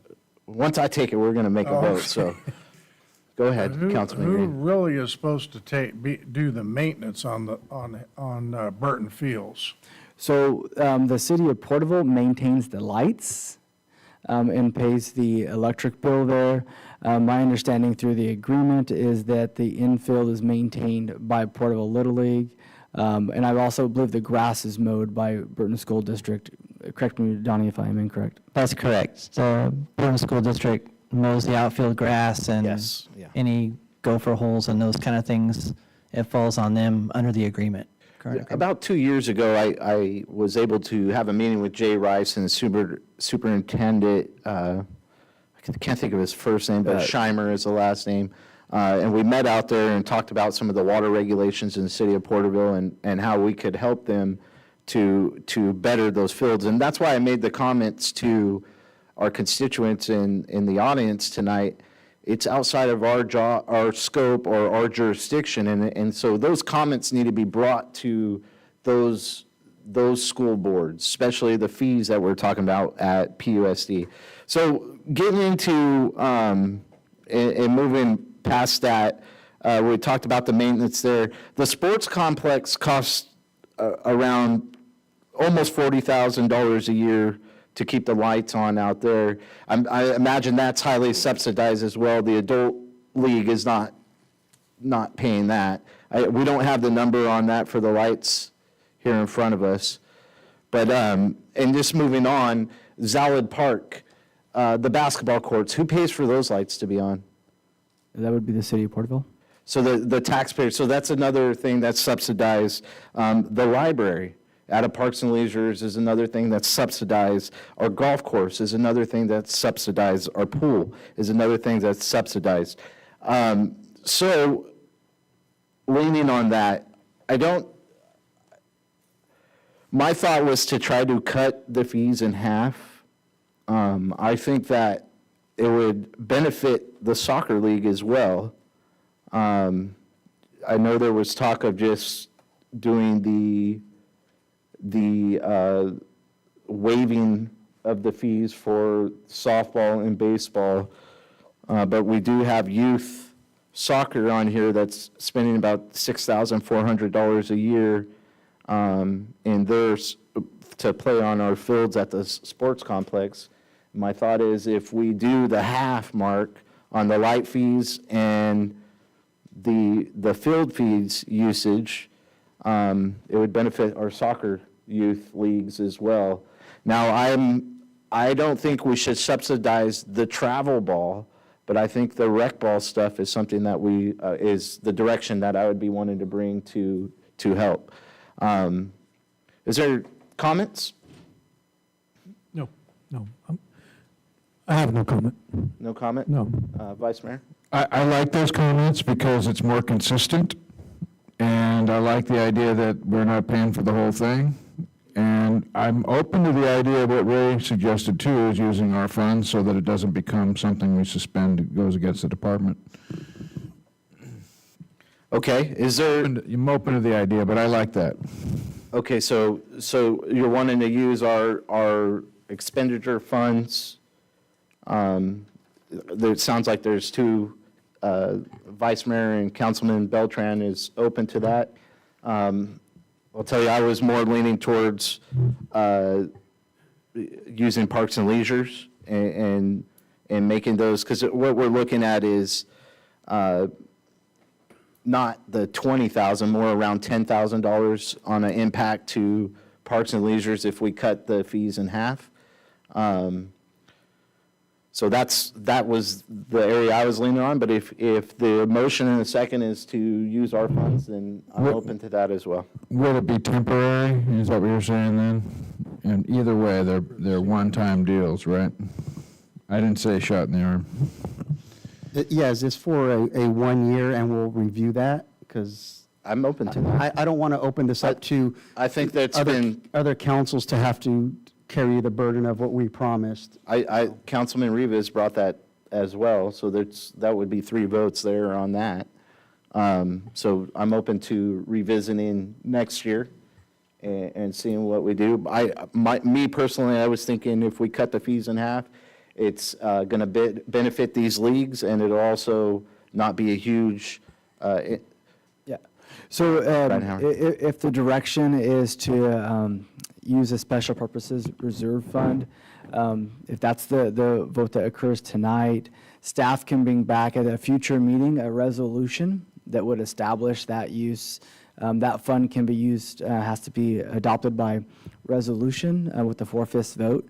So staff would be happy to do that at council's direction, to bring that item at a future meeting if that's the. And can you give us just a round number on what that would be? If we're cutting these fees in half right here, it would be these ones in front of us, right? So 6,000. So we can get. So it's about $13,000, $14,000. Right, and it would be also, we'd have to establish how the council would want to do it. So these are the estimated fees based upon the estimated usage. We can do it two ways, base it off of that, or we could offset their total fees throughout the year by that, or track it in a sense of adopting a resolution for that of have the fees be paid out of, have half of the fees be paid out of that fund. One of the things to consider when you reduce the cost of something, people often use it more. That is also the goal of this, is to have the children use it more, but I also want the council to be fully aware of all the information. So we can do it either way. Staff can bring back an item that would have the total fees, which I just want to clarify the rec ball. We're not pushing for travel ball. That's a different realm. We're not pushing the adult leagues. This is with soccer as well. Correct. The soccer rec ball, not the soccer travel balls. Go ahead. So if I could summarize, I'll make a recommendation that we charge half rate for both utilities and field usage reservation from city council's discretionary funds, and pay the half rate at which the organizations submit their receipts or what the bill is due. If that's cleaned up for 1 year, for one season, I guess I should say. And then we'll revisit. I like that. Yeah. Does that clean it up? Yeah, I think that's pretty much clarified it, and I think this is the right way to go, because at least we can see where we're at with it per season. That way we can, when we revisit it, we see where we're at with the monies and stuff. So I think that's a good idea. So I support it, and I'm leaning towards that aspect. Okay, so was that a motion and a second? Initial motion. I'll make the second. Okay, if there's no other discussion, let's call for the vote. Passes 5-0. Okay, moving on to the last scheduled matter. I'm lost here, hold on. The consideration of employment agreement between the City of Porterville and Jason Ridenhour. Thank you, Your Honor. City Attorney Liu will be providing staff report. Thank you, Mr. Ridenhour. Mayor, members of the council, as you're all aware, the city council appointed Jason Ridenhour to the position of interim city manager effective December 31st, 2024, at the regular city council meeting on December 17th, 2024. My office was directed to bring the attached agreement for consideration by the city council addressing compensation and terms and conditions of employment. As was directed, the term of the proposed agreement runs from December 31st, 2024 through June 30th, 2025, or until a non-interim city manager is appointed, whichever occurs sooner. As directed, the proposed salary is based on the amount that had been set for the former city manager, $16,700 per month, which equals $200,400 per year. It also contains many of the same terms and conditions as were established in that agreement, except for modifications made to account for the interim position.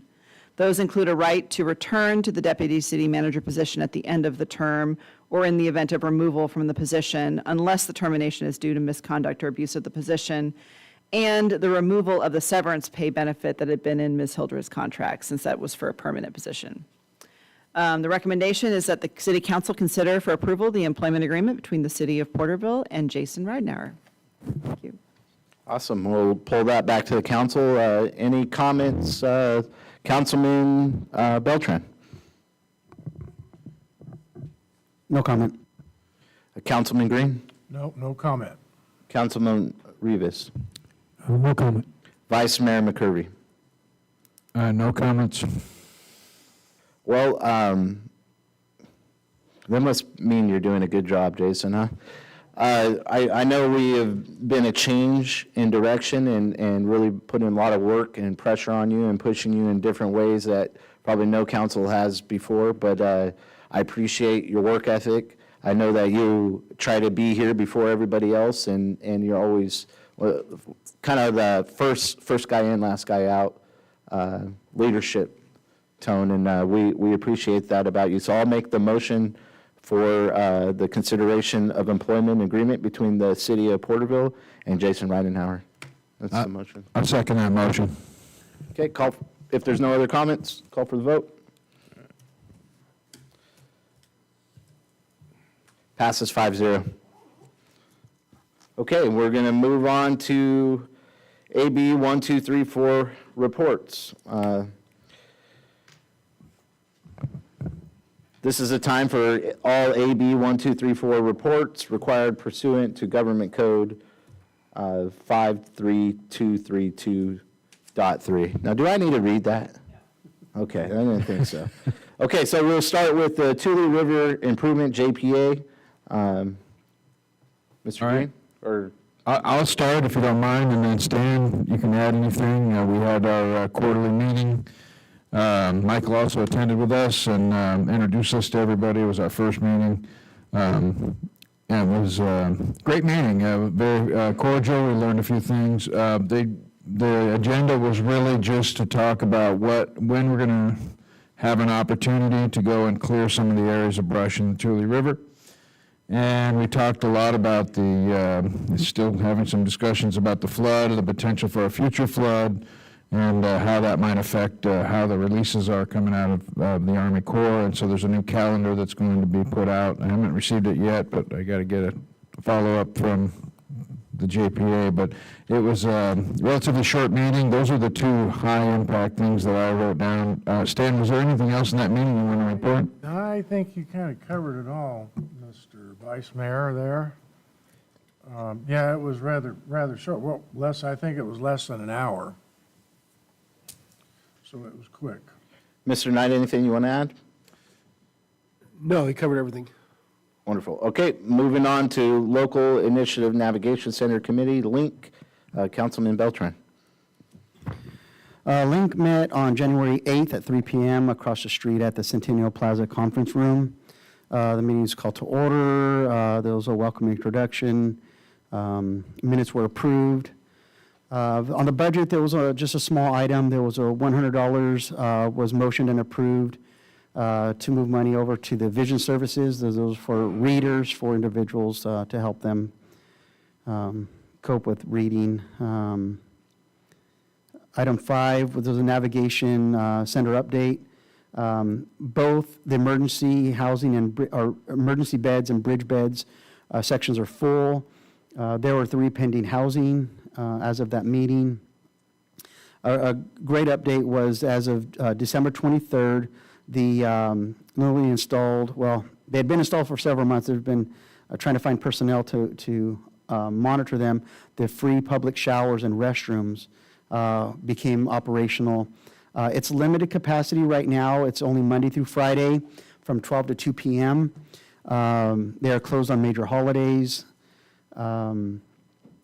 They're hoping to fully staff that we know people don't only need to use the restroom for that 2-hour window throughout the day, but finding personnel to do a job that's limited and with the individuals, it's very difficult on that organization.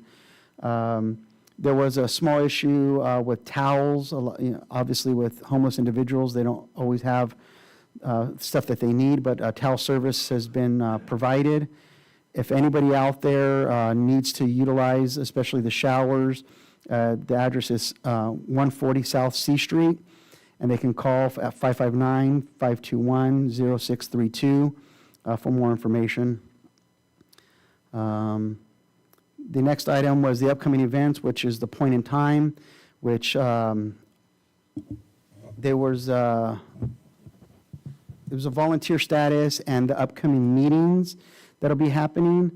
There was a review of the maps where the teams will be monitoring and looking to survey individuals. This will take place next Wednesday. I believe we're starting at 7 a.m., if my notes are correct. I had a huge migraine at this, so I hope I took good notes. In other matters, they're talking about the link services, and a little bit of context for the new council members is the link services, this started years ago, and they would have it only once a year. And this was for individuals who needed medical care, Social Security, applications for different, whether it's disability or Social Security card, welfare, housing. It used to be done once a year, but we started doing this more often. The need was there. And so this is where all these link events came to be every other Wednesday in our community, and specifically at the Navigation Center. So a lot of these services are either volunteer or member agencies in our area, like Family Health Care Network, mental health. CSET is there sometimes with jobs. But we're talking about consistency, like we have barbers that volunteer their time, which is inconsistent because it is volunteers. So that was a major issue. They're utilized, usually they do about 50 to 60 haircuts when they are there. But it's just been inconsistent again. There was discussion about the medical services that was worked on for about 2 years to try and help or try and get a street medical team there. Sierra View sounded like they wanted to help.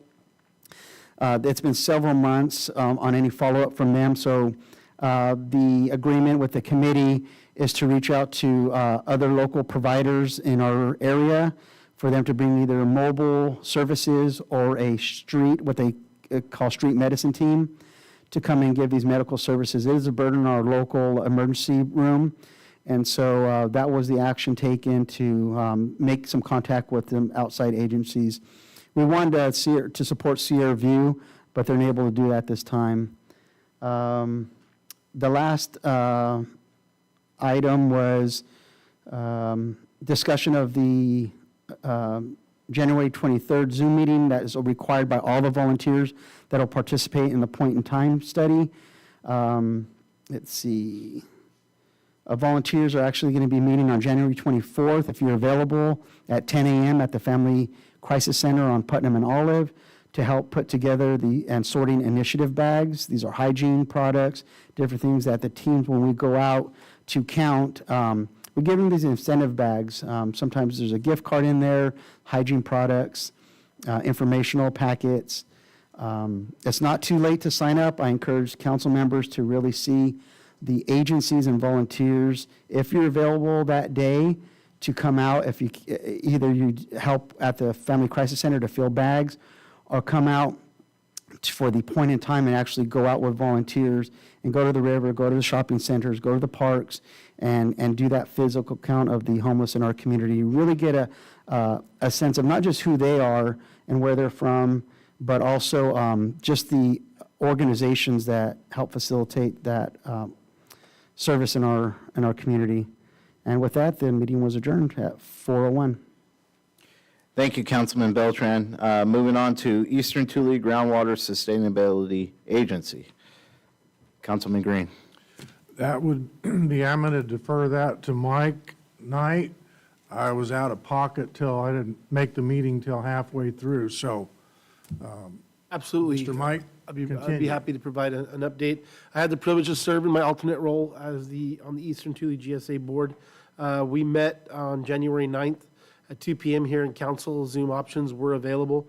We approved the December 5th minutes and ratification of bills and expenditures. We also approved the officers to remain as currently seated, so no positions were overturned on the board or in the committee positions. We approved a dry land farm non-irrigated acreage form to be evaluated for precip and moving of sustainable groundwater, or safe yield, I should say. Some amendments to the basin safe features, approve those to be amended in a scope of work with Four Creeks to provide those services. We also received an update from Four Creeks on accounting of sustainable extraction and groundwater recharge numbers, and accounting for billing and assessment. Also received an update on the land subsidence management area, provided some of those details on current efforts and coordination. We also approved a salary adjustment for the ET GSA staffing. That was approved. The next meeting was scheduled for February 6th. However, there is an email circulating for a potential alternative date. I think the current question is for February 5th, if there's availability to get a quorum. So that will come back as an update on when that is going to be held. But tentatively, right now, it is scheduled to be moved to the 5th, unless there's any other items. Happy to answer any questions. Thank you, Assistant City Manager Knight. Are there any questions? Okay, moving on to the Cannabis Committee. Either Vice Mayor McCurvey or Councilman Beltran.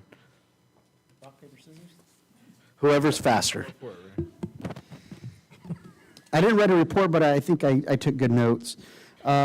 So we met on January 13th at 8 a.m.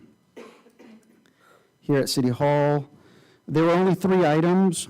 The first pertained to a land use regulation, and this was, and just let me preface this by, this meeting is available on YouTube. So if people want to go and listen to these, please follow the city's website. You can see a lot of these animal services, cannabis, a lot of these meetings are public for people to view. So in that discussion, there was one of the dispensaries was looking at land use regulations for possibly movement to an area of West Olive. That was discussed. There was a few noted issues that were discussed about location to schools. And so city staff and that owner will be discussing those further to make sure there's compliance with those concerns. Item number 2 was had to do with security on site with the stated, I don't know if it's an ordinance or regulation, how that would be worded, that security is supposed to be at each dispensary. The chief of police was given a report or had given us a report. No issues regarding crime or any other illicit activities or problems in the on the on-site or adjacent areas. And so the ask was, and this has been from, there was one representative from the dispensary, but in past meetings, all 3 dispensaries had discussed having a dual use of their employees, so they didn't have to have, it would cut down on their costs, that an employee could also suffice as a security officer. And a chief of police just gave some background context that they would have to make sure that they went through and got their state certificate for security, that they made all the state regulations that a security personnel would need to have. And so that was an option for us. And they gave us a lot of homework to look back on, and for all 3 of those dispensaries, their owners and management to look at. If this is what they would like to do, they'd have to be in compliance. And so I believe we'll be getting some feedback on that. And the last item, number 3, had to do with the community benefits program, where there is a taxation on the sales of the cannabis products. And as stated, I believe there's $141,000 in that fund. This was our first meeting for the public before it had been an ad hoc committee, and so it wasn't open necessarily to the public. It wasn't recorded in that way.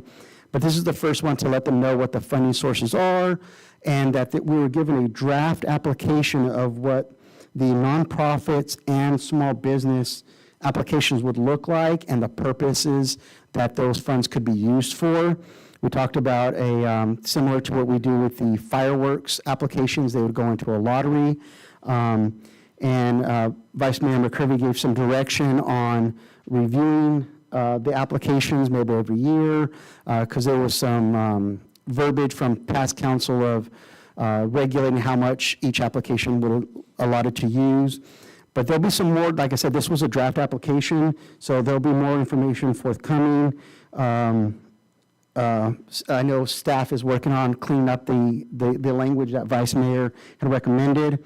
And this will all be public information. It'll be posted, I'm sure, at the city website, social media, when this is available and ready for the public. And I believe we talked about a 90-day open application for people to go. So don't think that this is a hidden item that people won't be able to find. We are going to make it very public because the whole purpose is to benefit downtown small businesses. Well, not necessarily downtown, but it was specific to small businesses stated by the California terms, and then also nonprofits, like we discussed earlier today. Maybe it's the local leagues or other nonprofit organizations. With that, Mr. McCurvey, would you have anything else to add? No, that's a great summary, and it was really an excellent meeting. It was great to get the detailed feedback from the chief about how safe and secure and how successful they've been down on Main Street. And so I felt really confident that, moving forward with opening that up to other commercial areas was completely safe. I really felt strongly about that it's an opportunity for those to go off Main Street if they desire, because they're legitimate and they're safe. And I think you made a great summary there, because I got the sense, because this was my first meeting, that this has been going on a long time, and there's actually a lot of confidence and a sense of relief because it's new territory, and I appreciate that summary. Great job.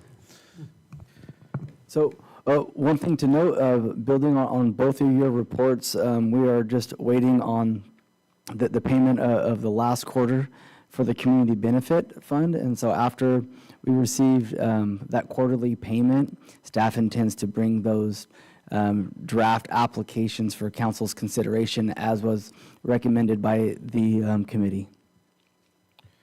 Thank you for that great report. And I did watch on YouTube, and I thought you guys did a great job with staff supporting. Just well-rounded meeting. Let's go into the Mighty 190 committee. Vice Mayor McCurvey.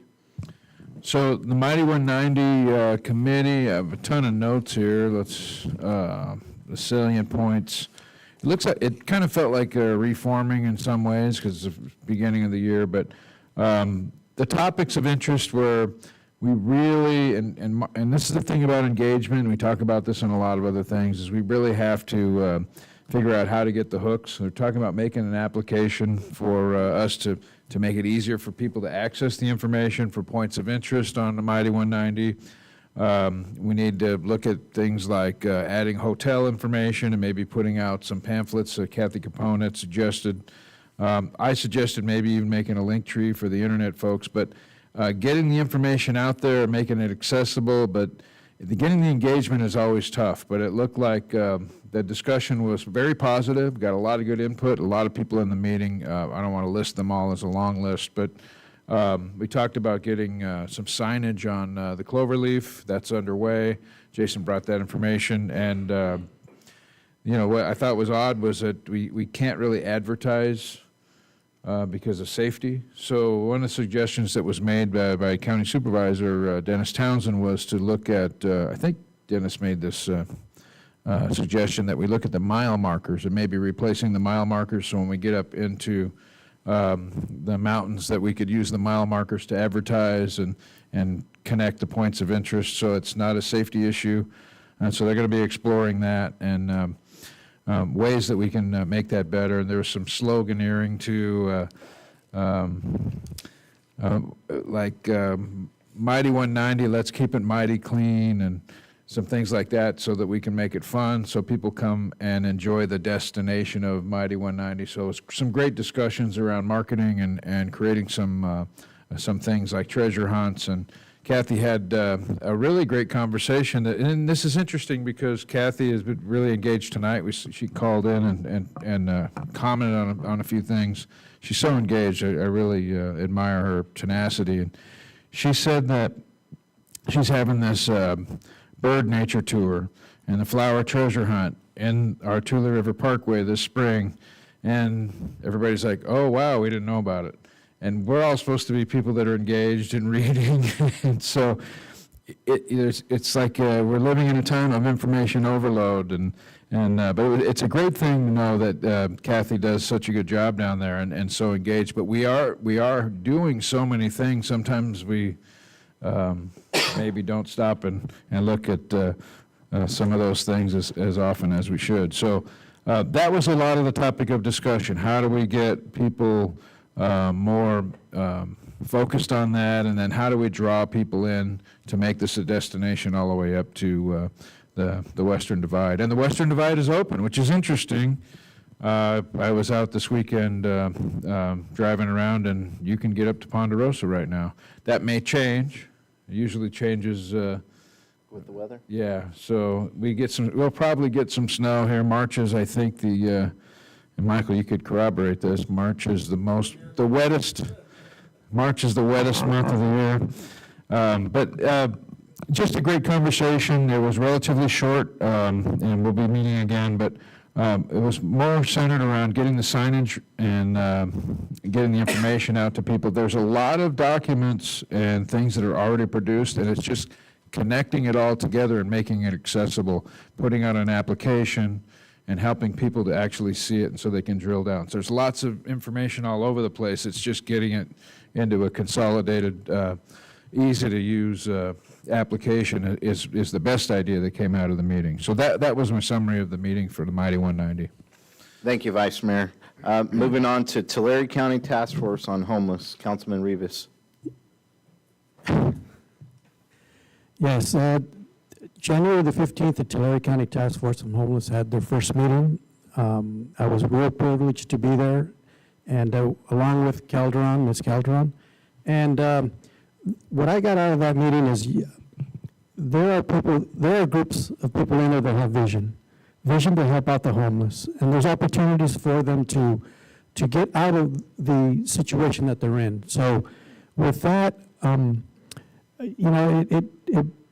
it took some brainstorming as to what they were trying to convey, and I got the message of that you have some good, caring people on this task force that really want to help people, homeless people, not just them, but people in need to get out of the situation that they're in.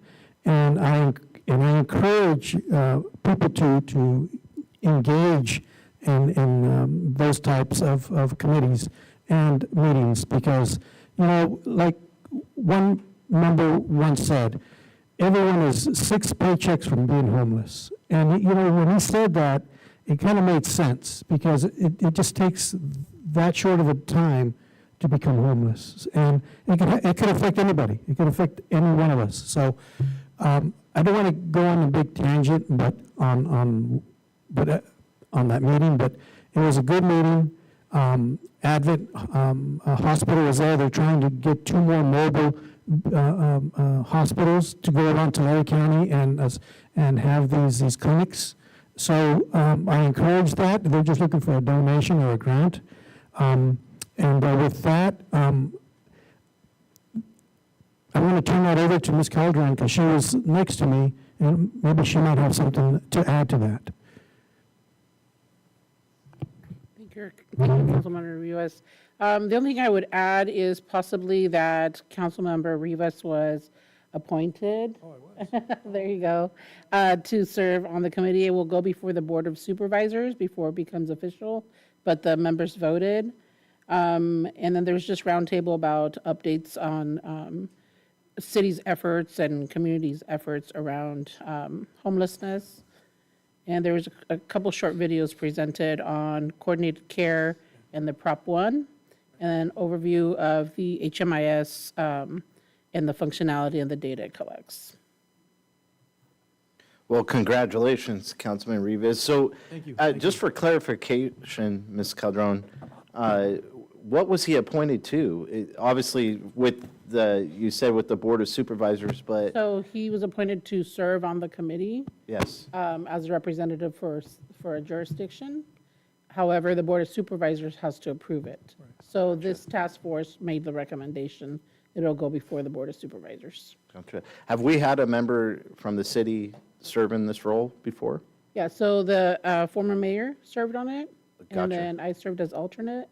And right now, I guess the alternates don't have to do anything, just be the alternate by name, I guess. So that procedure changed or has been modified, so. Well, congratulations, Councilman. Okay, Porterville or PATA was canceled, meeting was canceled January 17th, so we'll move on to oral communication. This is the opportunity to address the council. Is there anybody that would like to come forward? Brock Neely, address on record. One thing to be mindful of is there's probably going to be a pretty good migration of homeless people coming from out of the LA basin. Because they have no street corner to live on anymore. There's also going to be a lot of people probably migrating from that area to try to rent temporarily. So we need to watch for people gouging on rent prices. Because when you got somebody that's making $2 million a year and somebody that's making $20,000 a year, landlord's going to see that $2 million and go, how much can I raise the rent? Which is actually unlawful. Then the other thing is, I've seen a lot of your posts where you refer to us as the American City, Good American City or whatever. It's not. Read the logo. And it's something that we actually applied for. It wasn't just anointed to us. We had to pay for that. Thank you, Mr. Neely.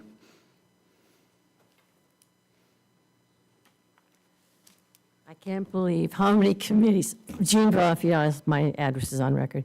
I can't believe how many committees you guys have appointed. You must love going to meetings. You're going to be, what, 2-3 meetings a week? I hope your families are happy with that too, but I appreciate you wanting to do all of that. My comment is about the team having a banner. The girls' team, I think that's wonderful that you want to have banners, but I don't appreciate the string attached. That has to have the praise "In God We Trust." Since it's sports, little kids, we have a large ethnic group here in this town. We have all kinds of nationalities. Why not have some kind of little catchy phrase? Like you had this Mighty 190, some little catch that would encourage and inspire the little kids, that they would understand. There's so many sports athlete figureheads that the kids could relate to and maybe want to quote from one of them. There's all kinds of them in all the sports. And since it's girls' team, get a female athlete quote. You go on a computer, you can find all kinds of cute, catchy things that the kids would pick up and like. If you know somebody who's a good rapper or something like that, that can maybe come up with a little quote. So I really want you to consider, we are a town, not of all white men or some mixed mixes. We are a town of many different languages, many different faiths. Please, let's not forget about them. And that goes back to the committee. If I understand, you're saying the charter program, charter review, you're thinking you want to have each one of you recommend a member. Can you honestly think that you're going to just quickly pick somebody that's not already your faith, in your way of life, or are you going to try and find someone that you respect? You may not always agree with them, but you'll think about noting them or appointing them to the committee. We have to have as many variety of personalities and face and looks, religion, whatever. We need a really big combination here. The more ideas, the more creative this committee is going to be. And please make your meetings open. They do have to follow the Brown Act, right? That's my concern. I've taught for many years, and I saw many little children, because they weren't white, didn't feel they belonged. Let's not shut all these kids out on the fields and on your committee, All right, thank you. Have a good evening. And I appreciate that you want to put all these hours in all these committees. Thank you. Thank you for the comments. And I just, I've been corrected on the All-American or America, because it's All-America, but I say American because I like that phrase more. Understand your statements. And then, this motto, "In God We Trust," passed with over 80% of the vote here in the city of Porterville.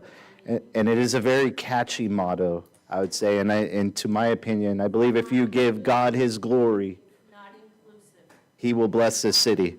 So with that, we're going to move on to other matters. Councilman Beltran.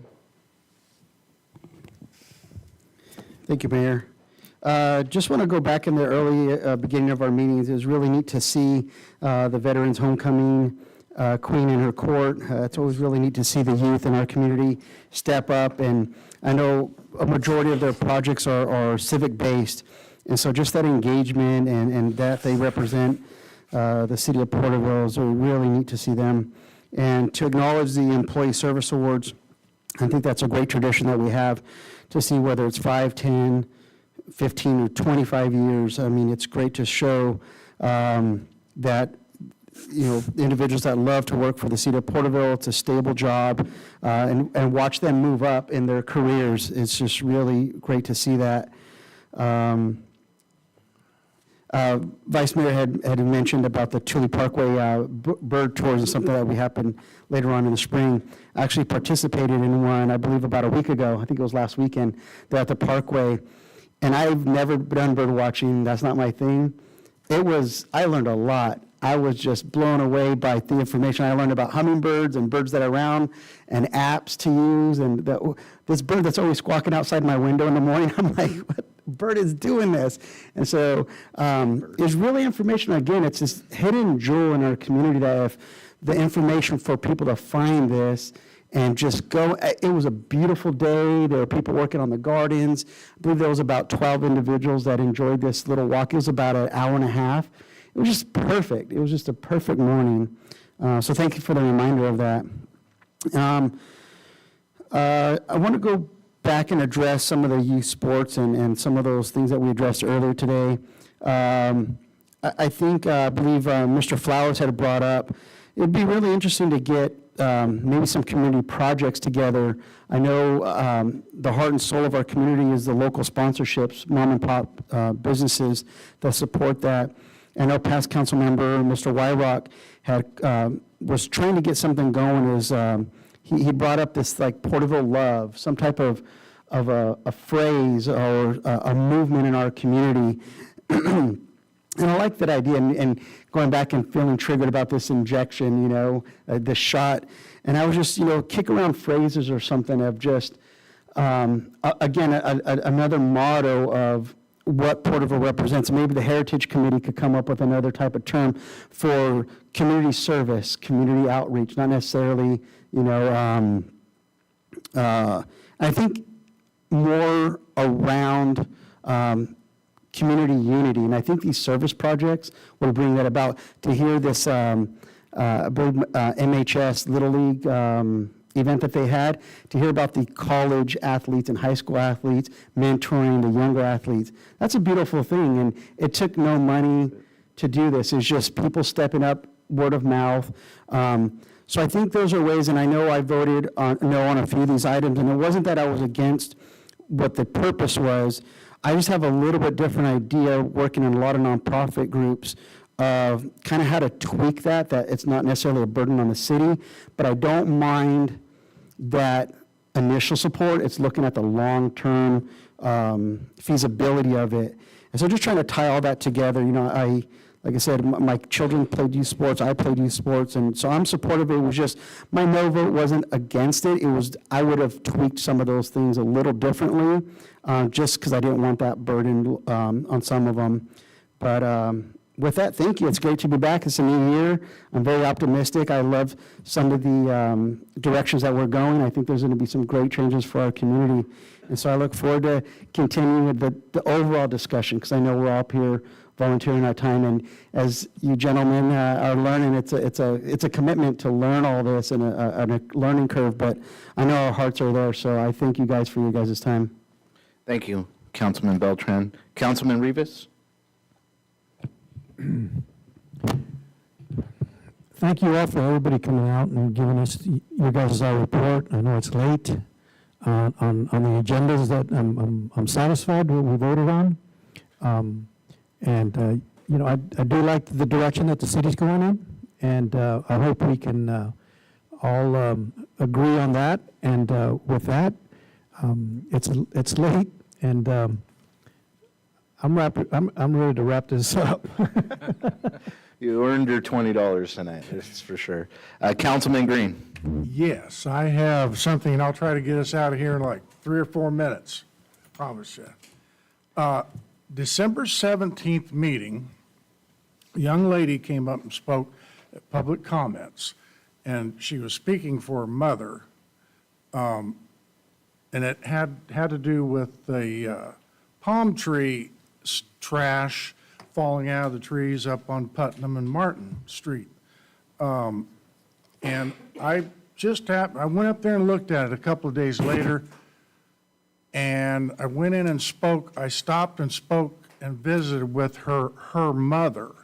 Well, and it appeared that the girl, I think her name's Susanna, because she called me later. I think she's a single mother, kind of looks that way, because her mother takes care of her. She has like a 2-year-old boy. But I went up there and looked at it to see what was going on, because she was under the impression that cleaning all that up was her responsibility, and what it was going to cost her presented a financial hardship on them. So anyway, I mentioned it. Fernando was in the office a couple of days later, mentioned it to Fernando, see if he could go up. I mean, if there was anything we could do to help this gal out. And I said, it looks like, I mean, everybody's been financially stressed the last 4 years, believe me. And you'll mention it to Jason. Jason must have mentioned it to whomever, whose crew went up there and took care of that, Jason, if I may ask.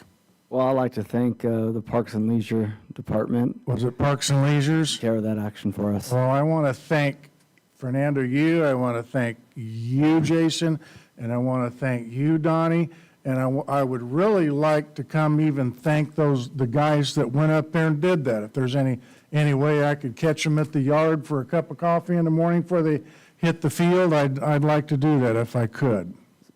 Because those guys need a little love too, Donnie, every once in a while. For sure. I would. You can arrange that. Susanna was very sincere, called me a couple of days later, and I could tell it was a relief that we took care of that for her. It made me feel good, and I think it should make everybody, all the staff feel well too. Thank you for that. That was not an individual effort. The city staff operates as a team, and I'd be remiss if I didn't thank Mr. Knight. Mr. Knight is my operations man. And so I called Mr. Knight and said, hey, what can we do to offer a hand up and look at this under a larger umbrella and try to find a solution for the future. So we may be able to come back in the future to look at some solutions, maybe some lighting and landscaping maintenance districts in some of these areas that are older developments that can help maintain this to this level.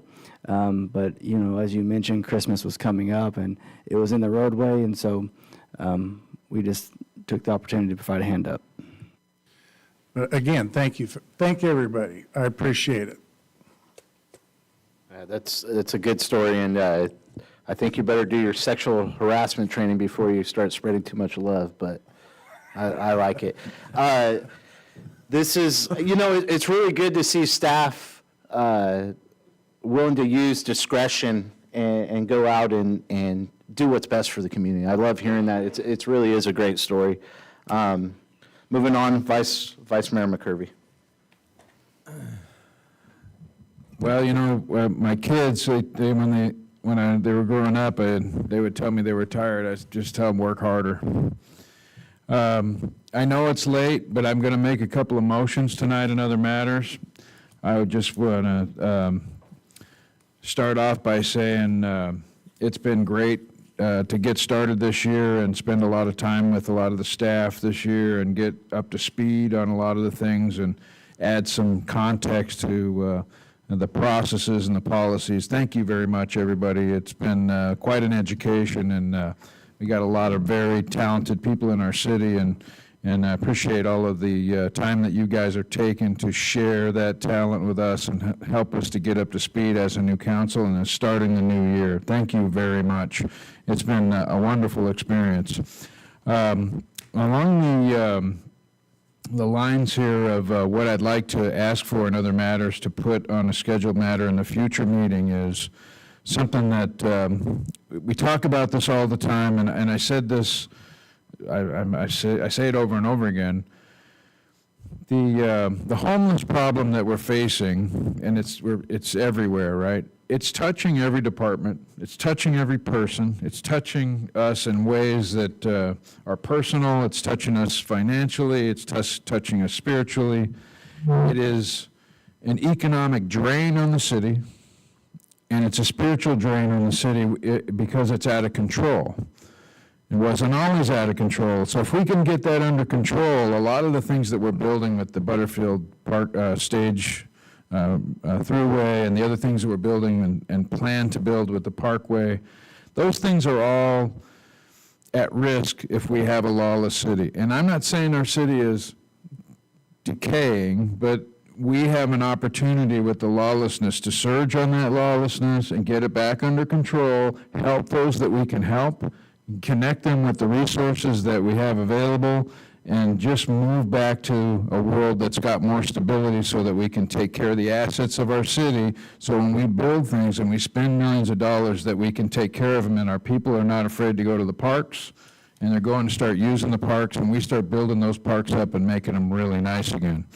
One of the things that came out of some of the meetings that we had this week and last week and the week before was we have an opportunity with the staff that we're using. It was very refreshing to see how much we are doing in every area to address this problem that touches all of us. And we have staff in Parks and Leisure that I think can be combined and built into a single team. So I want to make a motion to bring something back to look at the hazard pay and improve the team performance in the Parks and Leisure teams so that the weed abatement teams and the homeless abatement teams can be consolidated into one bigger team. It's going to require a little bit of training and a little bit of money, but I think it would create a resource-rich environment where we can really facilitate that surge and help out Parks and Leisure and the overall mission of the city. So I'd like to make a motion to do something with respect to our ordinances on homelessness and how we can adjust the staffing, potentially adjust the staffing to meet those needs and improve our performance in Parks and Leisure. So that's got a long talk. So I'd like to make a motion that we look at this. Go ahead. Can I bring a little clarification? So weed abatement, it's a 5-man crew, and Donnie, correct me if I'm wrong, people or transient or encampments abatement crew. I don't know the right terminology for that, but the abatement crew for encampments is a 4-man crew. Is that correct, Donnie?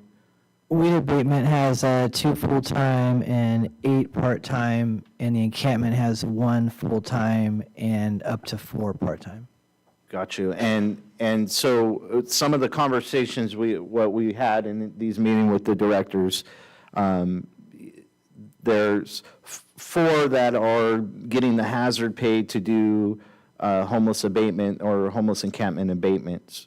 But all in trying to equip Parks and Leisures to be more effective in cleaning up some of these homeless encampments down by the river and certain areas in town where we can increase the crew to maybe a 5, 8, 9-man crew going in and cleaning up some of these areas and making Parks and Leisure more effective in these areas is what Mr. McCurvey is bringing.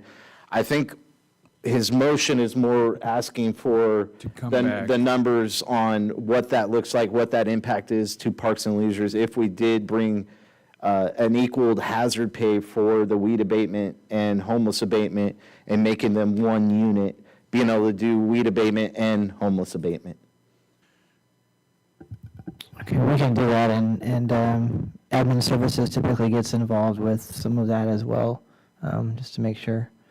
Is that some clarification, Mr. McCurvey? Is that where you were going with that motion? Yeah, thanks for straightening that out for me. No, you did a great job. You planted the seed and. Just to schedule an item to consider consolidation of those two groups and potentially expanding hazard pay to include those employees that aren't covered by hazard pay. Yes, right? and we kind of talked, what we want to see is what the impact as far as the pay scale and what that's going to be on Parks and Leisures.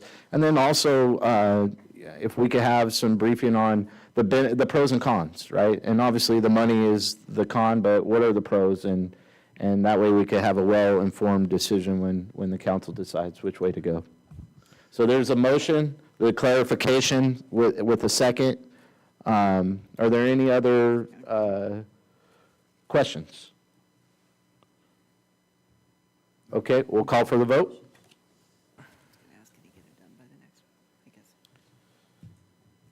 It passes 5-0. Mr. McCurvey? Thank you very much. I have a couple other things, but I'll start with this one. Coming out of the holiday, I love the holidays. You guys heard I talk about it on the December meeting, and this is a time of resolutions. And you know, we statistically, the 19th, which was 3 days ago, everybody gave up their resolutions. I hope that's not anybody in this room, but I know it's not me. And I would just say that I'm always trying to be continuously improving, so I take resolutions seriously, not just in January, all year. And I would just like to say that going through the holiday period, this is just an idea. It's rolling around in my head, but it seems like our transportation is very healthy after coming out of TCRTA.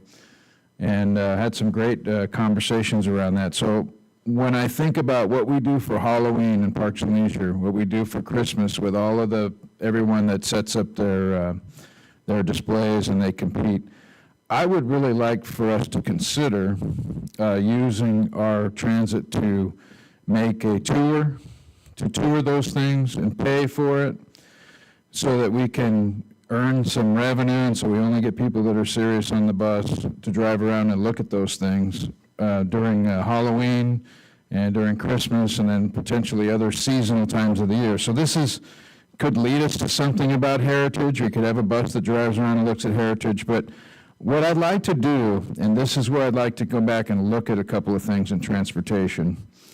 I'd like to look at all the transportation routes and their ridership and review them. Do we have a couple of lower performing routes? Can we use our microtransit to get better performance and then maybe make the transportation area a little bit more efficient? I'd like to go and look at all the transportation routes and the ridership and consider those routes and discuss what options we have to maybe displace some of those routes with microtransit or something that might provide a better service, because we still have a lot of buses that are driving around without a lot of riders in certain routes. So I want to consider that. And along these lines, this is a long motion, right? I would like to see us rebrand and repaint our transit so it has American flags on it, and it has our motto on it, "In God We Trust." We're an all-America city. And I said it the right way. And we have a motto that's on our money. It's a national motto. It's the city motto. We should be proud of that. It was voted in 83% by the voters. We want to advertise that. That is what our city is about. and I want to put it on our buses, and I want to put flags on our buses, and I want to start advertising. And I just have this vision of buses driving around with American flags and In God We Trust around all those patriots that we have that everybody loves so much, the people in this city. And so I'd like to make a motion to look at the ridership and then look at the marketing on the transportation in a future meeting. And then we can talk more about the possibilities for Halloween and Christmas and things like that. Okay. So Vice Mayor, if I may add, we have currently engaged in a short-range transit plan, planning session, so we have a consultant on board, and Mr. Tree, our Director of Transportation, has been actively engaged with his staff on that. And in that short-range transit plan, we evaluate just that, just what you're asking about. So we go through, evaluate all the routes, what routes are performing, what are the best options for that, where will microtransit play a part in that. And so that will be coming forward. Mr. Tree, if you can provide a rough timeline on that, that's actually paid for by TCAG to provide that analysis for transit. Thank you, Mr. Tree. I know it's getting late. That's fun. So our short-range transit plan, our goal is to have it completed by the end of the fiscal year. So we're, just like Mr. Ridenhour said, we're actively engaging with the consultant. We just finalized our stakeholder group, and the consultants will be sitting down with council members actually and staff to discuss the next 5-year future plan for transit. And the end of physical, is that June? Yes, sir. Okay.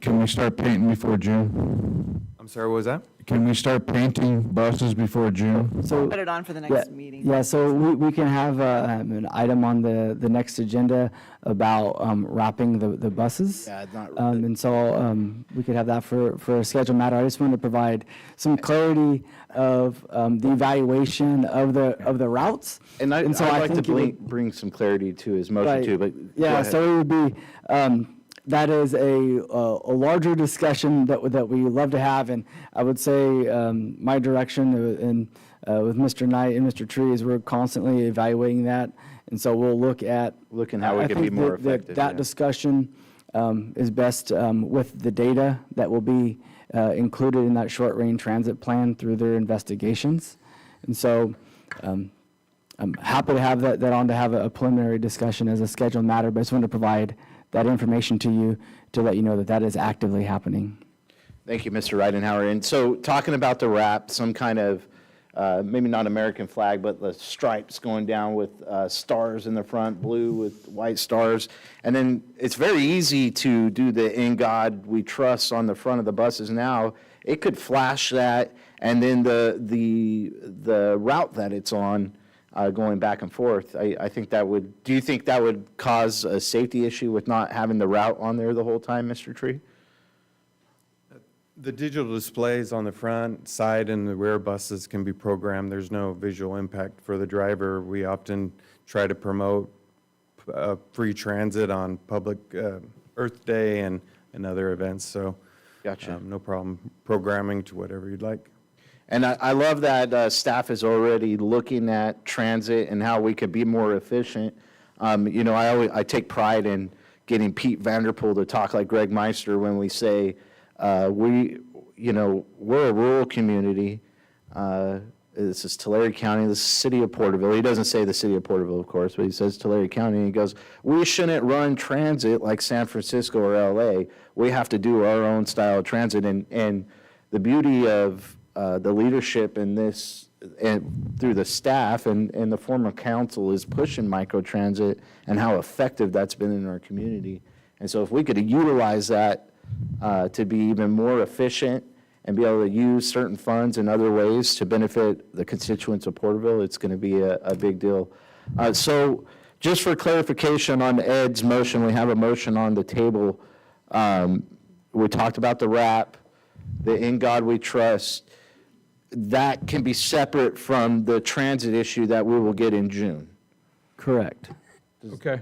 So what we'll do is we'll bring an item as a scheduled matter at the next meeting, Mr. Tree, to evaluate wrapping the buses or the vans as well to see what, how many the council would like to wrap and what that potential cost would be and what a potential funding source may be.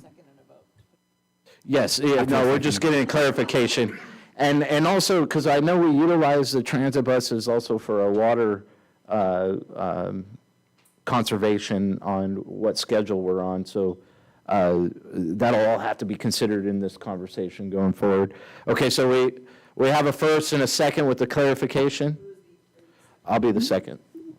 Before we go on a vote, clarify something. Are we going to paint them? Because Mr. Vice Mayor said paint, you said wrap, so It'd be a wrap. is it a wrap? Staff would recommend a wrap. Okay. Yeah. And how many vehicles? That, We would be discussing. I apologize. I'm trying to, we really shouldn't be having an in-depth discussion about something. It should just be scheduling it, so I'm trying to kind of try, so I apologize. I'm just trying to truncate it. I don't want to have a Brown Act violation because we're talking so much about the substance of what you guys want to do.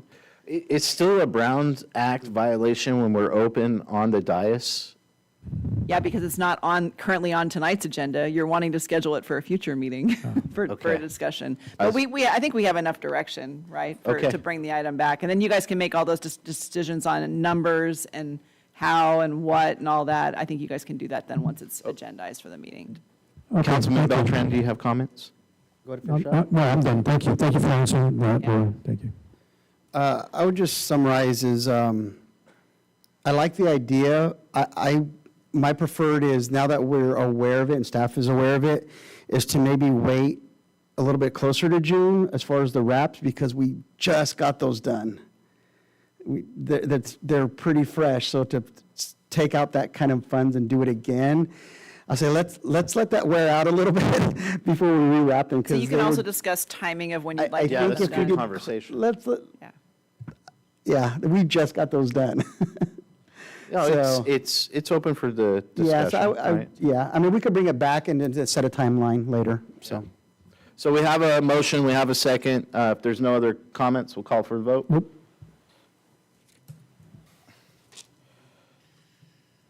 Passes 5-0. Mr. McCurvey. Okay, I would just finish with, and maybe this is just a simple ask, maybe not a motion, but I would just like to think that I would really benefit, and I think my colleagues would really benefit from a detailed financial analysis of our budget, line by line, because that is how things run, and in the world that I live in, when I know where the money is spent, I know how things get done. And I would really think that that's something that I would ask that maybe we could get some training, if not special training for myself or for the whole council on that. I know Ray's been here a while, I'm not going to pull you into that, but I need to know more about how our budget works, because I'm getting confused about the colors of money and the accounts and those things, and it would really be helpful for me so I make better decisions. For just clarification on this, as the mayor, I can call for a special council meeting on an issue in this matter, or does this need to be a motion and a second? Jason's suggesting you guys could do a study session on the budget, which, I mean, normally they're talking about a schedule for consideration for you, so they could add that in, actually, So part of it. Staff will be bringing forth a calendar, a budget calendar shortly. For the council, we could also, typically, we also have a priority projects meeting. We could do a special session, a study session, if you would, where we discuss, either we can do it at a regular council meeting or a special council meeting as the council desires, to look at the projects, and also do a study session of looking at the budget and the colors of money and enterprise funds and what those dollars can be used for. I'm happy to have that discussion. Personally, I'm thinking a special meeting, and I love hanging out with you guys, but it's 12:13, and as we add these matters onto every meeting, these are going to continue like this. Okay. So, I guess the question is when. Do you have a time frame that you're wanting to try to push this for? Do you guys want to have the discussion when he brings the budget calendar, the tentative budget calendar back for you guys? That's okay. When is the When is plan that for gonna that, be? Mr. Reidenhauer? I believe we were looking to bring the first meeting of March to bring that budget calendar back. We are beginning budget conversations internally, looking at the budget and the formation of next year's budget. So that would be along that timeline. That also gives the finance department a little bit more time here as looking at what next year will look like and what closing out this year will look like. Right now, we have a lot of preliminary numbers currently even for this year, for this calendar year. And so I think if we look in the March timeframe, that would work out for staff. That works for me. Is that something that you? That works for me. Okay. No hurry, just something that's very high priority. I don't think we really need a motion for that, because we can just work it into the existing calendar. They discuss doing that a lot of the time anyways, so. Perfect. I have one more thing. Okay. Julia, in my packet, when I go to the meeting next week, it has AB 1234 training on Friday as part of the event. So that's going to qualify. So I'm not going to come to the meeting tomorrow. And I know these guys are going to that meeting. We may save you a meeting. That's fine. It's up to you guys whether you want to. We thought it might be helpful so that you could ask me questions, but you can do that anyways at another time. So that's fine with me. If you guys are all planning on attending on that Friday and would rather do that, that's fine with me. Thanks for staying. Yeah. Thanks for staying so late and listening to me ramble on. Too, for tomorrow, so. Okay, so then, do we have to make a motion to cancel that meeting then? We're just, 3 people don't show up and we don't have a quorum? It'll cancel for lack of a quorum, but I mean. Well, guess- I don't want staff to show up here thinking that people are going to show up, so let's talk about this. What, Oh, no.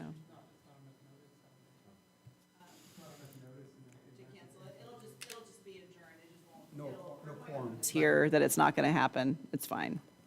We can do it administratively. The clerk and I will work through Is it. there other department people are going to come to that thing besides us? no. Okay, then I'm thinking that's the direction you guys want to go. Okay.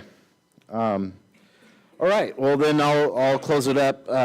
You know, it's already 12:16. $20 a meeting, guys. A lot of fun, huh? A lot of excitement going on. Going back last month, just start with the Bountiful Box giveaway. It was a great honor to go and work and, well, not necessarily work, but show up for the photo shoot. But it was great to see our community come together. People like Sheriff Boudreau, Larry McCarty, our county supervisor, one of our county supervisors, chair at that time, now it's Pete Vanderpool. Our police department, Assistant Chief Dominic Barteau was there. Just great, over 130 volunteers giving out food to the community. It's really inspiring to see the community come together during the holidays like that. I want to thank the police department for working with Shane Miller and Modern Savage and going around and giving out gifts to kids in need. It's just an amazing thing, the kind of stuff I want to see here in Porterville. I attended the Hispanic Chamber of Commerce last week. It was a great event. It was a Vegas theme. We were sitting with Claudia Calderon and her staff and Jason Reinenhauer. I think it was just such a great turnout, a lot of fun. They had us right up in the front with the speakers, so we couldn't even talk to each other, but I think we had a good time. And then I also attended a military academy comprehensive school safety plan. It was really neat to see some of the ways that they plan for, shooter drills or fire, earthquakes. And then I also challenged them and hopefully that they will start bringing military honors or the flags and fly in front of our city hall for those military dates that we passed last year. I think that would be also something really cool to bring with the Heritage Committee. I also brought my mayor vision statement. It's been a great honor to meet with the directors of this city. I've learned so much from you guys in the last 2-3 weeks, and probably I learned in the last 2 years. It's an honor. There's no other way to say it. I look forward to keep trying to find ways to make the city more efficient. And I know all of you are always looking in that aspect as well. And so I look forward to continue to working with all of you to find that vision and going forward.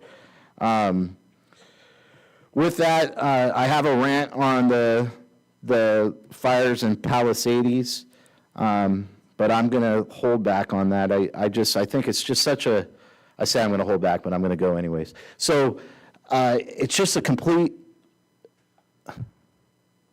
failure.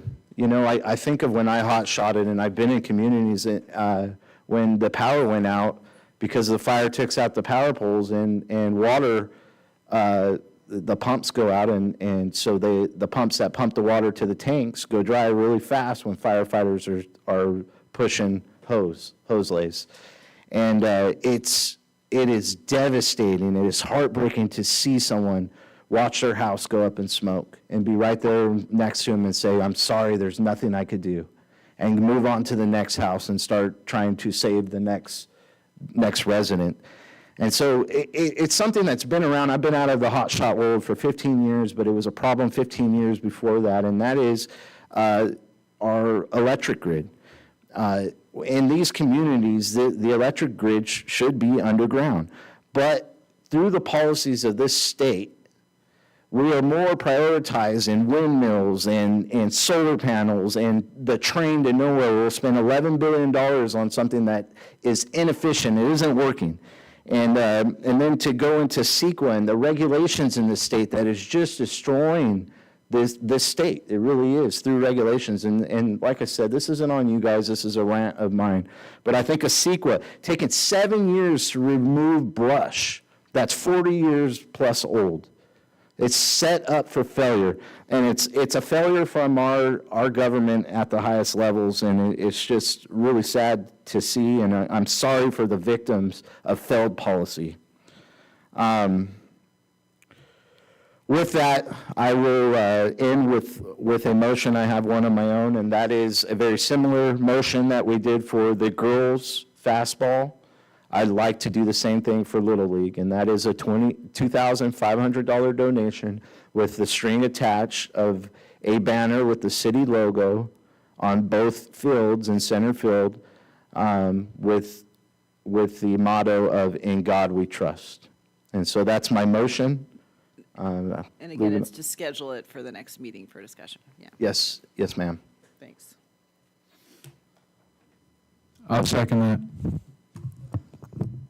Go ahead, Councilman Beltran. How much was that amount again? 2,500. Yeah. Any other comments?